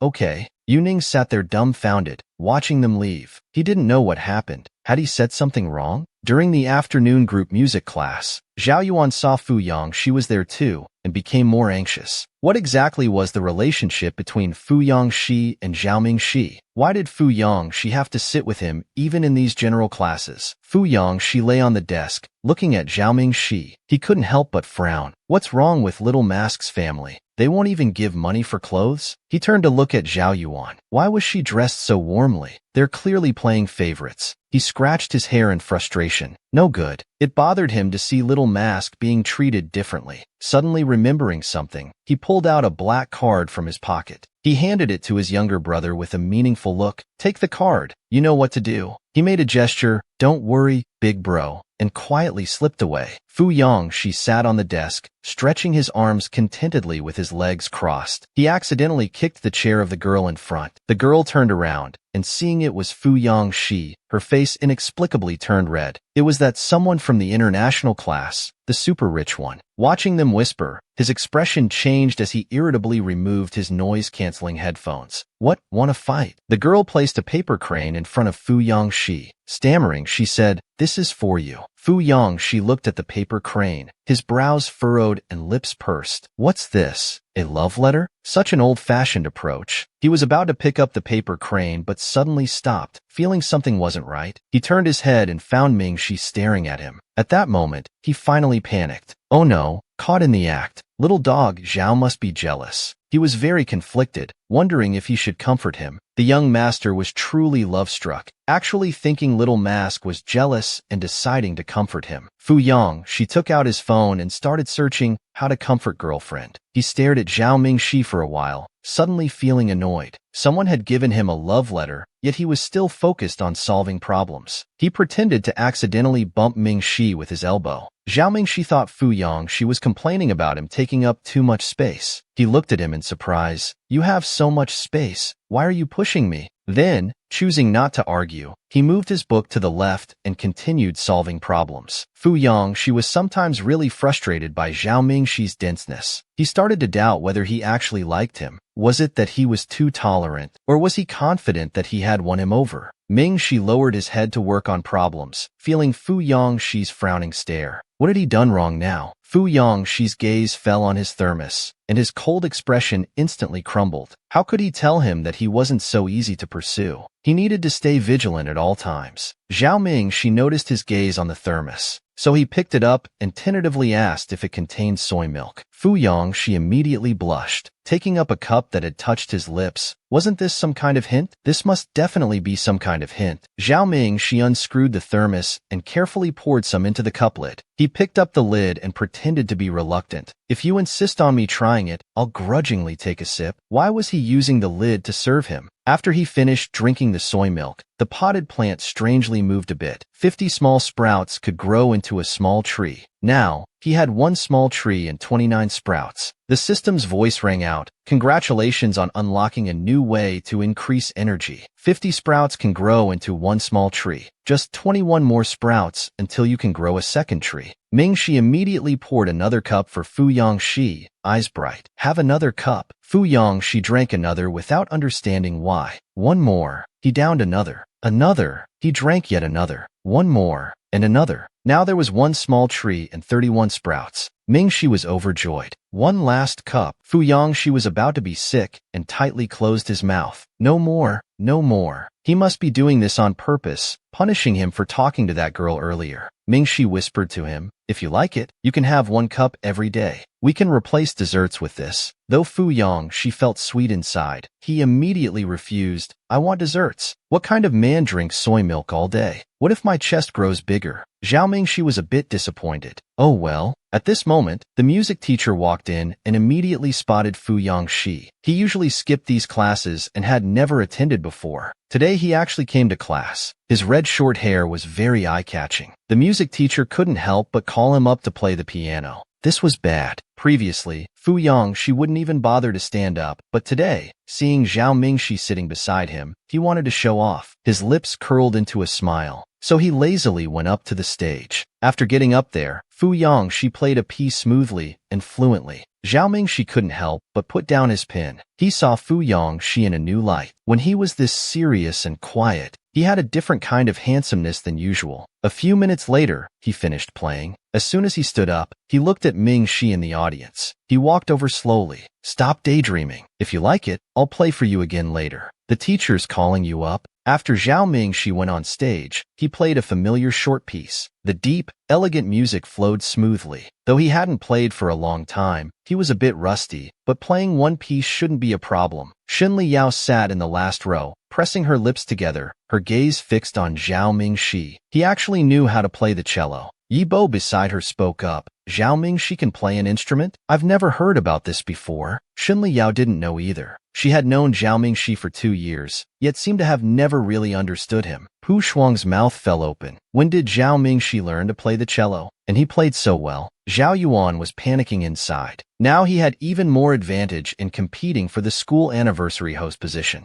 She then prepared to leave to find the teacher to settle things. Pu Shuang immediately followed. Yuan, you're still better. You're at a master level in piano. Fu Yongxi happened to see this scene and asked Ku Chengwan, who had just snuck in late. Where is she going? He answered, probably to the arts department office. Fu Yongxi had a sudden thought. He must be up to something again. He smiled mischievously. Do you know anyone in first year? Ku Chengwan sensed trouble brewing. Seventh brother, what are you planning? He stroked his chin with a frivolous expression. Of course, we can't let certain people's schemes succeed. Young Master Fu's affection for Little Mask was something to be proud of. As the weather turned cold, he thoughtfully gave Mingxi a matching scarf. What others had, his Little Mask must have too. He turned Fu Yongxi's face and stared intently at the wound on his neck. Fu Yongxi's heart was pounding, thinking Little Mask was going to forcefully kiss him in the classroom. He instantly became extremely shy. Back in the classroom, Ku Chengwan looked at Zhao Mingxi in surprise. You've been hiding your talents. I never knew you could play the cello. He was modest. It's not really an important skill. Fu Yongxi irritably pushed Ku Chengwan's head away. Control that drooling face of yours. Fu Yongxi suddenly waved lazily at the classroom door. Hey you, come here. A subordinate quickly ran over, placed a large box on Mingxi's desk, letting Mingxi choose first. Mingxi stood up and asked, what's this? Then he opened it, looking at a whole box of fluffy scarves that appeared soft and puffy, yet elegant. Ku Chengwan explained, wow, gang merchandise. Fu Yongxi sat on the desk, leaning back on his hands, swinging his long legs, proudly looking down at Zhao Mingxi. Now you're the #1 subordinate, you get to choose first. He picked up a scarf and examined it carefully. Your gang is quite fancy. First phone cases, now scarves. But wearing a scarf in October? Are Southerners that afraid of cold? He prepared to put it away. The next second, Fu Yangxi snatched it. He looked confused. What's wrong? Fu Yangxi didn't answer. Instead, he carefully wrapped the scarf around him. Speaking softly, I said it's a gang scarf. Can't be out of uniform. His heart felt warm. This way he wouldn't be cold. What Zhao Yuan had, his little mask must have too. Fu Yangxi pretended to cough casually and reached for a matching scarf in a different color. In that case, I'll just randomly pick one too. Ku Chengwen retorted. You call that random? I saw how precisely you chose. Fu Yangxi was delighted and was about to remove his original scarf to put on the matching new one. Mingxi looked up and suddenly noticed on the right side of his neck, near the back, there was a deep bloody scratch. Mingxi immediately walked over and turned Fu Yangxi's face. They were suddenly very close. Fu Yangxi's heart was pounding. His eyelashes were like crow's feathers, black and long, clearly visible. Mingxi stared carefully at his wound. How did you get hurt again? It's like the blood marks on your hand before. Fu Yangxi was startled, thinking he was going to suddenly kiss him. His face instantly turned red, his body stiff as stone. Fu Yangxi's eyelid twitched. Only then did he realize he was looking at the wound on his neck. His expression changed, and he immediately pushed Mingxi away. Standing straight, he stepped back twice and quickly wrapped the scarf around. Mingxi stared at his neck intently. I can't believe I just noticed your neck today. What happened? Fu Yangxi's expression softened, saying casually, the instant noodle water was too hot. The glass bowl exploded. Mingxi frowned. Last time too. Fu Yangxi looked at him guiltily and softly hummed in agreement. Mingxi felt inexplicably angry.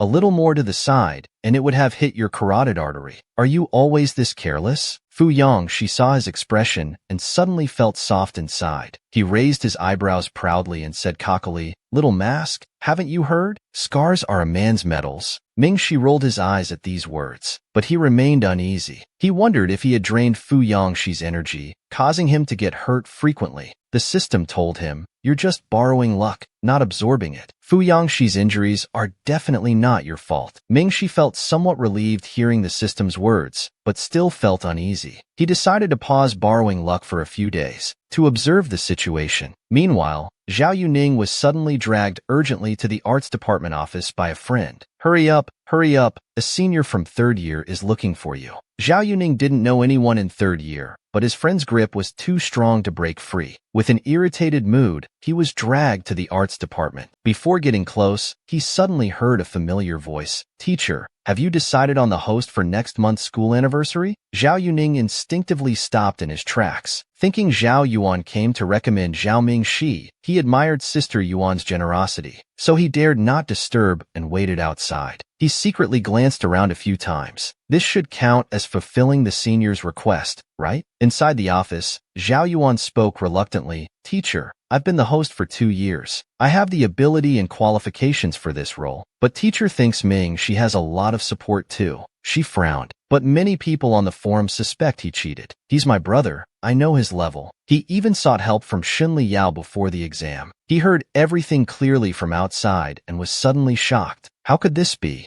Zhao Yuan had always been uncompetitive. Mingxi got the only spot in the 100-school competition, but people accused Fu's young master of buying the spot for his pockmarked girlfriend. He was furious. What pockmarked? He quickly searched on his phone. It was an insulting term, referring to someone's girlfriend. After seeing this, the anger on his face disappeared. The door opened with a click. Zhao Yuan came out. She turned and met Zhao Yuning's disbelieving eyes. The air went dead silent. After a while, Zhao Yuan was startled. Why are you here? She didn't know how long he'd been there, or how much he'd heard. That day after school, they returned home. The atmosphere was very tense. Mother Zhao saw Zhao Yuan's red eyes and asked Zhao Yuning, what trouble did you cause again? Apologize to your sister. Zhao Yuning was furious. Why don't you ask what she did? She accused Mingxi of cheating. He stared at Zhao Yuan as if he didn't know her, still pretending after playing us all for fools. Zhao Yuan looked wronged. We grew up together. Why do you side with Ming Shi without hearing my explanation? Zhao Yuning spoke angrily without thinking. Because you're a cuckoo in the nest. Do you deserve everyone's favor? Mother Zhao stepped forward and slapped Zhao Yuning. He touched his injured face and spoke coldly. Now I understand why Sister Ming Shi ran away from home. I can't stay in this house either. After saying that, he turned and left. Zhao Yuan watched his departing figure, wondering why Zhao Yuning suddenly appeared at the office door. Could it be Ming Shi's doing?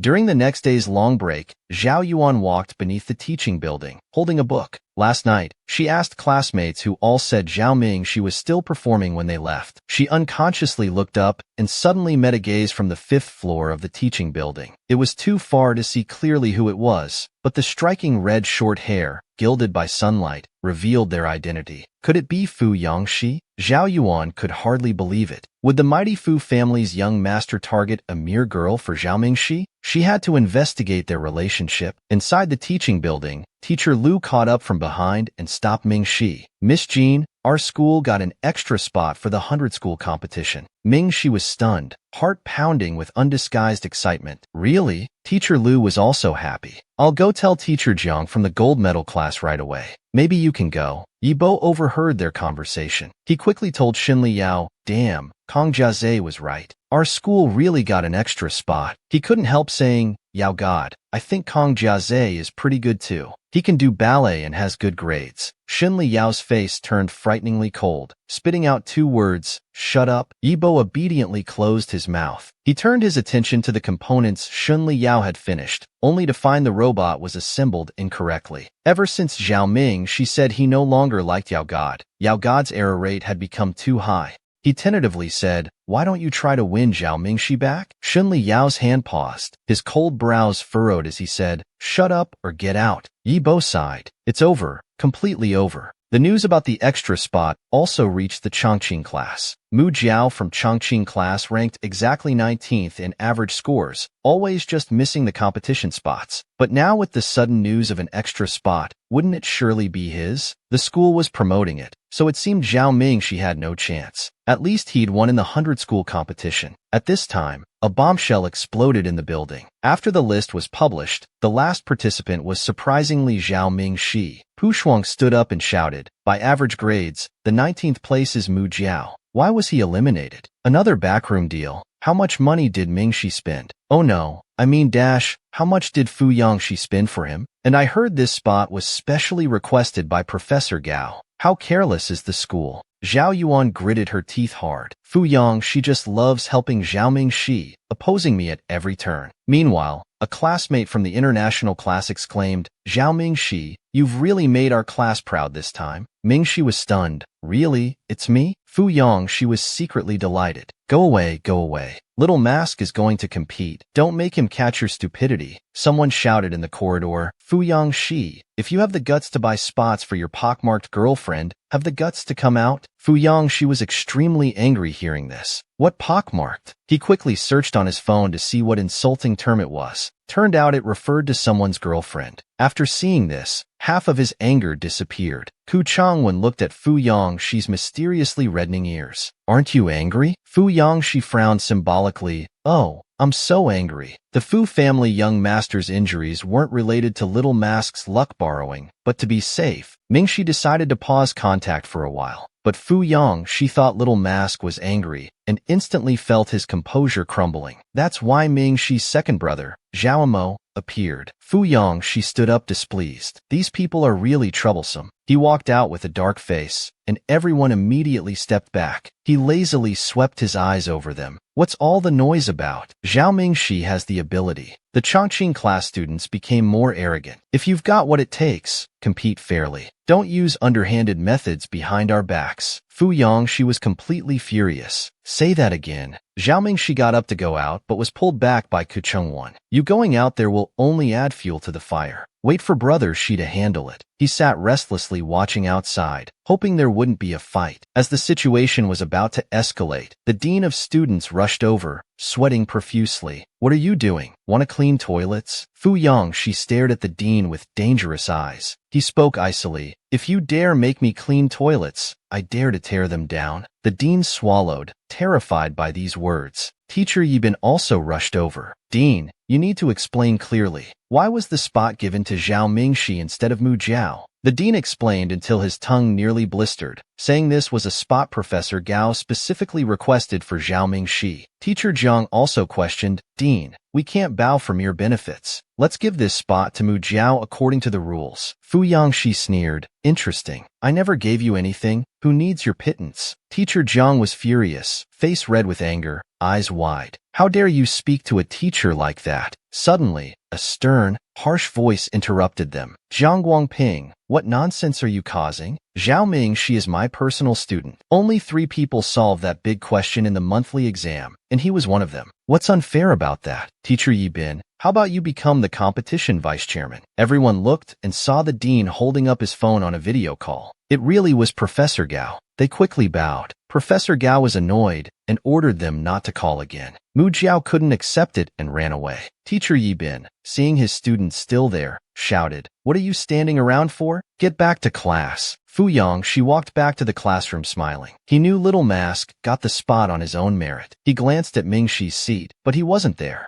Asked Kachungwen where he was. He looked up and honestly replied, as soon as the crowd in the hallway dispersed. He said he was going to study in the library. When Fu Yang, she was about to sit back in his seat, he found a note on the desk. He picked it up and read, from now on, do your own homework, clean up your own comic books, and no more desserts. His composure instantly crumbled. What did he do wrong? Why was Little Mask suddenly angry? Meanwhile, at the library, Mingxi was still thinking about what the system said. Fu Yangxi's injury wasn't related to borrowing his luck, but to be safe, he should pause contact for a while. Suddenly, a hand landed on his shoulder. Little Bean Sprout, pretending to study again? Let me see what problems you're working on. Mingxi turned around. He saw his second brother Zhao Mo standing before him. Wasn't he supposed to be abroad? Thinking carefully, today was Madame Zhao's birthday. No matter how busy, he should return home. He reached for the competition materials on Mingxi's desk, making a mocking sound. Oh, competition materials? I advise you to give up. No matter how much you study, your intelligence is just what it is. Mingxi immediately stood up and snatched the book back from Zhao Mo's hands, then quickly put it into his backpack. He slung the backpack over his shoulder, turned around and left without a word. He looked at Zhao Mingxi's back with surprise. What's wrong? He never reacted this strongly when he teased him before. Zhao Mo quickly followed. Mingxi rushed down the stairs. He habitually reached out his hand to pinch Mingxi's face. Little Bean Sprout, you're getting arrogant, not following Zhao Yu anymore, going rebellious now?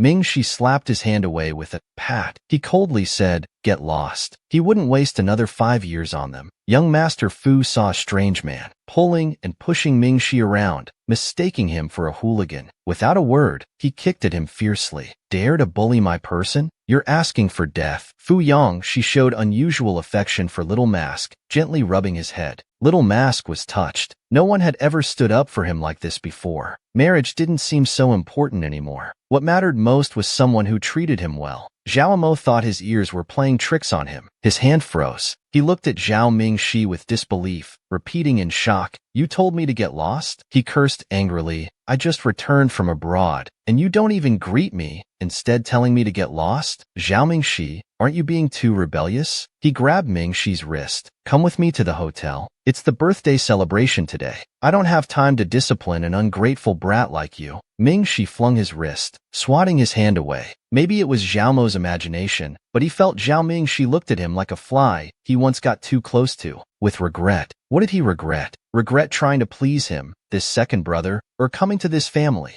Mingxi made his attitude clear. I won't go back. Leave now, or I'll call security. If you don't want to be in tomorrow's news, get lost. Zhao Mo was instantly enraged by his look of disdain. Go ahead and call. He sneered. Oh right, I forgot. You're just a mediocre D-list celebrity with zombie fans. No one would care about this. Zhao Mo's blood pressure shot up, his eyes reddening. Beyond his anger, seeing Mingxi's cold and disgusted expression, he roughly grabbed his wrist. Come to the hotel with me, and we'll talk. She struggled desperately. I won't go. Fu Yang, she was walking to the library with Ku Chungwon, carrying takeout. Before getting close, they saw a strange man in a baseball cap, pulling and pushing Zhao Mingxi around. Fu Yang, she's mind went blank, his rationality snapping with a crack. He approached with a dark face. Dare to bully my person? You're asking for death. He came over and kicked Zhao Mo flying. Caught off guard, Zhao Mo crashed into the iron fence with a bang, seeing stars. His cap flew off. Damn, who is it? Ming Shi tried to stop it, but was held back by Ku Chungwon. Brother Shi, this is your chance to be the hero. Nearby male students shouted, Damn, Brother Shi. Brother Shi's fighting. Is it a hooligan? Did a hooligan sneak in to harass girls? Everyone's fired up. While being furiously beaten by Fu Yongxi, Zhao Mo desperately protected his face, yelling, Don't hit the face. 30 minutes later, at the police station, an officer looked up at a tall student, scolding, Why did you dye your hair red? Why did you beat someone up? Fu Yongxi raised his head defiantly. He's a pervert. Who else should I beat up? As for the red hair, it's because I'm handsome. There's no law saying people with red hair can't beat others up. After speaking, Fu Yongxi turned his head to look at the lawyer who rushed over with a briefcase. Where's Zhao Mingxi? Lawyer Zhang from Rongli hurried over. Young Master Fu, Miss Zhao is waiting outside. Fu Yongxi frowned. Don't let him stay with that creep. Zhao Mo, being scolded by another police officer, angrily said, Who's a creep? I'm his second brother. I just wanted him to come back for the birthday party today. Zhao Zhanhui frowned. Keep quiet. Shut up. The police officer immediately scolded back. Don't cause trouble. If you're his brother, why were you mistaken for a hooligan in public? Why did you get physical? Zhao Mo angrily replied, I'm a celebrity. I was worried about stalker fans following me and wanted to take him back quickly. Ku Chungwon laughed. Stalker fans? You don't even have as many as our brother Shi. Fu Yongxi asked Lawyer Zhang. I think I lost several strands of hair. Did you count them at the scene? He played along. Yes, young master. I counted them. He adjusted his glasses, looking at the trembling Zhao Mo and the pale-faced Zhao Zhanhui. Well then, gentlemen, I'll handle all further negotiations on behalf of my client. Fu Yongxi and Ku Chungwon left the police office. Zhao Mingxi was waiting anxiously in the hallway outside. Seeing them come out, he quickly stood up. How did it go? It's not a big deal. To avoid involving Ku Chungwon, Lawyer Zhang will probably settle it privately. Fu Yongxi went to check Mingxi's wrist. Seeing no marks on his fair wrist, the rage in his heart finally subsided. Someone called from the infirmary. Hurry up, come get treated. Fu Yongxi shouted down the hallway. Wait a moment. He paused, not daring to look at Zhao Mingxi due to his mistake, and said softly, Sorry, little mask. I hit your brother. I didn't know he was. Mingxi smiled and interrupted him. It's okay. I don't care about them. I'm just glad you're all right. Ku Chungwon quickly said, We're fine. Brothers should stick together. Don't worry. She already taught him a lesson. No one will talk about today's incident. Fu Yongxi ruffled Zhao Mingxi's hair, his tone brightening. Wait here. Don't go anywhere. We'll go to the infirmary to treat the wounds. Then we'll leave together. Mingxi nodded. Okay. Besides He Yang and Dong Shun, no one had ever stood up for him like this. Sometimes, whether to marry or not didn't seem so important. The people who treat you well are what matter most. This time, Little Mask completely cut ties with his family. Young Master Fu remained a strong support behind him, always protecting him. Since they didn't want Little Mask, then Little Mask would be his. Zhao's mother couldn't wrap her head around it. She couldn't understand what it meant that Mingxi wanted to cut ties with their family. Isn't he just running away from home? Zhao Zhanhui looked extremely tired, massaging his brow. Actually, since he left home last time, I haven't been able to convince him to come back. I've been hiding it because I was afraid you'd be angry. Zhao's father's face turned ashen. What exactly happened while I was away?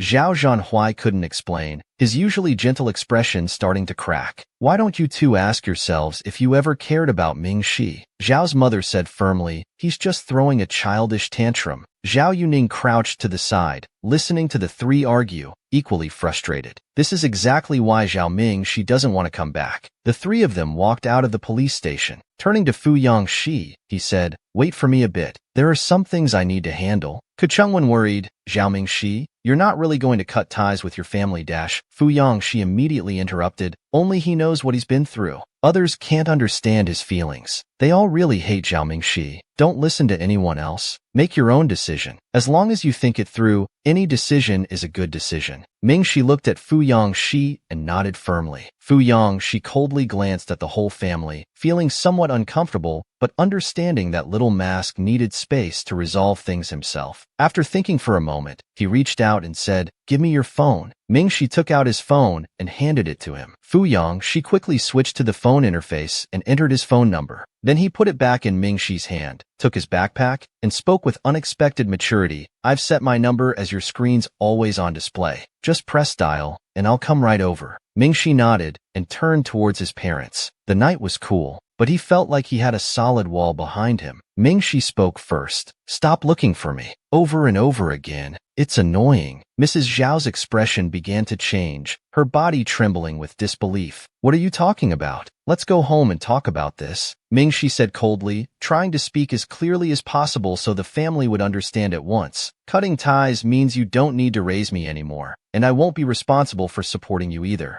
Legally speaking, we'll owe each other nothing." Ming Shi took out a card and threw it to Zhao Zhanhui. "Your money. I don't want it." Zhao Yuning in the corner suddenly stood up and shouted, "Sister." Ming Shi cut him off directly. "Don't call me sister." Mrs. Zhao momentarily couldn't breathe, clutching her chest. "Today is Mom's birthday. Do you have to say such hurtful things today?" Zhao Zhanhui felt sharp pain in his heart. "Yes, at least don't say it today." Ming Shi held back tears, taking a breath. "These were never just angry words. I was wrong from the start. I shouldn't have expected anything from birth parents. Shouldn't have hoped for things that weren't mine. Now you won't have to struggle between me and Zhao Yun. No one will be an eyesore to you anymore. Please, consider this your final responsibility. Let me go, will you?" The next second, he dialed the number in his phone. The air became deathly silent. The wind was faintly howling. Moments later, a never-before-seen black off-road motorcycle drove up. The engine hummed to a stop. The rider was handsome with arrogant red hair. He bent down to put the cold helmet on Ming Shi's head. Ming Shi looked at him, his heart settling. The ties were completely cut. Fu Yongxi fastened the chin strap. His fingertip lightly flicked, subtly wiping away a glimmer from the corner of Zhao Ming Shi's eye. He suddenly smiled, leaving this hellhole of a home. "You're so happy. Get on." Since they didn't want Little Mask, then Little Mask would be his. At the Zhao house, Zhao Yuan went upstairs and heard crying. She looked up. She saw Mrs. Zhao sitting on the sofa, crying heartbrokenly. She walked over and crouched down, softly comforting. "Mom, don't be sad. You still have me. I'll always be with you."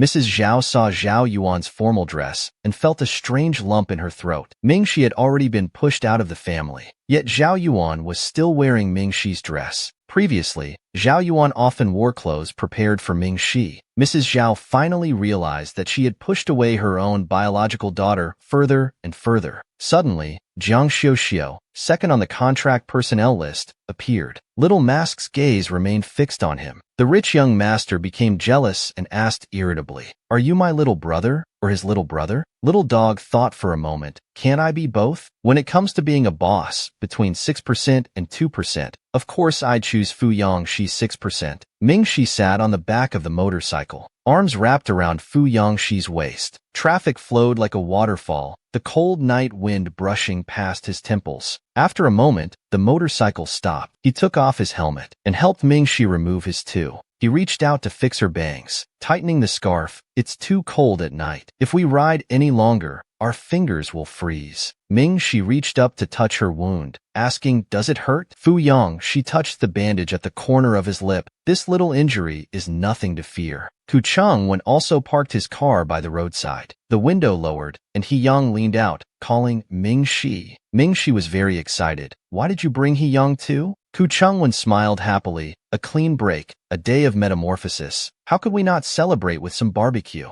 Shiji, let me invite your friend. Zhao Ming Shi, get in." He walked over to open the car door. Fu Yongxi suddenly interrupted, striding to the car door, opening it and pulling out a male figure. "Jiang Qiuqiu, you go sit in the front." Jiang Qiuqiu greeted. "Long time no see. Is this how you treat your old friend?" Ming Shi's eyes suddenly lit up. "Isn't this the second person on the freelancer list?" Ming Shi's gaze remained fixed on him. Fu Yongxi counted to 10, watching Zhao Ming Shi. He was still staring at Jiang Qiuqiu. Is Jiang Qiuqiu that handsome? He had never stared at him like that. Ming Shi came to her senses and found Fu Yongxi glaring at her, his face suddenly sour. Confused, she asked, "What's wrong?" Fu Yongxi tried not to sound jealous. Your eyesight is really good at night. He pushed Ming-Shi quickly into the car. Later, the group sat down in the steamy barbecue restaurant. Ming-Shi and Jiang Qiuqiu asked simultaneously, "Oh, it's you?" After asking, both had expressions of surprise followed by understanding. Fu Yangshi's face frosted over even more. "What do you mean it's you? Little Mask, you and Jiang Qiuqiu knew each other before?" Ming-Shi explained, "We haven't really met. I just took his cello exam for him at the arts department before." "That's the one with the nickname called Handsome Jade." Fu Yangshi's face lengthened. "So you two have already added each other on WeChat?" Ming-Shi nodded. "Yeah." He was jealous. "Isn't that quite a coincidence?" Ming-Shi poured a glass of wine. "I suppose so." He smiled and extended his hand. "Let's shake hands, employer. If you have similar requests in the future, just find me."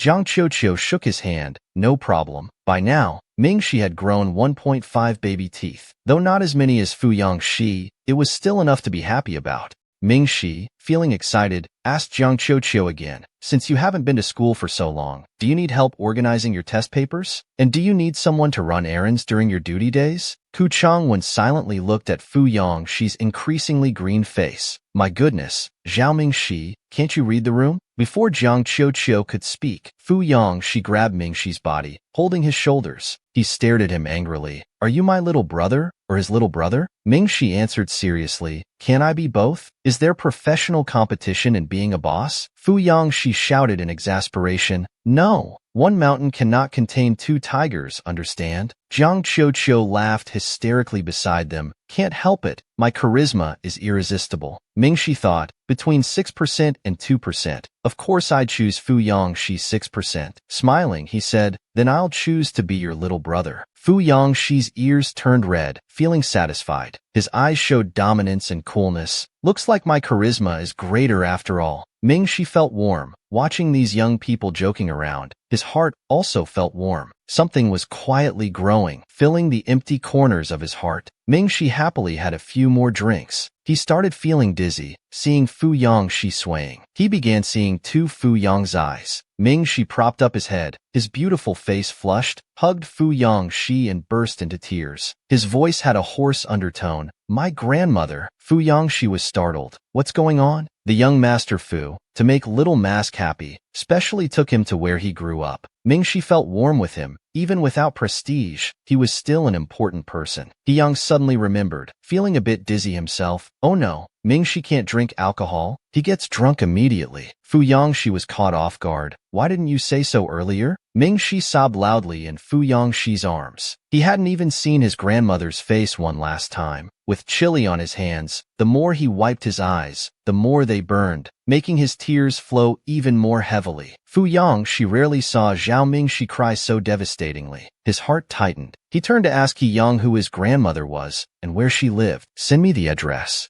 He Yang looked sadly at Ming-Shi. "She's already passed away. He's not actually like what you think, spoiled since childhood." Ming-Shi felt lightheaded. His brain seemed waterlogged. Though swaying, he could vaguely hear their conversation. He burst into tears again sorrowfully. "Grandmother passed away." Fu Yangshi comforted softly. "It's not your fault, not your fault. Let's go home, okay?" Ku Changwen looked at Ming-Shi with complex emotions, never expecting his life had been so difficult. The streetlight outside the shop shone on the ground, cold air swirling around, freezing cold. Ming-Shi looked down. Why was Fu Yangshi tying his shoelaces again? His consciousness became increasingly fuzzy. He just felt so cold. Why weren't they home yet? Fu Yangshi stood up and carefully wrapped the scarf around him. Ming-Shi mistook him for a warm utility pole and hugged him tightly. Finally not cold anymore. Then he completely lost consciousness and fell asleep. In the morning, the engine's humming and slight shaking made Ming-Shi's head throb. When Ming-Shi hazily regained some consciousness and was about to open his eyes, his first sensation was cold. What's going on? It was much colder than yesterday.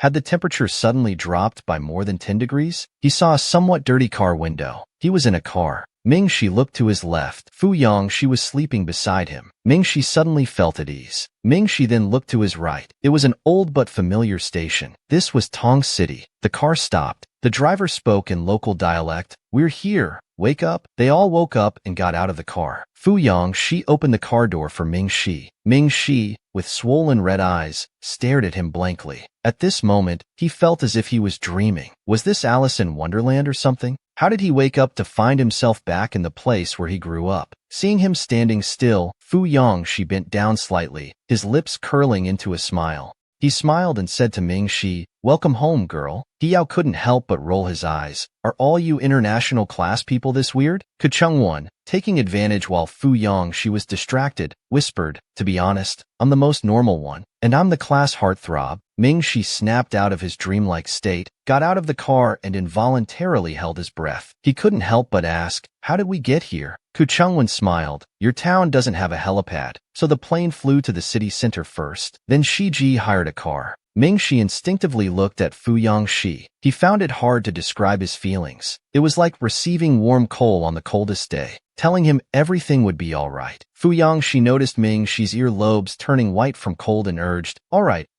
let's go inside. The wind is too strong here." Ming-Shi looked at his back and smiled slightly. Now to Ming-Shi, he was someone important, even without his authority. He reached out and opened the small courtyard gate. The familiar bamboo tea table was gone, thrown in a corner under the eaves. Untouched for long, covered in dust, everything had changed. Jiang Qiuqiu hugged herself, her sweater collar almost covering her head, shivering from cold, took a cold breath and asked when he would call them to pick them up. Fu Yangshi glanced at Ming-Shi and said casually, "My little mask rarely comes here. Besides, I checked, the only green train back is at 7 a.m. Jiang Qiuqiu's eyelids twitched. "Didn't we come by private jet?" Fu Yangshi pouted. "Right after we landed, my old man was alerted. Now I have 52 missed calls. He's revoked my privileges." Jiang Qiuqiu lowered her eyes. "Amen. Hope you're still alive when you return." He didn't care at all about getting beaten up for little mask. Fu Yangshi walked over and handed him a Yunnan Biaostimai mask. Looking around everywhere but at him, he casually said, "Put this on. Your eyes are swollen." Ming-Shi opened the disposable eye mask package. Wearing it made him look more like a fierce rabbit. Ming-Shi pressed the warm part around his eyes. He asked, "Where did you get this?" Fu Yangshi took out another identical one for himself and put it on. "Just bought it randomly." Jiang Qiuqiu whispered, "Wonder who made the driver wait half a day at the bus station." Ming-Shi looked at the two masks. One was a bit crooked. He stood on his tiptoes, reached out to adjust it. Fu Yangshi held his breath, his heart pounding. The young master's weakness turned out to be fear of dogs. But to protect little Mask, he bravely faced his fear, shielding Ming-Shi under himself. Kuchungwon jumped over like a monkey, shouting, "Not fair! I didn't sleep well either. Why don't I get an eye mask?" Fu Yangshi irritably pushed his head away. There were only two. Ming-Shi, having received so much help from them last night, felt very embarrassed and took off his eye mask. "How about I give you mine? I've had enough sleep. My eyes don't hurt." Just as Kuchungwon was about to happily take it, Fu Yangshi slapped his hand away. He reluctantly dug out 3 more from his pocket. "Here, take these." Kuchungwon accepted them with a puzzled face. Ming-Shi asked, "Weren't there only 2? Fu Yangshi replied without blushing or blinking, "I forgot I had another box." Aunt Li, carrying a porcelain basin to wash vegetables, saw Ming-Shi had arrived. Ming-Shi happily called out, "Aunt Li, I missed you so much. I want to go up the mountain first to see grandmother." Aunt Li affectionately rubbed his little head. "Go ahead, come back in the evening. I'll make something delicious for you all." In the afternoon, Ming-Shi went to sweep the tomb. Except for Jiang Qiuqiu, who was particularly sensitive to cold and couldn't leave the fire basin, the other 3 went with him. After paying respects, Ming-Shi said to them, "Why don't you 3 head back first?" Yao was shivering from cold. Kuchungwon turned to Ming-Shi, "Then we'll head back first. Be careful. Don't fall." Fu Yangshi pretended not to hear. "No, I'll wait for you."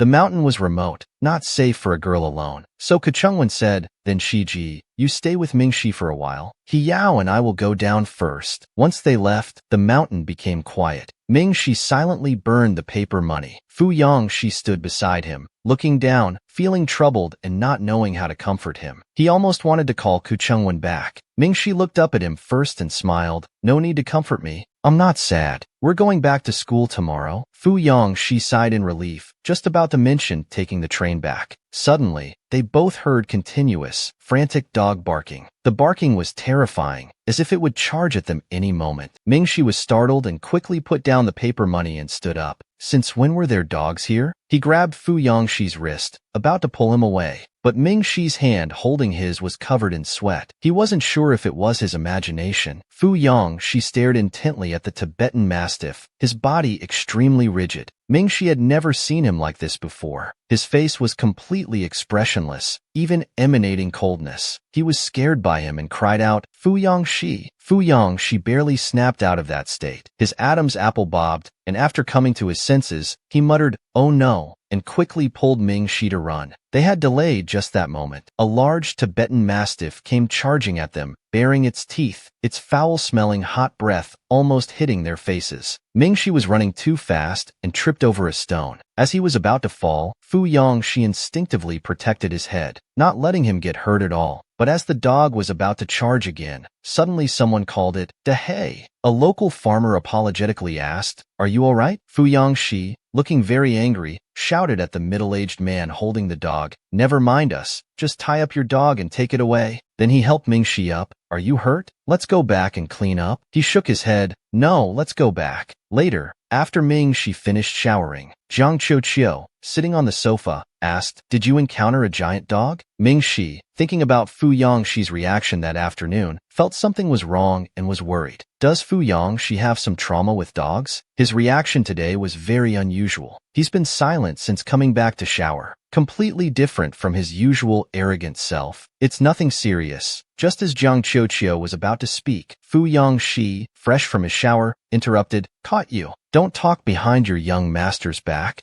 He had returned to his usual cocky self, looking displeased at Zhao Ming Shi. "Little puppy, as I said, you only recognize me as your boss, yet here you are talking about me behind my back." Ming Shi turned his head away. "I did not." Meanwhile, at the Zhao family villa, after Zhao Zhanhui returned home, he read a lawyer's letter. It requested them to return Miss Zhao Ming Shi's personal belongings, including photos and household registration book, as soon as possible. It specifically emphasized that Ming Shi's image should be cropped out of any group photos. Mrs. Zhao's eyes were swollen red, crying very sadly. She really hadn't expected this. Ming Shi was really serious about it. "Young Master Fu, brother really likes the little puppy too much. He's willing to fight with his family for him." Mrs. Zhao covered her face and began to cry. "How can he be so resolute? I carried him for 10 months. Zhao Yuan, as if ignored by them, stood in the corner biting her lip, her nails gradually digging into her palm. Before Zhao Mingxi came, they all belonged to her alone. She carefully sat down. When she mentioned the dismissed housekeeper Aunt Zhang to Mrs. Zhao, this time Mrs. Zhao's answer was very firm and impatient. "Don't mention that person. She bullied Mingxi so much. We definitely can't keep her. Don't speak up for her."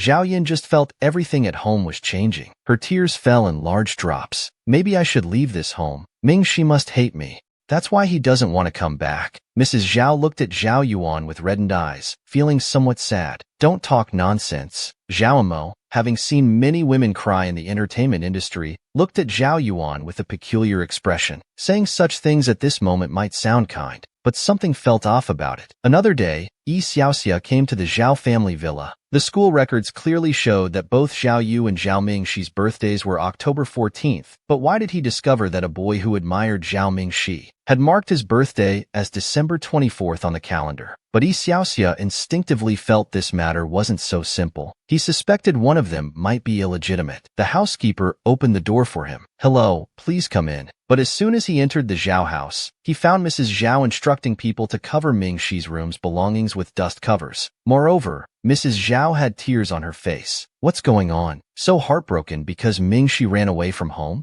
Zhao Yuan immediately spotted Yi Xiaoxia, and her expression changed. "Who let you in?" The housekeeper panicked and quickly said, "Miss wants you to leave." Yi Xiaoxian pouted. "Why so fierce?" Previously, the Zhao family used to revolve around Zhao Yuan, but just now the aunt was so heartbroken about Mingxi running away. Plus, earlier when Zhao's brother came to school, he looked for Mingxi, not Zhao Yuan. He became more certain. The Zhao family must have discovered Zhao Yuan wasn't their biological child. Could Zhao Yuan be the illegitimate one? He must get some information from either Zhao Yuan or Mingxi. At 9 p.m., they arrived at City A's train station. Mingxi hurriedly took the backpack from Fu Yongxi. "I almost forgot. I need to pick up some elders at the airport. The Dong family's flight lands at 10. We still have an hour. We can make it." Ku Changwen drove the car over from the parking lot. "I'll take you." Then I'll take Heyang and Jiang Xiuxiu home. Mingxi felt it was too much trouble for Ku Chengwan. They had all been on the train for over 10 hours with barely any rest. Going to the airport would be a long detour. Everyone was tired. I can go by myself. Fu Yang, she immediately pushed Zhao Mingxi in. No way. Late at night like this, you want to get kidnapped by some illegal taxi and sold off to some remote place? Jiang Xiuxiu glanced at Fu Yang and patted his shoulder, saying, "Good luck to you."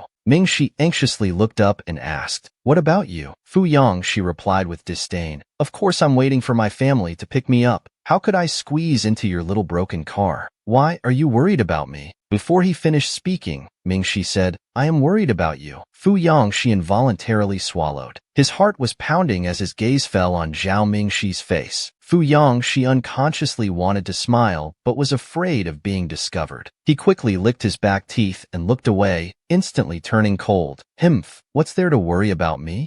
Mingxi asked, "Won't your parents scold you for using the private jet without permission and skipping class?" Fu Yang, she smiled. "I'm the only child in the family. Nothing will happen." He reached out and patted Mingxi's head. Smugly said, "You should go now. Don't delay your schedule." Mingxi reminded him, "Then be careful by yourself." He stood there, silently watching the car drive away. Then a black car pulled up. "Young master, the old master wants you to go to the old mansion immediately." Half an hour later, at the Fu family mansion, a clear-minded old man wielding a chessboard was making Fu Yang she jump around. "Using the private jet without permission and daring to ignore my calls, you little brat." Fu Yang, she shouted while running, "Help, where's my grandson?" He clung to the rockery, turning to glare at the old master. Furiously shouted, "I just like him. If you dare touch him, I'll jump off the building right now. No, I'll jump from the Fu Corporation building and crash the company's stock." The young master Fu actually had a tragic past. His mother and grandfather both believed that he was responsible for the death of his brother and father, so he lived in pain. Fortunately, he still had little Mask. If Mingxi knew about this, would he blame him? Or would he say, "I'm worried about you"? Fu Yang, she said from above, "If I die, there'll be no heir to the Fu family." The old master trembled with anger. "If your brother hadn't died, would it be your turn? You killed your father and your most excellent brother." Fu Yang, she froze. He jumped down from above, quickly regaining composure. "Now there's no brother, only me. You have no choice." The old master, exasperated, took a document from Lawyer Zhang, threw it at Fu Yangxi's feet. "I won't care about you anymore. But don't be stupid enough to let people use you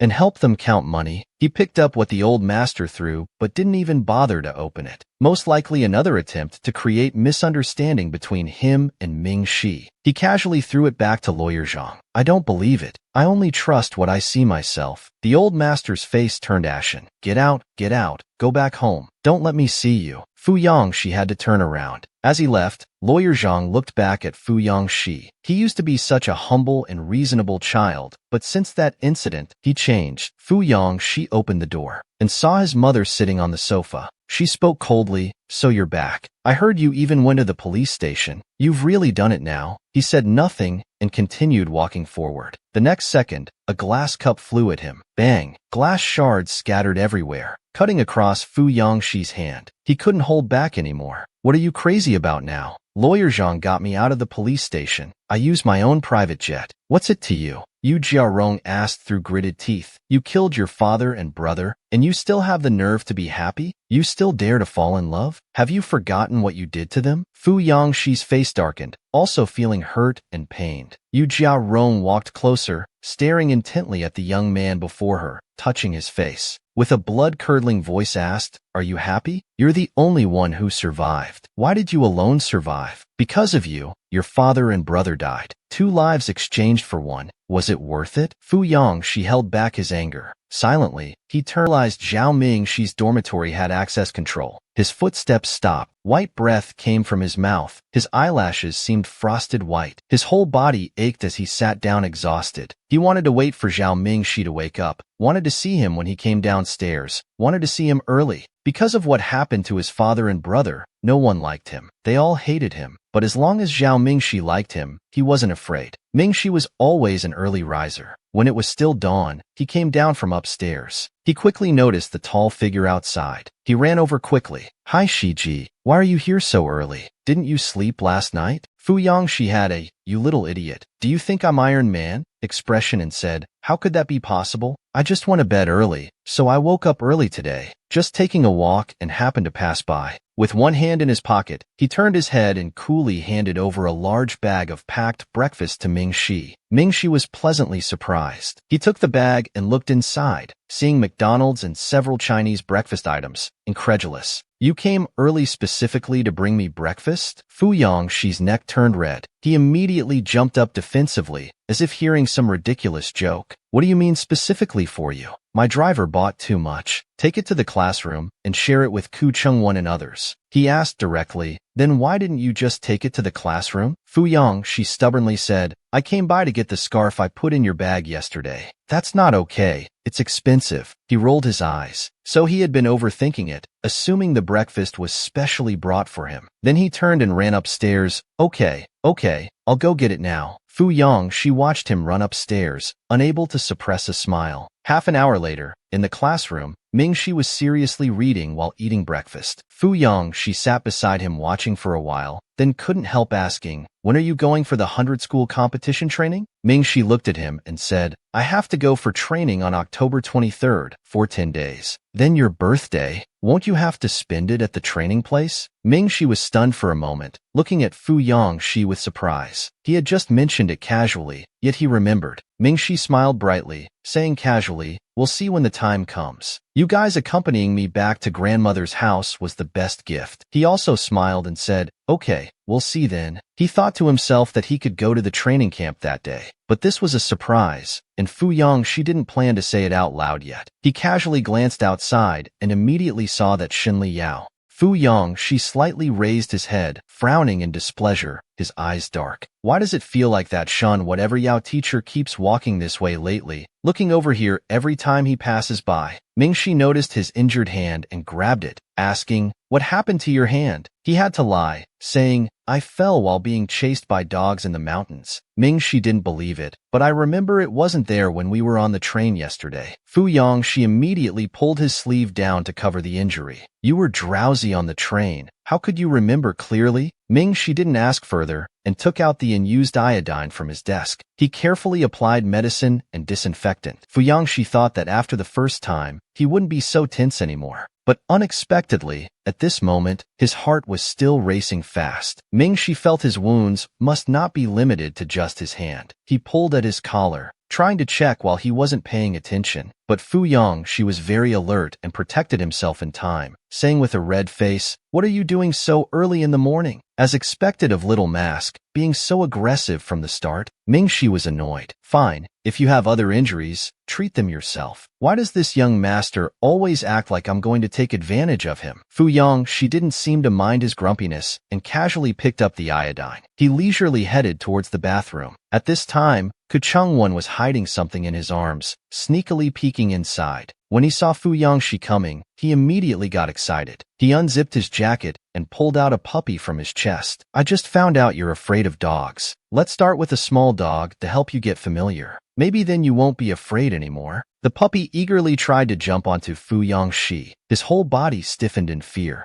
Mingxi's heart started racing inexplicably, and he immediately stood up. He hurriedly went to stand in front of Fu Yangxi. "Ku Chungwon, stop it. Quickly take the dog to the security guard. Otherwise, Teacher Liu." Ku Chungwon's mouth fell open, staring at Fu Yangxi's reaction in shock, belatedly realizing he might have made a mistake. Before he could finish speaking, he sensed something was wrong. Turning around, he saw the figure behind him had suddenly disappeared. Fu Yangxi had vanished with the iodine. Little Mask skipped several classes to look for the psychologically damaged young master. Mingxi felt this was very unlike himself. He actually skipped class for Fu Yangxi, rushing out without a second thought, rather than for his potted plant sprouts. Mingxi patted Ku Chungwon's shoulder. "Go take the puppy away first. I'll go look for him." The class bell had already rung. He circled the teaching building but couldn't find Fu Yongxi anywhere. The school was too big. If he kept searching like this, he would end up skipping the whole morning. So Ming-Shi climbed to the roof of the teaching building, planning to look down from above. He reached the rooftop, out of breath. Opening the door, he found Fu Yongxi there. Surprisingly, Fu Yongxi was lying on the rooftop, sleeping. He finally breathed a sigh of relief. Thankfully, he'd found him. Fu Yongxi was lying calmly on a lounge chair, hands folded. His expression suggested he was thinking about something, yet also nothing at all. Ming-Shi slowly walked to his side. Sitting down beside him, he turned to look at him. "Aren't you going to class?" Fu Yongxi tugged at the corner of his mouth, saying carelessly, "The classroom was too noisy. Came up here to lie down for a while. You actually dare to skip class." Ming-Shi felt this was very unlike himself. He actually skipped class for Fu Yongxi, rushing out without thinking, rather than for his potted plant sprouts. But although Fu Yongxi was initially fierce towards him, gradually, he decided to look after him and became very loyal. On the day they arrived in Tong City, Ming-Shi decided that from then on, Fu Yongxi would be a very important friend to him. His concern was understandable. Fu Yongxi looked at him with displeasure. "Go sit on another chair. I don't have anywhere to lie down." Ming-Shi stubbornly refused to move, saying slowly, "No." Fu Yongxi felt that Zhao Ming-Shi was worried about him, cared about him, and wanted to stay with him. Zhao Ming-Shi was the one who always managed to tear open a gap in the darkness. The person who would rush in regardless of everything. Life was really bitter, but with Little Mask, it seemed to become a bit sweeter. Fu Yongxi tried hard to suppress his upturned lips, feeling warmth unconsciously flowing from his heart. The earlier stiffness in his body seemed to melt away. Fu Yongxi sat up and suddenly said, "Let's go back. If we don't go down now, Little Mask will get scolded." By the homeroom teacher, Ming-Shi was stunned. Fu Yongxi had adjusted himself so quickly. After school, Ming-Shi looked at Fu Yongxi and said, "I have dinner plans with the Dong family elders tonight. I'll leave first." After Ming-Shi left, Kuchungwen immediately slipped over and apologized quietly. "Brother Shi, I'm sorry. I didn't know." Fu Yongxi took off his noise-canceling headphones and interrupted him. "Let's end this matter here. Don't bring dogs again in the future." As he packed his bag, he remembered that Shen guy from the filial team who, this morning, kept staring at Zhao Ming-Shi through the window. Feeling uncomfortable, he couldn't help but ask, "What's the deal with that Shen something Yao from the filial team?" Kuchungwen immediately knew who he was asking about. He quickly replied, "Isn't he the one Zhao Ming-Shi said he knew?" Fu Yongxi turned to look at Kuchungwen, recalling, "Are you hiding something from me?" Kuchungwen hurriedly changed the subject. "Oh yeah, Brother Shi, isn't there a bottle missing from the medicinal wine Zhao Ming-Shi gave you?" Fu Yongxi looked for the wine and found that a bottle of alcohol was left in the bathroom. He glared at Kuchungwen. "I'll settle accounts with you later." After saying this, he turned and left the classroom. Kuchungwen sighed in relief and quickly followed behind Fu Yongxi. But just as Fu Yongxi and Kuchungwen reached the bathroom entrance, they suddenly heard people inside mentioning Zhao Ming-Shi. They heard them saying how delicious Zhao Ming-Shi's desserts were, and how it was better when he was pursuing Yao Shan, as they had desserts every day.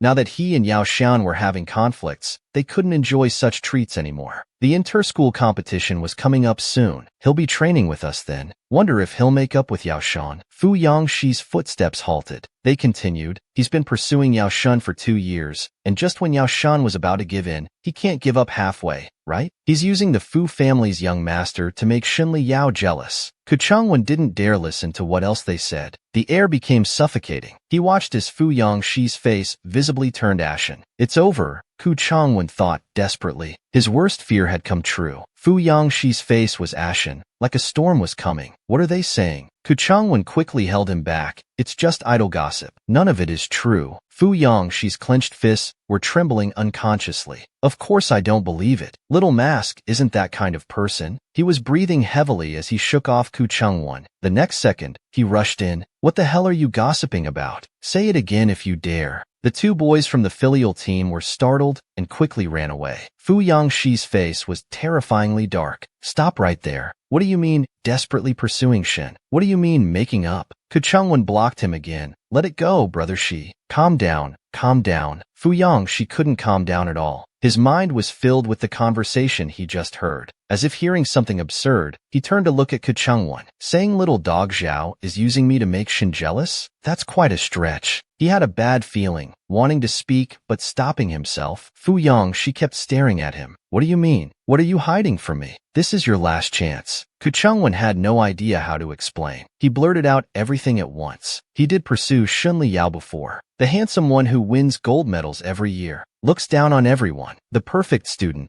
Shun Liyao. Fu Yang, she was heartbroken. But he said they were just normal friends. Ku Chungwon mumbled, girls are shy. Besides, you were always chasing him away back then. He didn't like us much. Why would he tell us? Fu Yang, she couldn't understand the situation. His heart was burning with an anxious fire. He wasn't sure if it was anger or something else. Shun Liyao is handsome, wins gold medals every year. The perfect student. Then what about him? The Fu family's young master finally learned that Little Mask had previously pursued Shun Liyao from the filial team, and he felt particularly heartbroken and desperate. So Little Mask didn't like him at all, just using him to make Shun Liyao jealous. Fu Yang, she took a deep breath, appearing to calm down a bit. I don't believe it. There must be some misunderstanding. Fu Yang, she realized he was even jealous of these rumors. Xiaoming, she said they were just friends, so he believed they were just friends. He didn't care about what these people were saying. Ku Chungwon saw his state and felt helpless. Let's go back first. How could he not care? He cared terribly. Fu Yang, she suddenly started walking out. Go back, my ass. I need to clear this up first. Ku Chungwon was worried and quickly followed. Fu Yang, she went to the electronic archives room. With a few keystrokes, he logged into the school's internal website. Directly, retrieved all school photos from the entire previous year. When all the photos appeared on the computer, many clues became clear. Zhao Mingxi was at every basketball game where Shun Liyao appeared. Zhao Mingxi carrying water.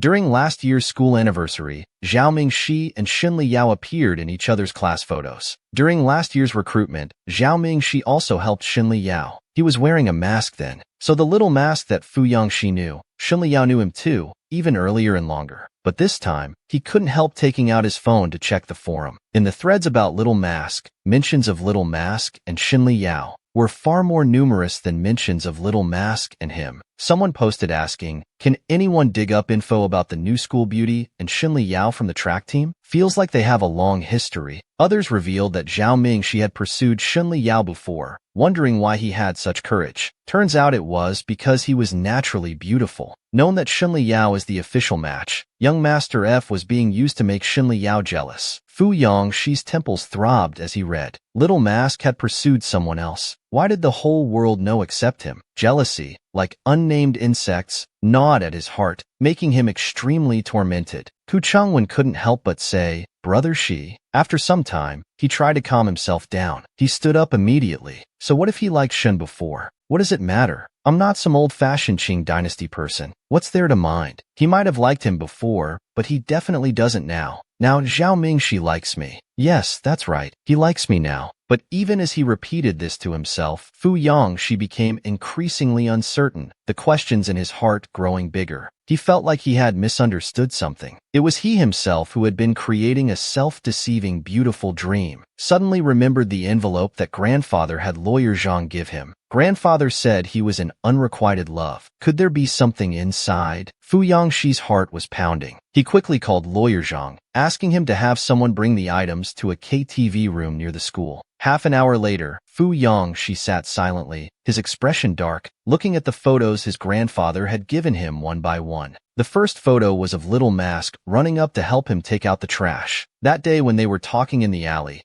faced the teaching building, and Shan was watching them from the 5th floor. So, did Zhao Mingxi really run up to help him with the trash, or did he do it because Shun Liyao was watching? The second photo was from before the monthly exam, when Little Mask suddenly grabbed his hand hastily. The classroom surveillance photo showed Shun Liyao's figure passing by in one corner. So did he really want to hold his hand, or did he only do it abruptly after seeing Shun Liyao? The third photo was from the library's surveillance. That day, before he arrived at the library, Little Mask had clearly had an argument with Shun Liyao. Their expressions looked quite familiar with each other. Yet he told him they were just ordinary friends. Fu Yangxi gripped these items tightly, his whole body turning cold. He only realized now that many things had shown signs early on. He had just been humiliating himself, living in self-deception. Little Mask never liked him at all. Ku Chungwon muttered quietly, It's over. It's all over. Brother, she is going to blow up the school. So does he remember my birthday? The thought that jumped to the top of Fu Yongxi's mind was surprisingly this. Like grasping at a final straw, he desperately thought, if all this was just a misunderstanding, such coincidences could happen in this world. Just when he was being nice to him, Shun Liao happened to be nearby. Yes, he liked Shun Liao before, but what did that matter? He has no contact with Shun Liao now. He wouldn't mind that point. As long as he likes him now, tomorrow he'll pretend nothing happened today. Fu Yongxi wiped his face and suddenly stood up. I won't believe anyone. I want to hear it from his own mouth. Call him. Ku Changwen hesitated immediately. This isn't good. He steadied himself and said to Ku Changwen word by word, put it on speaker and ask for me. Ku Changwen looked at him hesitantly for a while, then had to make the call. He turned on the speaker. At this moment, only suppressed breathing could be heard in the private room. After a moment, the call connected. Ku Changwen didn't know how to ask. Looking at Fu Yongxi's expression, Ming Shi, are you having dinner with the Dong family? Do you remember when Brother Shi's birthday is? Little Mask still cared about the young Master Fu. First thing, in his phone's notes, he wrote down Fu Yongxi's birthday and set it as a pinned reminder. Ku Changwen hesitated but still asked, do you remember when Brother Shi's birthday is? Should we give him a surprise? Ming Shi laughed. Yes, of course we should surprise him. Then Fu Yongxi heard Ming Shi ask, but when is his birthday again? The air suddenly turned dead silent. He was heartbroken. Ku Changwen barely dared to look at Fu Yongxi's face. Let's discuss at school tomorrow. What are you planning to give? Don't give anything too extravagant, or the whole class will know you like Brother Shi. After saying that, he silently prayed for him to say he liked Brother Shi, otherwise he would break. Ming Shi on the other end was stunned. To gain favor, some behaviors might indeed be easily misunderstood. Fortunately, Fu Yongxi was slow to catch on and didn't think that way. He quickly explained, No,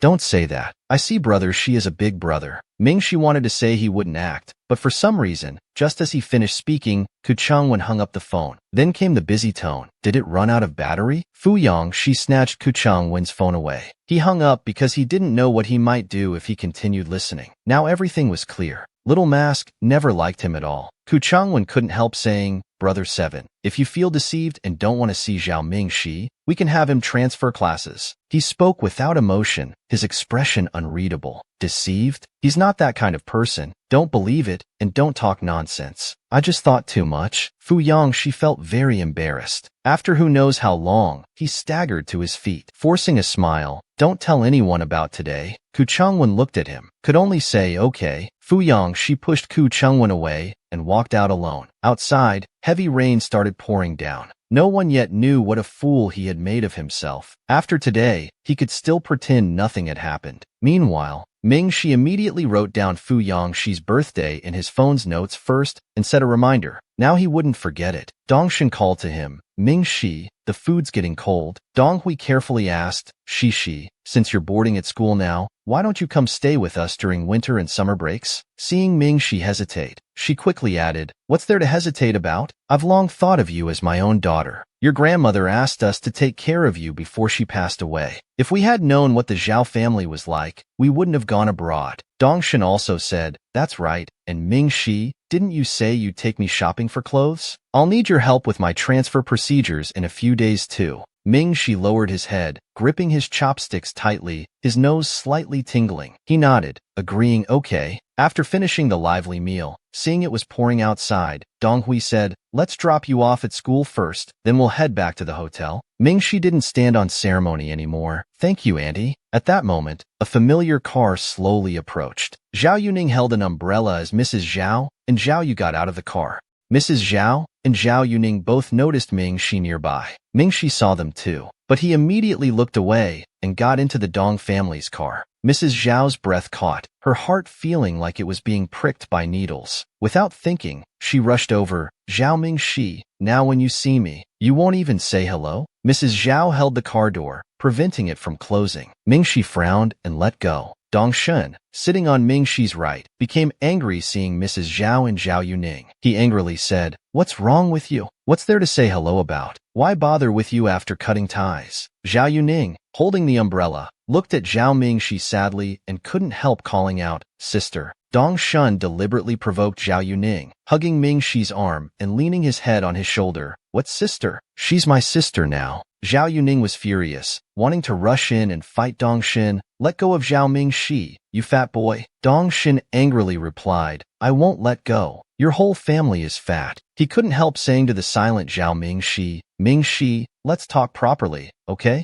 Mom has reflected a lot these past few days. I apologize to you. Dong Xin pushed away his hand, indignantly saying, what apology? You only say it with your mouth. Mrs. Zhao felt a deep pain in her heart. Lin Shi, have I completely lost you? Lin Shi nodded, yes, you've lost me. Then the Dong family's car drove away. Mrs. Zhao's legs gave way, and she collapsed in the rain, crying uncontrollably, Lin Shi, my daughter. The Fu family's young master was heartbroken. Little Mask indeed didn't love him, even coldly calling him Fu Xiao. When Ming Shi entered the classroom, he saw Jiang Qiuqiu had returned to school. Several girls were gathered around him, chatting and laughing. Fu Yang, she wasn't happy about him hanging around Jiang Qiuqiu. Fine then, he wouldn't hang around anymore. That 2% didn't matter anyway. But then Ming Shi felt something wasn't right. Fu Yang, she wasn't there, and his desk was completely empty. It was usually messy. He couldn't help asking, where's Fu Yang Shi? It's not the weekend. Why are all his things gone? Ku Chungwen answered, he took 2 days off. He got a bit wet in the rain yesterday. It's just a small cold. Ming Shi sat back in his seat and quickly took out his phone to message Fu Yang Shi. Brother Shi, Ku Chungwen said you caught a cold. Do you have a fever? You should have private doctors at home, right? Have you seen them? What's your temperature? Do you need anything? I can bring it to you.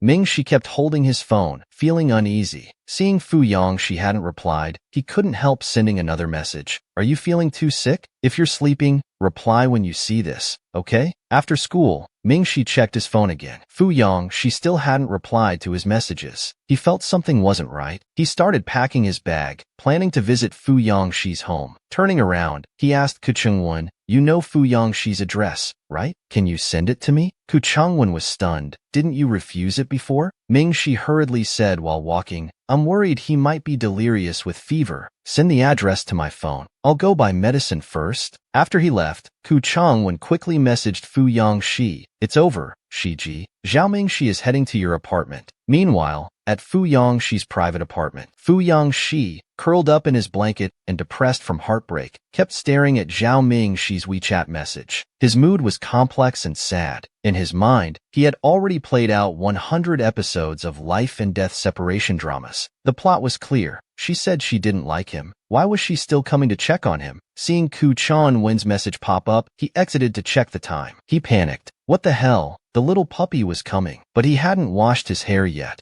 Half an hour later, Ming Shi arrived. The door opened from inside. Fu Yang Shi's red hair was wet and messy across his forehead. He opened the door wrapped in a blanket. Ming Shi looked up at him in shock. Why is your hair wet? You're washing your hair while having a fever? Are you trying to kill yourself? Fu Yang Shi wiped off the water and coldly asked, why are you here? Lin Shi didn't notice his unusual attitude and tried to peek inside. Ku Chungwen said you're sick. Is anyone home? Before he could see clearly, Fu Yang Shi pushed him back with a finger against his forehead. The finger on his forehead was burning hot. Fu Yang Shi wouldn't let him in. Don't you need to prepare for the school competition? Or see other people you want to see? How do you have time to visit a mirror? His deskmate Ming Shi exclaimed, I finished reviewing during the day. I have time now. I heard you were sick. Fu Yang Shi interrupted him with a grieved expression. I'm not sick. What's it to you? Do you even care? Ming Shi pouted. What are you talking about? Are you delirious? You're talking so strangely after not seeing you for just 1 day. Worried that his brain was really affected by the fever, Ming Shi anxiously pushed him inside. Quick, dry your hair and lie down in bed. He pushed a bit too hard. Fu Yang Shi stumbled, his hot breath pressing close. Ming Shi frantically pulled him back. It felt like a mountain pressing down on him, almost flattening him. Despite being 1.7 meters tall, he felt like a small bamboo shoot swaying in the wind, about to break at any moment. How much do you weigh? You always look so slim. Fu Yang Shi angrily replied, I'm 1.88 meters tall. Okay, go ask other guys who are 1.88 meters how much they weigh. Plus the blanket is 20 jin. He fumed internally, thinking only Shunli Yao was light, only Shunli Yao was thin. Not liking him was one thing, but now complaining he was fat. Lin Shi walked over and reached up to touch his neck, but pulled back from the heat. He thought, this is bad. He needs to go to the hospital. Lin Shi quickly asked Fu Yangshi, hasn't your private doctor come? Should I take you to the hospital? Fu Yangshi looked at him, his eyes red, his expression inexplicably complex, showing annoyance, along with desolation and hurt. I'm not going to the hospital. Don't touch me. Ming Shi thought he was delirious from the fever and didn't want to argue. He poured a glass of water and handed it over. Drink some hot water. Your lips are very dry. Fu Yangshi took the water, then turned and grabbed a bath towel, putting it over his head. He roughly dried his hair. Only after it was almost dry did Ming Shi think to ask, Shiji, is this towel for drying hair? I just grabbed whatever. Fu Yangshi was in no mood to care about such things. Don't call me Shiji. Ming Shi paused while drying his hair. What's wrong? Should I call you boss then? Boss, damn boss. He thought he liked him, but he was just treating him as a boss. He felt foolish and embarrassed. Fu Yangshi pulled off the towel. He angrily burst out, don't call me boss either. Ming Shi saw his red hair was already dry and tossed the towel aside. Then what should I call you? Fu Yangshi said in a tragic voice, taking you as my little brother was my arrogance. Now you're not my little brother anymore. His voice grew cold. Just call me young Master Fu. Ming Shi agreed. All right, young Master Fu. Have you taken your medicine? Fu Yangshi's eyes welled up. He really didn't love him. He switched to calling him young Master Fu so easily. The Fu family's young master was heartbroken, almost falling apart. He mistakenly thought that little mask really liked Xunli Yao from the Xiaojing team. Ming Shi noticed Fu Yangshi's phone case was gone. Wasn't it the couple phone case? How could he remove it so casually? He felt a wave of disappointment. Ming Shi took out 2 pills he brought and placed them in Fu Yangshi's hand. Then he put a white fever patch on his forehead, then said, after taking these, go to sleep, okay? I'll make you some porridge. Fu Yangshi suddenly asked in a hoarse voice, with your good grades, do you know anyone from the Xiaojing team? I know a few from the competition group, young and ambitious, always winning gold medals. They're amazing, Fu Yangshi asked. Do girls like that type? Ming Shi thought about the number of love letters Xunli Yao used to receive and said, most girls? Probably do. Fu Yangshi's hand, hidden in the blanket, clenched silently. Anger, embarrassment, loss, and heartache. All these emotions surged in his heart. So Little Mask also liked someone like Xunli Yao, right? He was extremely depressed, shaking his head miserably. Ming Shi watched him while holding the porridge, seeing him suddenly drooping his head and walking listlessly to the room. What's wrong? Have some porridge before sleeping. Fu Yangshi didn't respond, walked into the room, and flopped onto the bed wrapped in his blanket. Ming Shi figured he might be feeling unwell and getting drowsy from the medicine, so he put the porridge on the bedside table. Eat some when you have strength. There's more in the thermos. Fu Yangshi just grunted in response. Seeing this, Ming Shi felt it wasn't appropriate to stay longer and picked up his bag to leave. He suddenly noticed Fu Yangshi's phone case was gone. Wasn't it the couple phone case? How could he remove it so casually? He felt an inexplicable sense of loss. Maybe it was his imagination. But today's Fu Yangshi seemed more distant than before, even asking to be called young Master Fu. Ming Shi thought it was probably just because he was feeling unwell from the fever. Somehow, he also became downcast, affected by Fu Yangshi's low mood. He left Fu Yangshi's duplex villa. Only when he got downstairs did he realize it was raining. A car slowly stopped in front of him. Miss Xiao, young Master Fu asked me to take you home. Ming Shi nodded and said thank you. Meanwhile, at the Zhao house, Zhao Zhanhui was getting a headache. He reminded Mrs. Zhao that they needed to pay attention to Ming Shi's feelings in these details going forward. Besides that, they emphasized that Zhao Mingxi was their biological daughter and should never be neglected in the future. If something like the Zhang housekeeper incident happened again, immediate dismissal would follow. The Zhao family's private conversations naturally excluded Zhao Yuan. It wasn't intentional secrecy, but rather because this was a matter of blood relations, a family matter. Zhao Yuan was anxious, knowing she couldn't let this situation continue.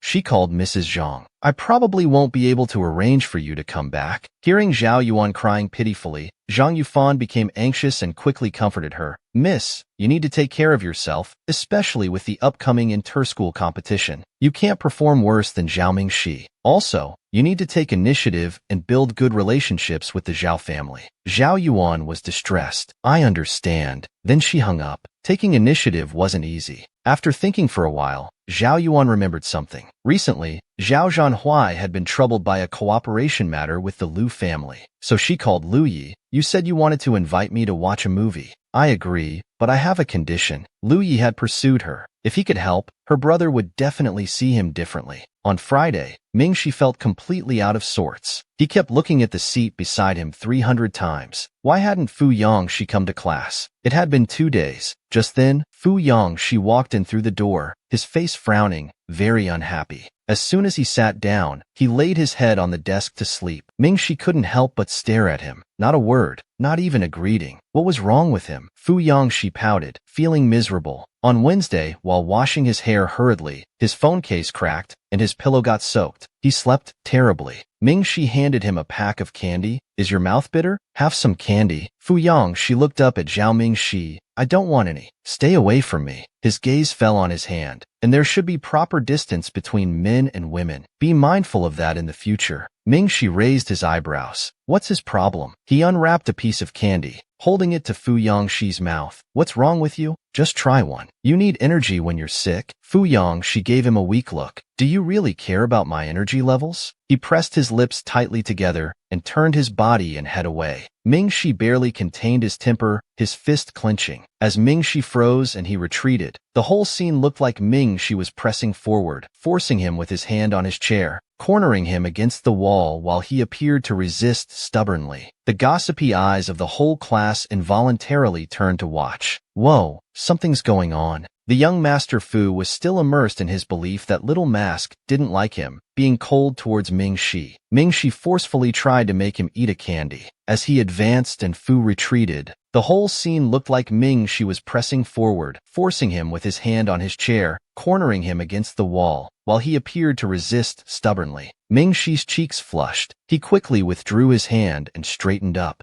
Mingxi had to put the candy in his own mouth, mumbling, "If you're not better, maybe take another day off. Did you check your temperature before coming out today?" Mingxi instinctively reached out to feel Fu Yongxi's forehead temperature. But Fu Yongxi dodged again. He even reacted strongly by standing up immediately, saying coldly, "I'm already better. No need for your concern." After speaking, he prepared to walk out. Mingxi confusedly grabbed his clothes, asked puzzledly, "Then why are you unhappy?" Fu Yongxi turned his head away. "I'm not unhappy." How could he say embarrassing things like, "I misunderstood that you liked me"? Mingxi didn't believe it. "Nonsense. I can tell when something's wrong with your mood." Fu Yongxi fell silent, then removed Zhao Mingxi's hand. "I told you, men and women should keep their distance." Mingxi watched Fu Yongxi leave the classroom, completely puzzled. Kachungwen was about to sneak over, but Mingxi spotted him and asked, "Brother, she has been acting strange these days. Did something happen?" His body immediately froze. He lied, "Just got scolded by grandfather, so I'm in a bad mood. I'll be fine in a few days." Although Kachungwen said this, Mingxi still felt something was off. In the afternoon, he bought a small green succulent and placed it on Fu Yongxi's desk, hoping the green plant would improve his mood. Fu Yongxi didn't throw it away but barely glanced at it, and didn't explode in anger like before. He didn't complain about his desk being messed up. The energetic, proud red bird in Fu Yongxi's heart seemed dead, lying limp on the ground, its tears no longer able to show any pride. Mingxi felt at a loss. Why wasn't it working? What would make him happy? Because he was so concerned about what happened to Fu Yongxi, Mingxi's gaze unconsciously fell on him throughout the day. During class, he couldn't help but turn to look at him from time to time. He felt a tingling sensation inside, not knowing why. Meanwhile, Fu Yongxi propped up his head, eyelids heavy, carelessly pretending not to notice Mingxi's gaze on his face. He thought to himself, he wasn't bad-looking. Why hadn't Little Mask ever stared at him before? He changed his posture, left hand supporting his head, right hand frantically using his phone, searching which angle of a 188 centimeters tall high school boy's profile is most attractive to girls. just as Zhao Mingxi was staring at Fu Yongxi's Adam's apple and unconsciously swallowing. Teacher Lu at the podium couldn't take it anymore. He angrily said, Mingxi, what are you looking at? Is there a flower growing on your deskmate's face? Mingxi was startled and quickly sat up straight, placing both hands on the desk. Fu Yongxi's lips twitched, his heart barely alive. The lifeless little bird finally twitched its leg. Meanwhile, in the Chongqing class, Li Haiyang, clutching the ungiven gift in his desk, couldn't help but grumble. Why is Zhao Yuan the host for the school anniversary again? She's done it for the past 2 years too. Aren't the leaders tired of it? Lu Yi, who was passing by, immediately came back and grabbed his collar, nearly starting a fight. What are you saying? Zhao Yuan is beautiful and excellent. Deal with it if you can't accept it. Li Haiyang looked at the wound on Lu Ye's face and thought he was being stupid. You stole your father's bidding documents for Zhao Yuan. Does Zhao Yuan even know? Will she remember your kindness? Lu Ye's face showed a happy smile. You don't understand. Zhao Yuan agreed to watch a movie with me this weekend. At least I have a chance. Another person who wasn't feeling as cheerful was Lu Xiaoxia. Couldn't Lu Yi see that Zhao Yuan wasn't as good as she appeared? She opened her pencil case and looked at 2 palm-sized transparent seal bags containing Zhao Yuan and Zhao Yuning's hair. Once she verified the DNA matched her suspicions, she would expose Zhao Yuan's true identity. Pu Shuang carefully asked, Yuan, now that your brother's matter is resolved, are you really going to date Lu Yi? Hearing this, she felt irritated. It's just watching a movie. I haven't agreed to date anyone. They were in PE class, playing basketball. Soon this news reached Ku Changwen's ears. Holding a basketball, he went over and told Fu Yongxi and Jiang Qiuqiu about it. Jiang Qiuqiu, wearing a turtleneck with her neck tucked in, didn't understand the situation. So what does this have to do with us? Ku Changwen urgently explained, you don't understand. Zhao Yuan is seeking Lu Ye's help to gain favor and make the Zhao family turn to her side. Unable to communicate with Jiang Qiuqiu, he looked directly at Fu Yongxi. Right, brother Shi? Fu Yongxi picked up his phone and made a call. Jiang Qiuqiu, too cold to turn her neck, had to turn her whole body. She asked puzzledly, what are you doing? Ku Changwen explained knowingly, brother Shi is going to mess up Zhao Yuan's plans. Fu Yongxi's brows were furrowed, lost in thought. Shinli Yao from the basketball team finally understood his feelings and decided to win back Zhao Mingxi. When the rich young master Fu saw them talking together, his face turned green with jealousy instantly. Jiang Qiuqiu sighed, Zhao Mingxi doesn't like you at all. You're heartbroken. Why still care about his business? Fu Yongxi roared, I just can't stand it. I want the Zhao family to suffer, understand? Jiang Qiuqiu helplessly shrugged. I've always said, from childhood till now, I've never seen anyone pursue us for who we are. You didn't believe me. See? It's exactly like that. Fu Yongxi's composure instantly crumbled. He grabbed Jiang Qiuqiu's collar. You want to fight? Seeing them both depressed, Ku Changwen couldn't help but feel down too.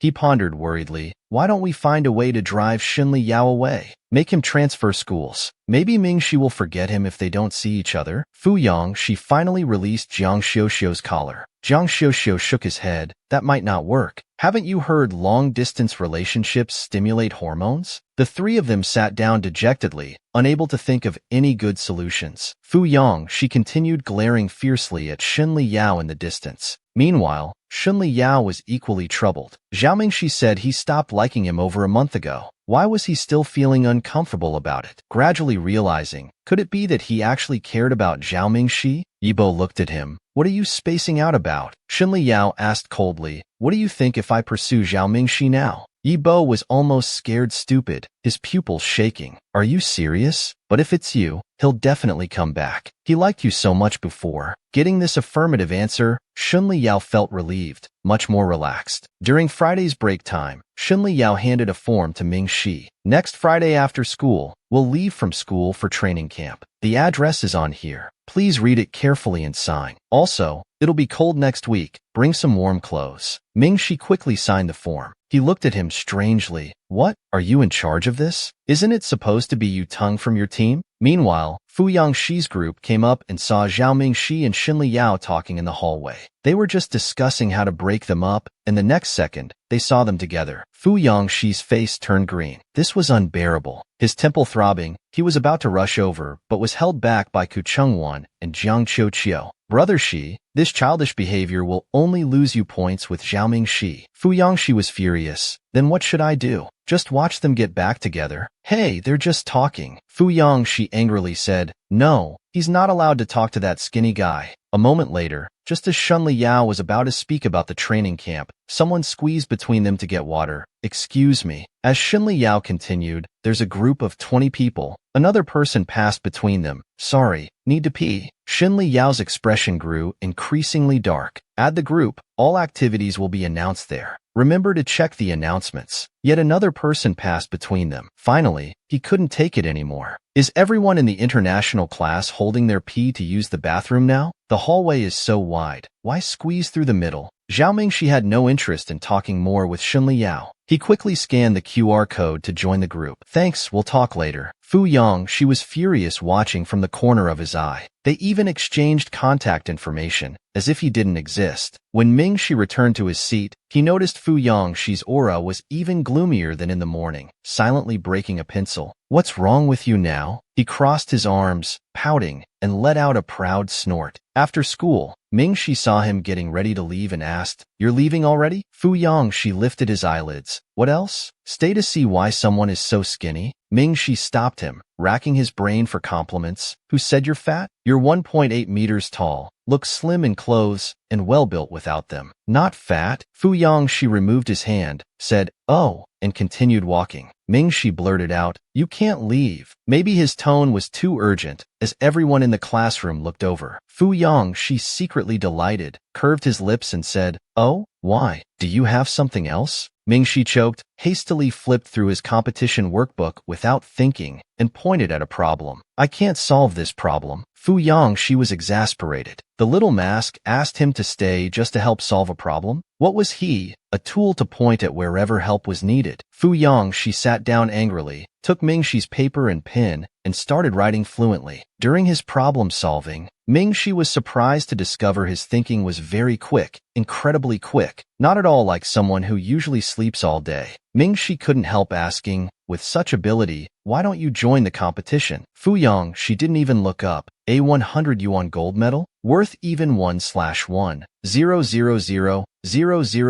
of my wealth. Mingxi was speechless. Sorry for bothering. The little mask agreed to live with Fu Yangshi just to avoid separation from the young master Fu. He kept fantasizing. If he lived here, they would share a bathroom, meaning he could hear the water flowing over Fu Yangshi's body when he showered. And after his own shower, would he have to wear Fu Yangshi's clothes? Fu Yangshi handed the solved problem to Mingxi. With a leave me alone, I'm dead expression, he picked up his bag to leave. Mingxi didn't even look at the problem, quickly following up, Aunt Li sent some local specialties for you. Come with me to get them. Fu Yangshi glanced at him, asking coolly, None for others? Like your training friends? Mingxi shook his head. No, just for you and Jiang Qiu. Aunt Li said Kuchang one looks too ugly anyway. Fu Yangshi reluctantly agreed, looking unwilling. Fine then. After getting the specialties, he tentatively asked, Can I leave now that I've got them? Mingxi quickly said, Don't go. My light's broken. Can you help me change it? Fu Yangshi raised his head, frowning. He found that it wasn't just a broken bulb. The entire bulb was missing.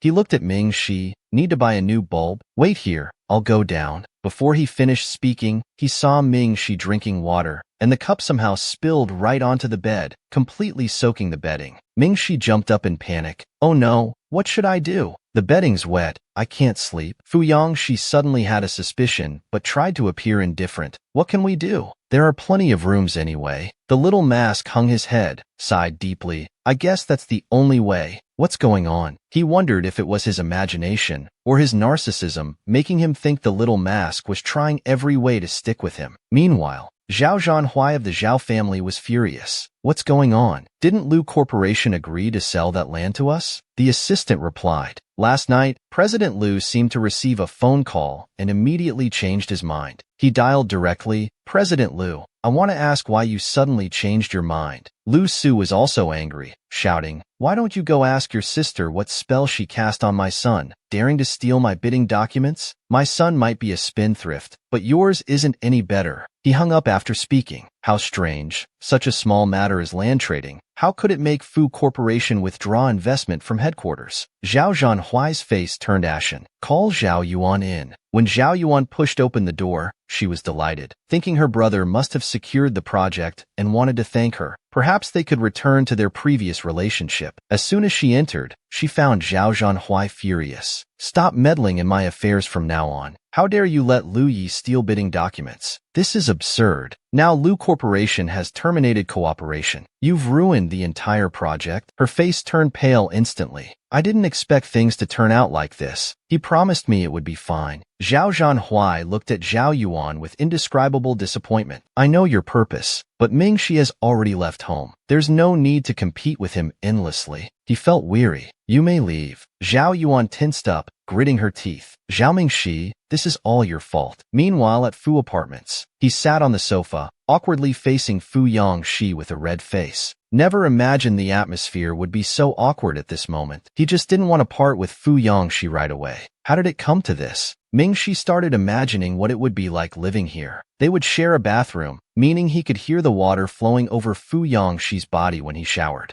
And after his own shower, would he have to wear Fu Yangxi's clothes? He dared not imagine further. Very embarrassed. Zhao Mingxi, what are you thinking? Mingxi suddenly realized that even though this person was arrogant and spoke rudely, he was truly tall and handsome, a teenager full of hormones. Fu Yangxi tried to stay calm, but his mind was completely chaotic, face red, extremely nervous. He couldn't help pouting and stealing glances at Mingxi. He felt a tingling sensation in his heart, rather than his usual habit of treating him like a Wi-Fi hotspot. Ah, the young Master Fu finally boldly confessed to the little mask. Lin Shi accepted without hesitation. Fu Yangxi's red hair fell across his forehead, his features beautiful, wrapped in a blanket. Seeing this, Lin Shi's heart pounded, though not the first time noticing his outstanding looks, but now with this sick beauty appearance. Especially when Mingxi entered fantasy, Fu Yangxi pulled him into his arms, voiced like a spoiled child saying, "Can't you like me? Even just a little bit?" Mingxi coughed embarrassedly. Don't look at me like that, as if I'm bullying you. Fine, I'll agree if that's what you want. Hearing this answer, he was stunned for several seconds. He reached out to touch his face, very excited. You said it yourself, no taking it back. You're not allowed to look at other puppies anymore. Fu Yangxi said tragically, from now on, just call me Young Master Fu. He finally came to his senses, casually agreeing, all right, Young Master Fu, have you taken your medicine? What was he thinking about? Young Master Fu was very jealous of Shenli Yao, who Little Mask once liked. And now because Mingxi doesn't like him, he's suffering from insomnia again. Mingxi recalled various past events. Actually, he still liked Fu Yangxi, just hadn't realized it. This suddenly made Mingxi realize that the person before him, despite his arrogant temperament and pompous way of speaking, was truly tall, handsome, and a vibrant youth, full of youthful male hormones, rather than just being the Wi-Fi hotspot he had habitually considered him to be. Mingxi stood up, saying embarrassedly, maybe I should go back to school. Before he could finish, Fu Yangxi quickly stood up too, trying his best to appear calm, glaring at Zhao Mingxi. Go back where? His face showed a hint of shyness. Just stay here. I'll go out for the night. Turning to leave, he explained, don't overthink it. I'm always generous. If Ku Chanwen had something like this happen, I'd let him stay for a couple nights too. Mingxi couldn't possibly let the owner leave while he stayed, so he hesitated. Let's both stay here then. Fu Yangxi swallowed, coldly grunted in agreement, very reluctantly. Seems we have no choice. After saying this, silence fell again. To break the weird atmosphere, Mingxi suggested, how about watching a movie? Fu Yangxi, expressionless, brushed past him. There are movies. What do you want to watch? Pick whatever. He paused. Without turning his head, coldly added, looks like we'll have to eat together tomorrow. Mingxi looked at him. Can't do lunch. Dongshin asked me to go shopping with him. Let's have dinner together tomorrow. Whether it was Mingxi's imagination or not. After he said this, the figure in front seemed much more cheerful. Mingxi really couldn't figure out Fu Yangxi's thoughts. Suddenly taking 2 quick steps, he jumped in front of him to look at his expression. What he saw was Fu Yangxi's face saying, even though we can have a meal together, I'm still completely dead inside. Though tears won't flow, a man shouldn't cry easily. Don't mind my face. Fu Yangxi lifted his eyelids. What are you doing? He didn't seem to have become happier. Lin Shi thought boys' minds were really hard to read, and Fu Yangxi's mind was even harder. They entered the media room. Fu Yangxi walked over, his side profile distinct, his eyelashes lowered. Mingxi watched him, then looked at the hand adjusting the controls. That hand was fair and slender, without any calluses due to his privileged life. In early winter, holding it would surely feel dry and warm. Ming-Shi started to drift off, unconsciously recalling the feeling of holding Fu Yongxi's hand before the last monthly exam. But in fact, at that time, his attention was completely on his potted plant's new sprouts, and he couldn't remember what it felt like at all. Ming-Shi also remembered the feeling of that hand messing up his hair. The force wasn't gentle at all. It was even somewhat rudely heavy, like rubbing a dishcloth. He hadn't paid much attention then, but now he inexplicably recalled it. Why? Ming-Shi unconsciously licked his dry lips. When he came back to his senses, Ming-Shi saw Fu Yongxi holding up a sci-fi movie. Have you seen this? I have. Fu Yongxi heard this, raised his eyebrows, with a hint of jealousy. With who? Ming-Shi, still looking at Fu Yongxi's distinct profile, unconsciously replied, when I first came here, I watched it with Xinli Yao, Dongshan, and others. If you want to watch it, I don't mind seeing it again. Completely unexpected by this answer, Fu Yongxi's fingers gripping the disc tightened. He suddenly realized that Xinli Yao had known Zhao Mingxi earlier, and the people around him knew about Zhao Mingxi's family situation before he did. Oh, was it good? Mingxi recalled the plot. It's about an artificial intelligence boy who goes on adventures, trying to become a real child. It's quite touching. I remember there was an invitation. However, before he could finish, Fu Yongxi interrupted, suddenly feeling sleepy, and expressionlessly put the disc back. If he kept listening, Fu Yongxi wasn't sure he wouldn't go drag Xinli Yao out of bed at midnight and beat him up. He knew he shouldn't have negative emotions over such a thing, yet he couldn't help but feel jealous. He envied that Xinli Yao and Little Mask had been childhood sweethearts. He was part of Little Mask's past experiences, and even more jealous that Little Mask once liked Xinli Yao. Ming-Shi saw him turn to leave and quickly followed. We're not watching? He stopped. Another day. The guest room is here. There's fresh paint smell inside. Get some rest early. Ming-Shi looked up. Good night, young Master Fu. His brows furrowed as he said, good night. Actually, he wanted to ask Ming-Shi if he still liked Xinli Yao, but feared hearing an unwanted answer. After showering, Ming-Shi curled up in bed. After much thought, still confused and unable to focus on studying, he couldn't help messaging He-Yang. Do guys also have those few days each month when they're irritable? He-Yang replied, oh. Then Ming-Shi continued, Fu Yongxi and I were going to watch a movie, but he suddenly said he was tired and wanted to watch another day. Does he hate me? Or when he heard me talk about Xinli Yao and Dongshan, did he find it boring and didn't want to listen anymore? But I just wanted to share about my past friend circle. Could he be regretting taking me as his little brother? He's been emphasizing lately not to call him boss. Ming-Shi typed rapidly, wanting to tell He-Yang everything that happened that afternoon. How can someone take back accepting a little brother? Isn't that untrustworthy and unmanly? He-Yang delayed before sending several voice messages. Have you noticed that lately all your conversations with me have been about Fu Yongxi? Logically, since transferring classes, you've had plenty of interaction with Ku Chengwan and Jiang Xiuqiu, but the person you mention most to me is Fu Yongxi. Check your chat history if you don't believe me. These words suddenly appeared in the chat box, startling Ming-Shi's heart into rapid beating. Blood rushed to his head like lightning. With He-Yang's reminder, he realized that maybe his attention had been too focused on Fu Yongxi lately. Getting criticized by Teacher Liu for staring at him in class was one thing. Today, when he heard that even if Ku Chengwan's blanket was soaked, he would offer a place to stay, he actually felt a flash of disappointment. It's normal for people who've known each other for years, right? Also, that morning when he saw Fu Yongxi at the dormitory entrance, hearing he was just there to get his scarf, not to bring breakfast, felt like being doused with cold water. Why did he have such emotional reactions? What was happening to him? Meanwhile, Fu Yongxi lay listlessly on his bed, staring at the ceiling, suffering from insomnia again. He couldn't sleep and didn't dare to.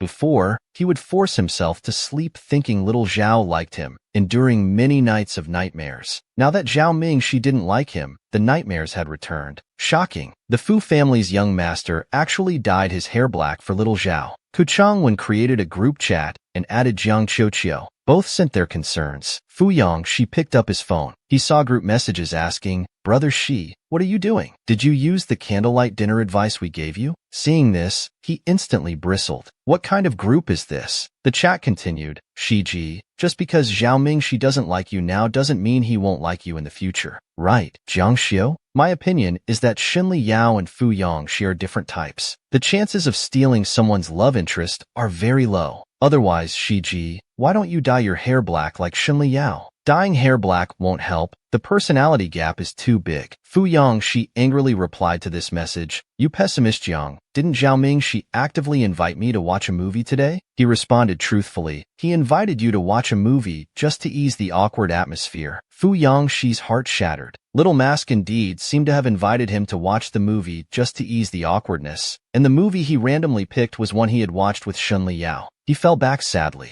Zhang Qiuqiu was damn accurate. The next morning, when Mingshi woke up, he found several different breakfast items on the table. Fu Yangshi seemed to have gotten up and then returned to his room. So Mingshi quietly walked towards his room. Fu Yangshi inside noticed and quickly lay down pretending to sleep. He peeked his head in and saw Fu Yangshi sleeping soundly on the bed. He noticed his clothes weren't properly arranged, exposing part of his abs. Worried he might catch a cold, Mingshi went over to cover him with the blanket. Mingshi looked carefully at his face and had to admit the arrogant young master was quite handsome. He suddenly remembered He Yang's words, and his face inexplicably reddened. He Yang was right. Mingshi mentioned Fu Yangshi the most. The next second, he fled in panic. Fu Yangshi glanced at him, pouting, doesn't like him yet still covers him with a blanket. In the morning, Mingshi met Dongshan at the mall. Mingshi, you've really changed a lot, though fundamentally you're the same. Has your face completely healed? Mingshi unconsciously touched his cheek. It's completely healed.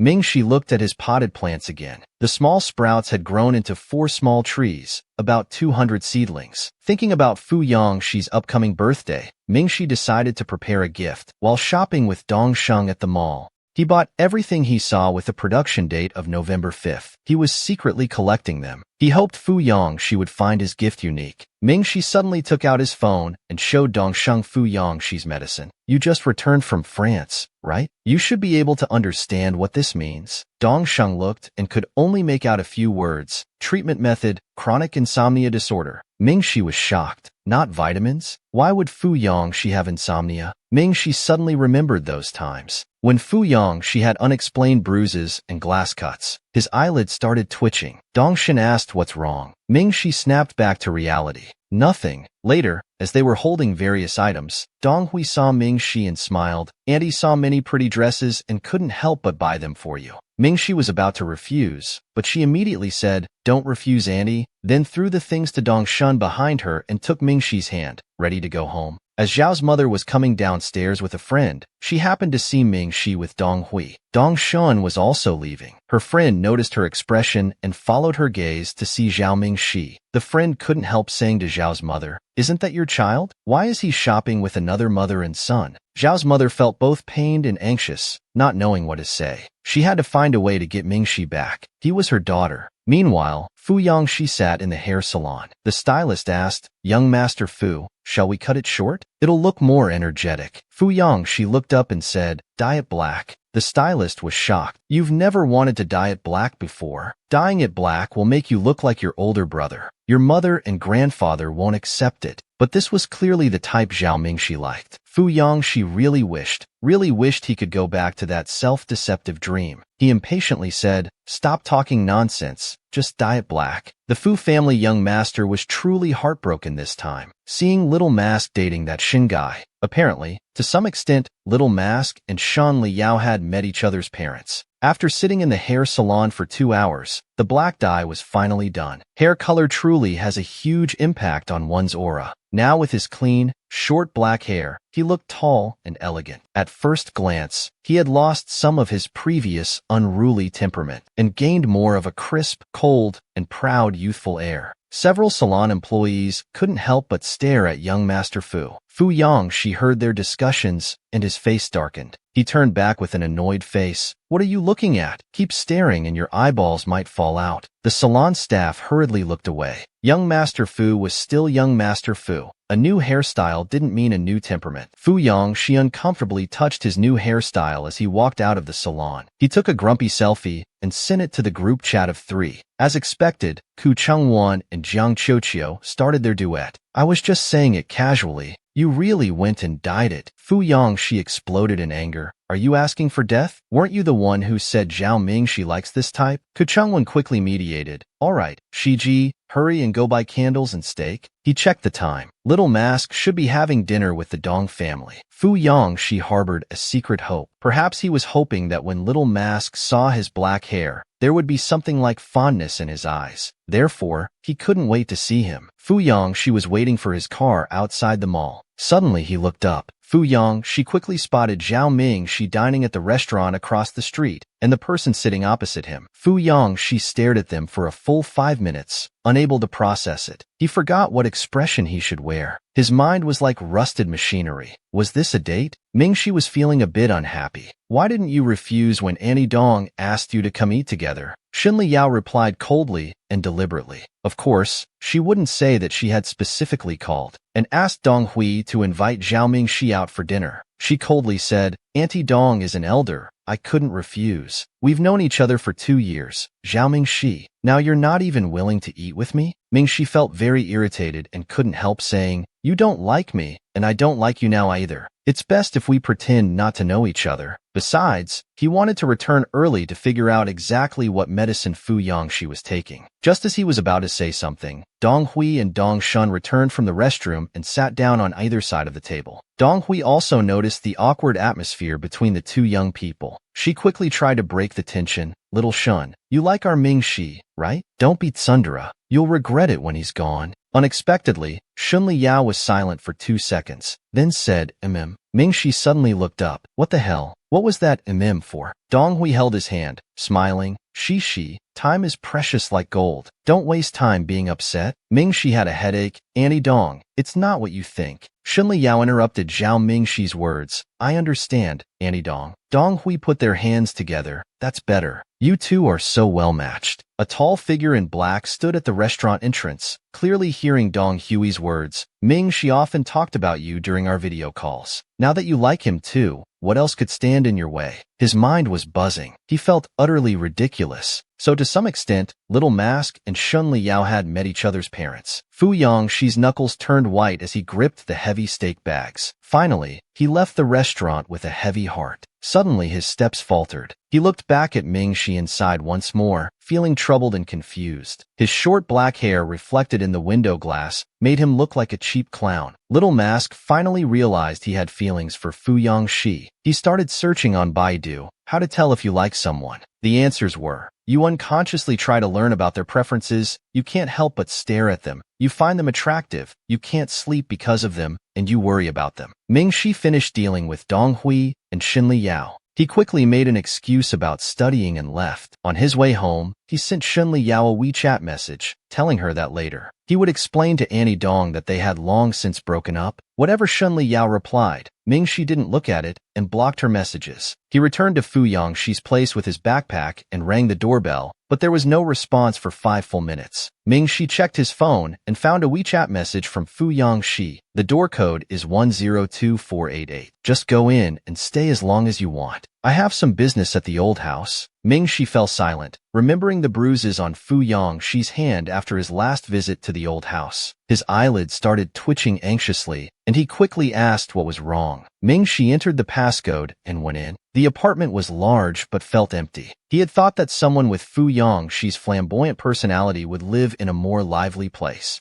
But reality was different. Mingxi realized how little he knew about Fu Yongxi. Now he couldn't help wanting to know more about him, even just his preferences. He pushed open the door to the screening room. Turns out he wasn't a disorganized person. He browsed through the vinyl records and films. Mingxi took a photo of the movie catalog, planning to choose ones he hadn't seen when they watch movies together in the future. On the floor was a half-repaired robot vacuum, with gray-black parts casually scattered around, so he could fix robots too. Mingxi instinctively wanted to go over and look, so he had been living in such an empty room all this time. Late at night, Mingxi quickly took a shower and lay in bed checking his phone. Fu Yongxi still hadn't replied to his message. That unconscious itching feeling appeared in his heart again. As if possessed, when Mingxi came to his senses, he was already searching on Baidu, how to tell if you like someone. Mingxi was startled and instinctively wanted to exit, but he couldn't help browsing through it with his whole body tense. The first point was glaringly clear. You unconsciously try to learn about their preferences. Mingxi thought of the movie photo he had taken. His heart pounding, he covered his face and buried his head, taking several deep breaths. After a while, When he was mentally prepared, Mingxi continued reading. The second point was, you can't help but stare at them and find them attractive. Mingxi's blood rushed to his scalp. His face unconsciously began to heat up. The third point was, you can't sleep because of them and you worry about them. Mingxi was going crazy, realizing he matched almost everything. It's over. He really had fallen for Fu Yongxi. During Monday's break, Mingxi couldn't help but glance occasionally at the empty desk beside him. Fu Yongxi still hadn't come to class. He turned to ask Jiang Qiuqiu, do you know what happened at Fu Yongxi's home? He rushed back there on Saturday. He played with a basketball. Looking at Mingxi, he said, don't worry, it's probably nothing serious. Maybe he was indeed overthinking.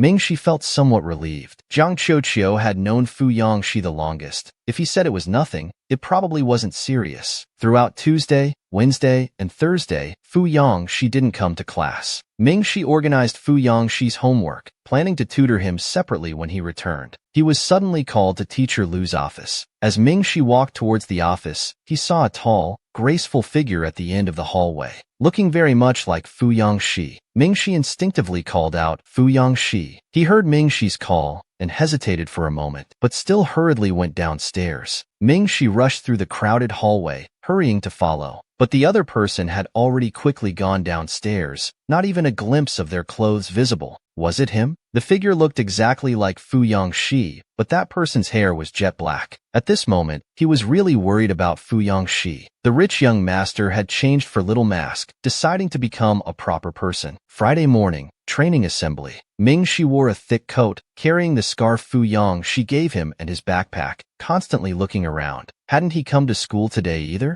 Checking his phone, Fu Yongxi still hadn't sent any messages. Although he hadn't thought much about this birthday, he just missed Fu Yongxi. When Shen Liyao saw him, he walked over proactively. Mingxi's brows furrowed. He turned and got directly onto the bus. Shen Liyao's expression changed in the cold wind. Pu Shuang was surprised to see this. First, that Yao God would actively stand next to Zhao Mingxi, and second, that Zhao Mingxi kept him at arm's length, as if not wanting to be near him. Zhao Yuan frowned, feeling very unhappy. At noon, they arrived at the training location, a hotel near the school. The pure learning atmosphere made Mingxi immerse himself in it. If it weren't for finding his pencil case, test papers, and backpack all thrown into the garbage bin when he returned, Mingxi's temples throbbed. He calmly walked over and picked up the backpack Fu Yongxi had given him. His mood exploded instantly. With 2 fingers holding the bag, he coldly scanned the training classroom. Zhao Yuan instinctively stood up and handed over a tissue, saying, Mingxi, quickly wipe it. Maybe it can still be used. It wasn't Zhao Yuan. Mingxi figured Zhao Yuan wouldn't resort to such low tactics, and besides, when he went out earlier,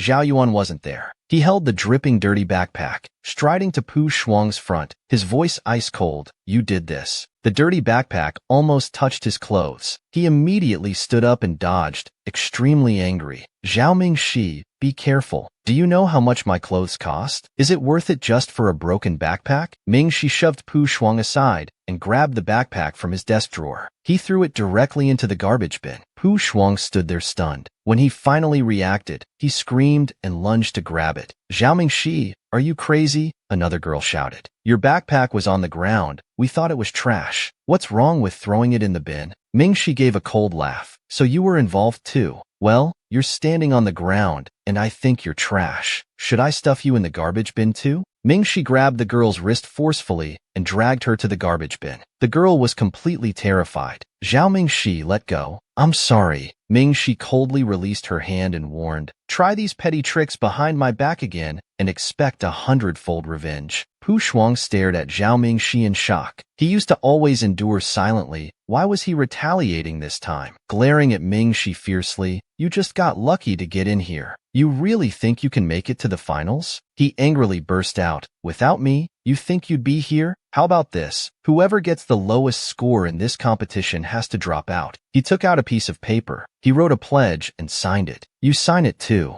Pu Shuang thought Zhao Mingxi was too arrogant and agreed through gritted teeth. Fine, I'll sign. Don't regret it. At this moment, Shen Liyao returned. Seeing the scene in the classroom, his expression changed. What happened? A special student from the international class quickly called Fu Yongxi. Even such a small matter needed reporting. Meanwhile, at the Fu family mansion. The elder looked at his black short hair, finding it extremely offensive. He couldn't help but frown. You've been here for several days. When are you going to leave? Why did you suddenly decide to dye your hair? Instead of answering, Fu Yongxi asked, when will you restore my privileges? The elder's anger flared up. Restore privileges? You cause trouble all day, have the worst grades, and skip all the arranged classes. Fu Yongxi suddenly said, I'll attend them. I plan to become a proper person, so please restore my privileges. He looked at Fu Yongxi in disbelief and stammered, why? Fu Yongxi smiled carelessly. You're going to send Fu Ji to our school. If my privileges aren't restored, am I supposed to just watch him outshine me? The elder nearly had his blood pressure spike from these words. Is that all you care about? Just then, he received a phone call. After answering, his expression changed. He ran off immediately. The elder asked Lawyer Zhang where he went. Lawyer Zhang whispered, to the city, to find that girl again.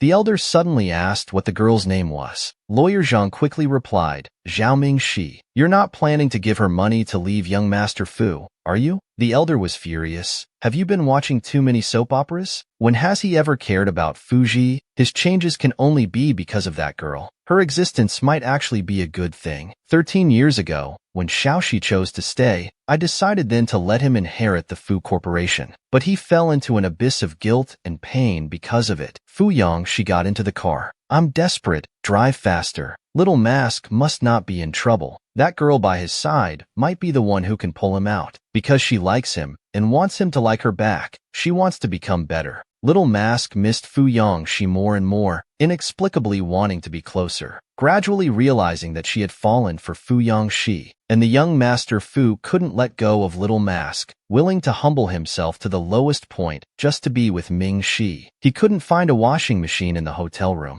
having no choice but to turn on the faucet to wash clothes by hand. At that moment, a strong thought crossed Ming Shi's mind. If only Fu Yongxi were here. Tall Fu Yongxi with his red short hair, as lively as the morning sun. He suddenly missed Fu Yongxi very much. He wanted to text Fu Yongxi, ask where he was. He wanted to ask why he didn't show up on his birthday. At some point, his reason for getting close to him had changed from simply wanting to share his luck to seeking warmth. Or perhaps he had fallen for him. He opened their chat window, strongly wanting to send something. His current feelings were just like the first time he messaged Fu Yongxi. Lin Shi typed, I miss you. How are you? Where are you now? But before finishing, he deleted every word. He didn't know what to say anymore. While feeling troubled, he heard screams from the next room. It sounded like Pu Shuang. Who threw away my luggage? Another girl's angry voice followed. My shoes are gone too. Was it Zhao Mingxi? But he came back later than us. Mingxi was stunned and stood up. He somehow suspected Fu Yongxi was behind this. Such a bold act of revenge. Who else could it be but Fu Yongxi? He stood there dazed, then suddenly heard movement outside the door.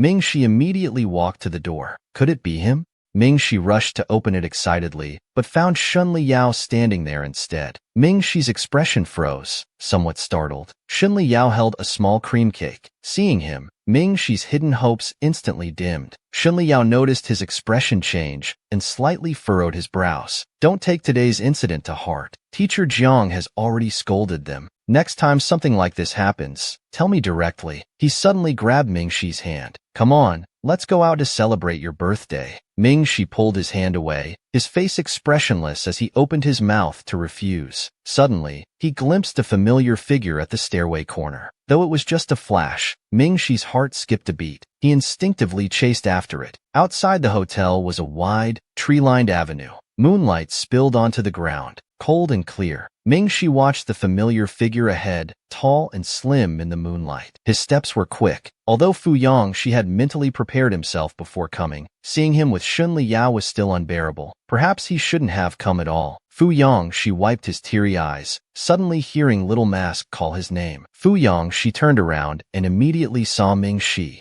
Mingxi's heart was racing, suddenly unsure what to say. He wanted to ask why he'd been avoiding him these past few days. He had so many questions he couldn't voice. Finally, what came out was, Fu Yongxi, my shoelace is untied. The air seemed to freeze. The moonlight wavered, and tree shadows swayed in the wind. Fu Yongxi's tall figure shifted slightly, silent, then suddenly started walking back. His black hair hung down, carrying silence and the pain of abandonment. He didn't want him anymore. But with just one call, he still came back. He knelt down to tie Zhao Mingxi's shoelace. He did it very slowly. Mingxi lowered his eyes, breaking the silence. "Did you come to celebrate my birthday?" Fu Yongxi gave a muffled After tying Mingxi's shoelace, he stood up. Mingxi looked at him. Today's Fu Yongxi was different from usual. Perhaps it was because of his black hair. His eyes were heavy, the usual arrogance gone from his features, replaced only with resignation and the unwavering spirit of youth. He looked behind Mingxi. Mingxi instinctively turned his head following his gaze. Watching Mingxi turn around, his body stiffened. He said hoarsely, "After others finish celebrating your birthday, I'll celebrate with you for the remaining time. No matter how late. Will you call me later?" Fu Yongxi retreated to his most humble state. Xunli Yao came striding from the hotel behind Mingxi. "Zhao Mingxi, you can't leave. What I said to Annie Dong that day, I was serious." He couldn't continue watching, or he couldn't guarantee what he might do. Fu Yongxi struggled to suppress the surging violence and jealousy in his eyes, turning to leave. However, Mingxi grabbed his wrist, afraid he would run away. Fu Yongxi's body stiffened. He looked back at him several times. Lin-Shi wasn't sure if Fu Yongxi liked him, or just saw him as a little brother. Little Mask and Fu Yongxi finally cleared up their misunderstanding and got back together. And the rich young master threw him a grand birthday party. Lin-Shi turned to Xunli Yao and said, "I'm sorry, I don't want to celebrate my birthday with you." Fu Yongxi was shocked to hear this and turned back to look at Mingxi. The next thing he heard was, "Xunli Yao, I'm sorry, but I've told you several times already. Even before changing classes, I didn't like you. A few days ago, I was just being considerate of the elders' feelings and didn't say it then. But I've already explained everything to Annie Dong. She won't force us together anymore." Fu Yongxi stood there stunned. Then blood gradually rushed back, restoring color to his pale face. His mind buzzed, his heart pounding. Little Mask was rejecting Xunli Yao. Lin-Shi's attitude was firm, even cold. "So please take back your birthday gift and cake. I don't like you. If you continue like this in the future, we won't even be friends anymore." Xunli Yao's face turned extremely ugly. Although he knew the current Zhao Mingxi was keeping his distance, he never expected that even celebrating a birthday as friends would be rejected. How did things turn out like this? He wanted to say more, but Zhao Mingxi pulled Fu Yongxi away. Mingxi held his hand, eyes sparkling. "Shiji, let's go celebrate my birthday." Fu Yongxi regained his smile. Did this mean Xunli Yao was now just a stranger to him? He suddenly said, "Okay." Lin-Shi asked, "So where did you disappear to these past few days?" "My grandfather kept me." Fu Yongxi didn't have the heart to say he had seen him at the Western restaurant dining with Xunli Yao and the Dong family, and had hidden away in despair.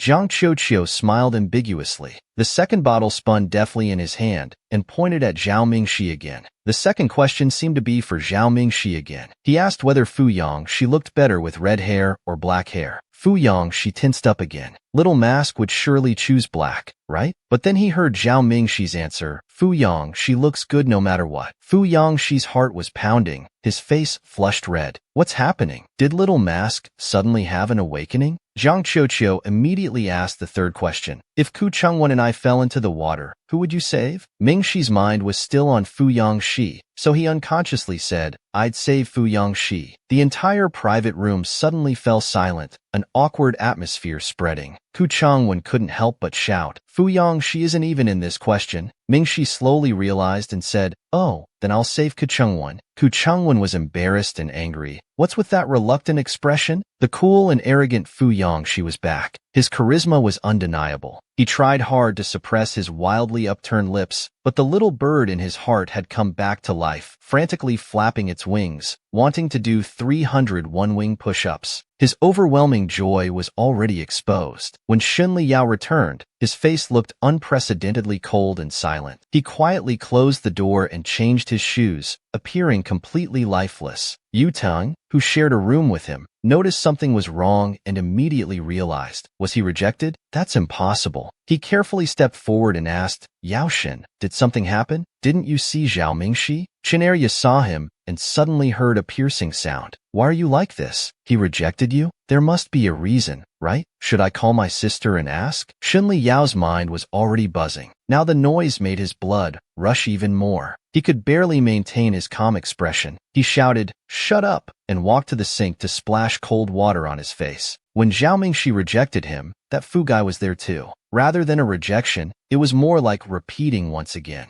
deliberately emphasizing it for Fu Yongxi to hear. So, had he transferred his feelings and fallen for that Fu guy?